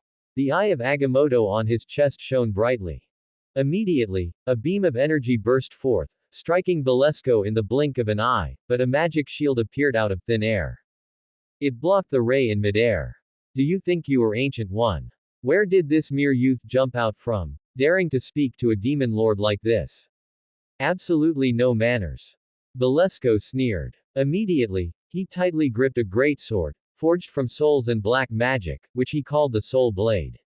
He sacrificed countless souls, and the power of the Soul Blade grew exponentially. It was almost comparable to other divine artifacts and could cut through any substance. Boom! Valesco launched forward like a cannonball, reaching Lin in the blink of an eye, sweeping out with the Soul Blade. The blade tip shimmered with dazzling light. This was enough to severely wound the soul, tearing it into fragments.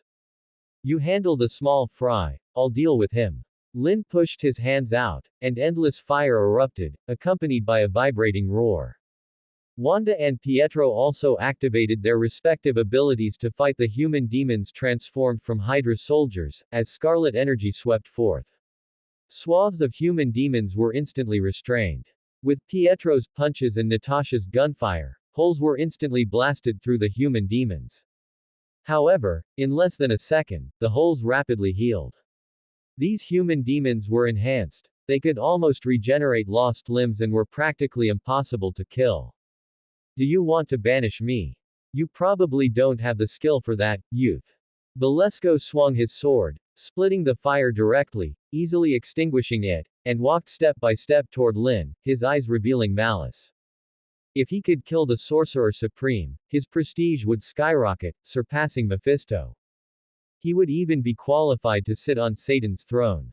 After all, no matter how strong a Hell Lord is, it's not as good as becoming Satan, and the key to becoming Satan is defeating the Sorcerer Supreme and sacrificing their head to the Satan's throne. What? The head of the Sorcerer Supreme? All demon lords want it. Ancient One, you're trying to get me killed. Lin's eyes widened. So, to become Satan, a sacrifice is required. As for the offering, it's his head. Doesn't that mean that when the Hell Lords and Demon Lords learn that the venerable Ancient One has stepped down and he has become the Sorcerer Supreme, they will all attack him?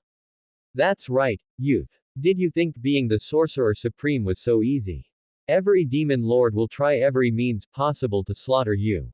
However, you will only die by my hand, helping me ascend to the Satan's throne. Valesco laughed maniacally. SS rank opportunity mission. Keep your head to obtain an item blind box. A line of text bubbles popped up. Lin had a helpless expression. It turned out Valesco wasn't lying. To sit upon Satan's throne, a sacrifice really was needed, the head of a Sorcerer Supreme.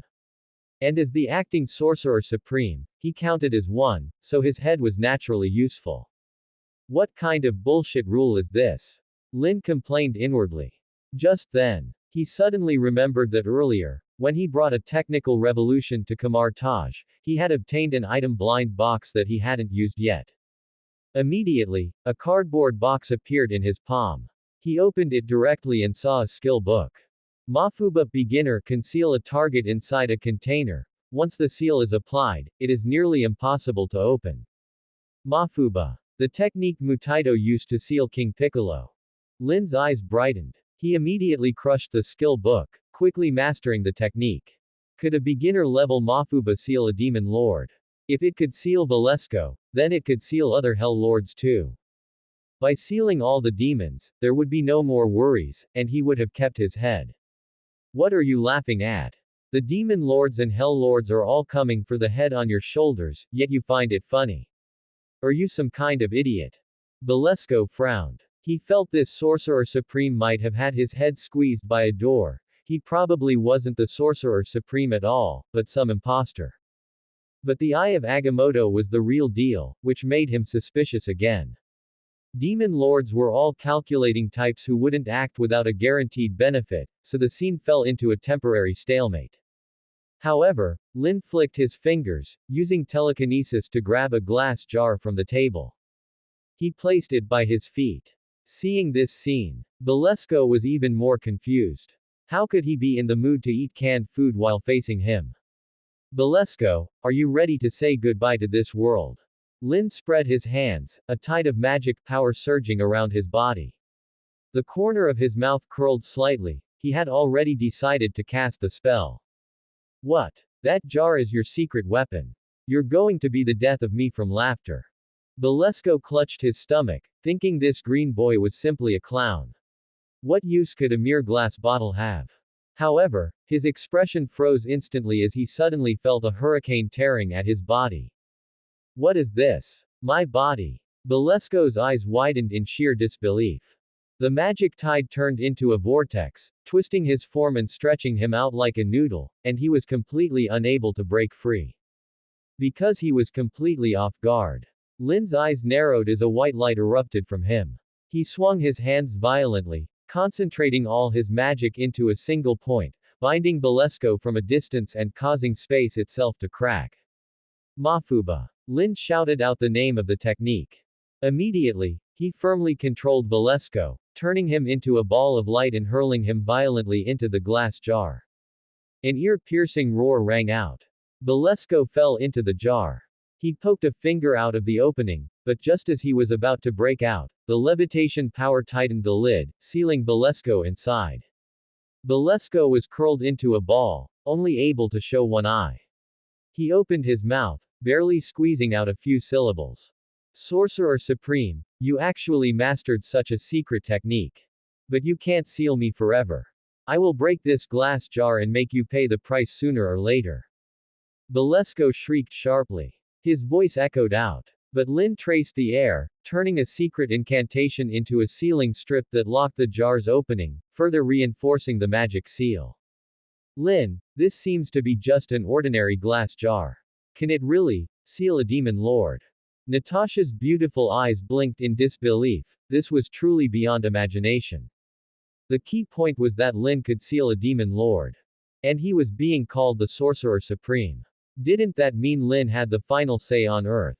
Where did that leave Shield? I didn't expect the secret technique I mastered to be able to seal a Hell Lord either. Lin tossed the jar in his hand, a smile playing on his lips, his heart filled with joy. Mafuba. It truly lived up to its name. This was a move capable of sealing Hell Lords. If the Mafuba were taught to mystic arts practitioners, it would be a life for a life ultimate technique enough to terrify demon lords. The reason he was fine was because the combination of the horse and dog talismans meant he was immortal and indestructible. Lin, how should we handle these man-demons? Wanda flew over. With her studies, her mastery of chaos magic had reached an incredible level, allowing her to even shake reality. She could change the arrangement of molecules and atoms in matter. Instantly. The ground turned to sludge, and all the man-demons sank into it before it turned back into hard rock, completely trapping them. How to handle them? For the sake of justice and peace, of course, we eliminate them all. Lin unleashed a blast of fire, flames with temperatures comparable to the core of the sun, madly incinerating all the man-demons. Even as painful wails reached his ears, his expression remained unchanged.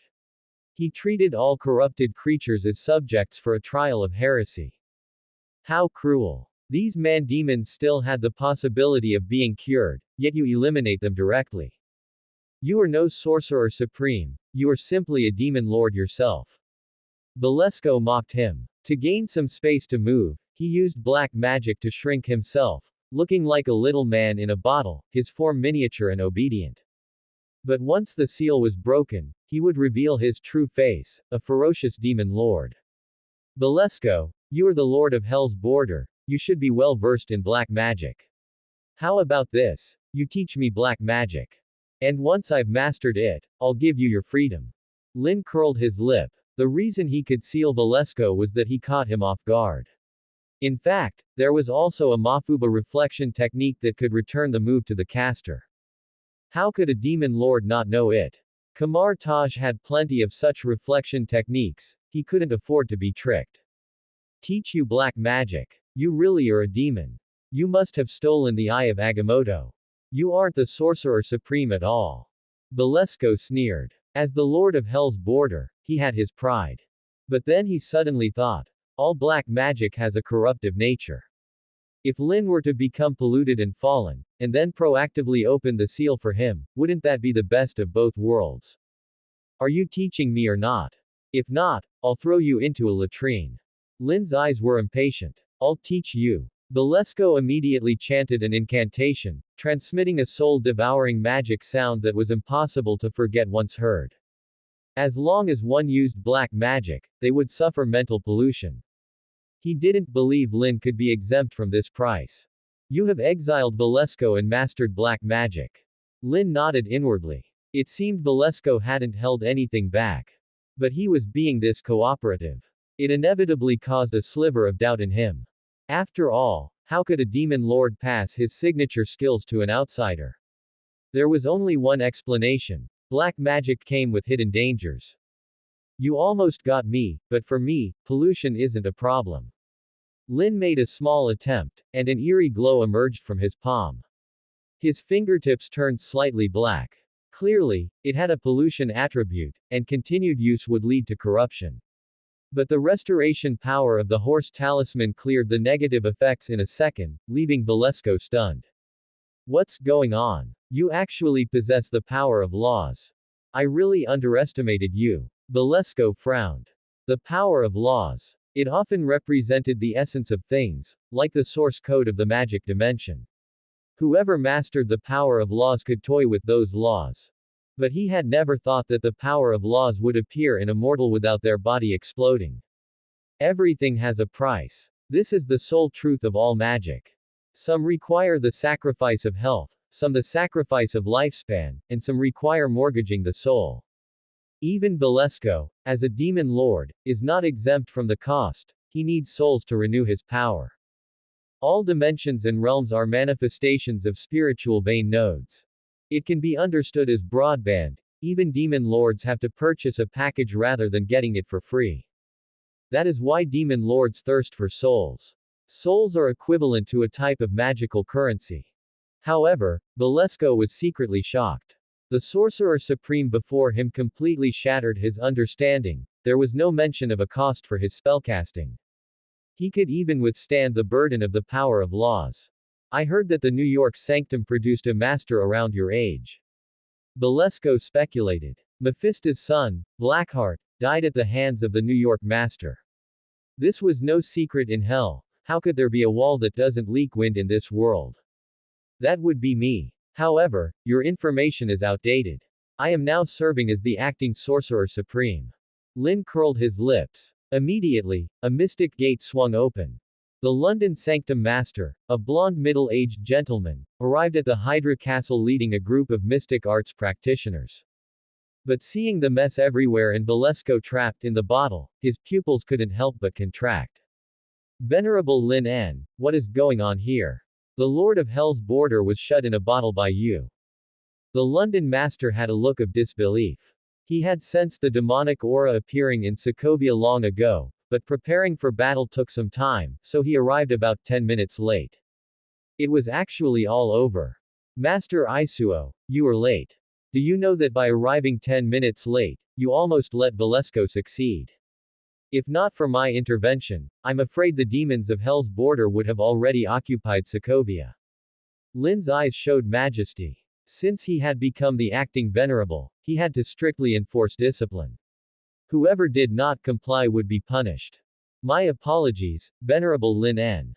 The cosmic wonder of the 9 stars alignment caused a misalignment of spatial dimensions, and the London Sanctum is short-staffed. I hope Venerable Lin N can be magnanimous. Master Isuo said, ashamed. Kamar Taj, even with a full count, had less than 10,000 people. Almost half were apprentices, and half of the remaining half were retired cadres. The number of mystic arts practitioners who could actually fight did not exceed 2,000. They also needed to guard the 3 sanctums and hold key positions in various departments of the sect. Usually, it was fine, but during the critical 9 stars alignment, the whole world was in turmoil. This was understandable. It seems. I must produce combat dolls as soon as possible, and also design Android 18. Lin nodded slightly. Combat dolls. By merging arcane arts with machinery, they would also possess spellcasting abilities. If equipped with a mystic bracer, they could even rival a master. For Lin, high-level divine mechanism 100 refinements was completely stress-free. The main issue lay in the materials. It seems the Hydra organization collected quite a lot of materials, including some vibranium and unknown objects. Pietro was as fast as lightning, quickly touring the castle once. In the warehouse, he saw all kinds of equipment. Vibranium. Lin's eyes flashed with light. Then, he came to the warehouse and indeed found vibranium. 2.5 million years ago, a vibranium meteorite crashed onto Earth. In Wakanda, East Africa, the vibranium radiation transformed the natural environment, created mutant plants, and even turned apes into vengeful spirits.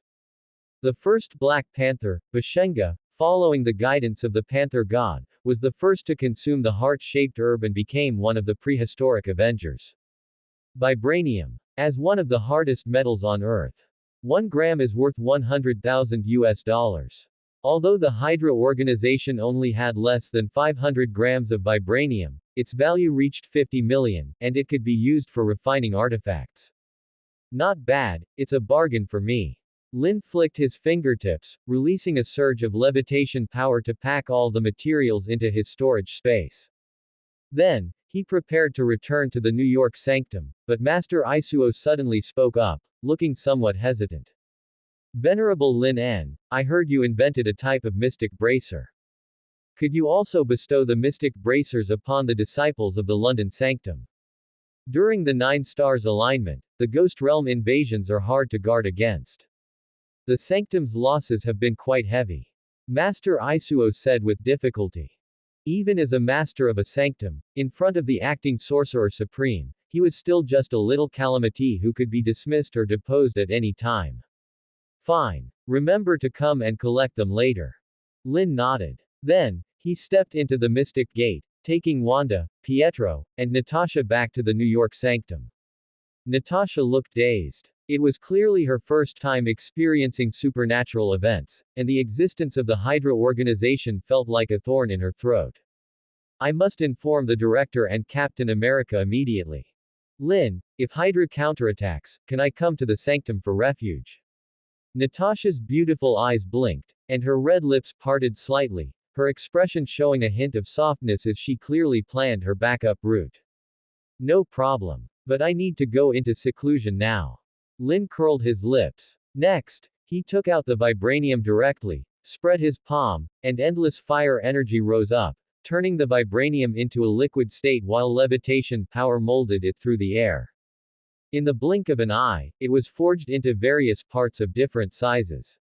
The design blueprint for the combat doll appeared in his mind, having been brewed for a long time. With the materials in place, he could start working immediately. Truly incredible. Lin's artifact refining level is becoming more and more exquisite. Carter Slade sighed in admiration. After all, Hellfire could also refine artifacts, but it was only temporary. To create a true magic artifact that was unafraid of the passage of time and magic was extremely difficult. Refining artifacts. How is this different from technology? Natasha was about to leave but was drawn by the sight, as if watching a special effects blockbuster, a hint of admiration rising in her beautiful eyes. Modern technology is all electronic waste that will be phased out at any time. Just like the pagers of the 90s, who still uses them. They probably can't even be turned on, right? An evil and arrogant voice came through. Loki was leaning against a pillar with his arms crossed, a sharp light flashing in his eyes. He finally deigned to walk out of his room, having accepted reality. Previously, he had been hiding in his bedroom, not wanting to face failure or Lin. But as Lin became the acting sorcerer supreme, he suddenly felt he was okay again. Losing to the acting sorcerer supreme was not shameful. Loki, don't forget your status. You need to perform meritorious service to atone for your crimes. Lin's eyes flashed. Soon, the prototype of a combat doll appeared before him, looking like a wooden man with mystic patterns on the surface. An indentation was carved into the chest. A magic crystal could be placed inside to drive the doll. A vibranium film covered the limbs to improve defense and impact resistance. As for the actual combat effectiveness, it still needed to be tested. This combat doll is not bad. Artifact refining is about materials. The material itself has spirituality and won't be extinguished by time. But for an ordinary person to make a magic artifact, it often requires painstaking effort. But you can actually be this fast. Loki had a look of surprise. After all, he had visited Nidavellir, the legendary land of the dwarves. Even for dwarf craftsmen, refining an artifact was not something that happened overnight. And this precisely showed just how heaven-defying Lin's artifact refining level was. A magic puppet. It makes me think of Tony Stark. It seems he's also building an Iron Legion. Natasha looked full of expectation. Next, fire energy overflowed from Lin's palm, turning into a red crystal. Its shape was perfectly natural, like a magnificent gem, and he stuffed it into the indentation on the doll's chest. The doll's eyes lit up with light, and it slowly moved its limbs as if adapting to its body. Who is controlling this doll? Natasha marveled. Could there be a magical program within the doll? The combat doll's limbs were stiff at first, then gradually grew nimble as it walked through the sanctum. Like an infant, it studied everything it met, occasionally raising a finger to poke whatever caught its curiosity. When Natasha spoke, the doll stepped closer, its intelligence unmistakable. Natasha was stunned. Every piece of tech runs on code. Why can this doll learn on its own? A strange light flickered in Natasha's eyes. Because of runes, darling.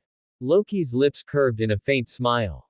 He'd noticed long ago that while assembling the doll, Lin had etched world runes onto its vibranium parts. Enlightenment. The name said it all. It awakened intellect and granted objects a soul. Runes were the code of magic. The more code you knew, the stronger your spell craft. The arcane arts themselves sprang from runes. Exactly, the Enlightenment Rune Master Grantham taught me.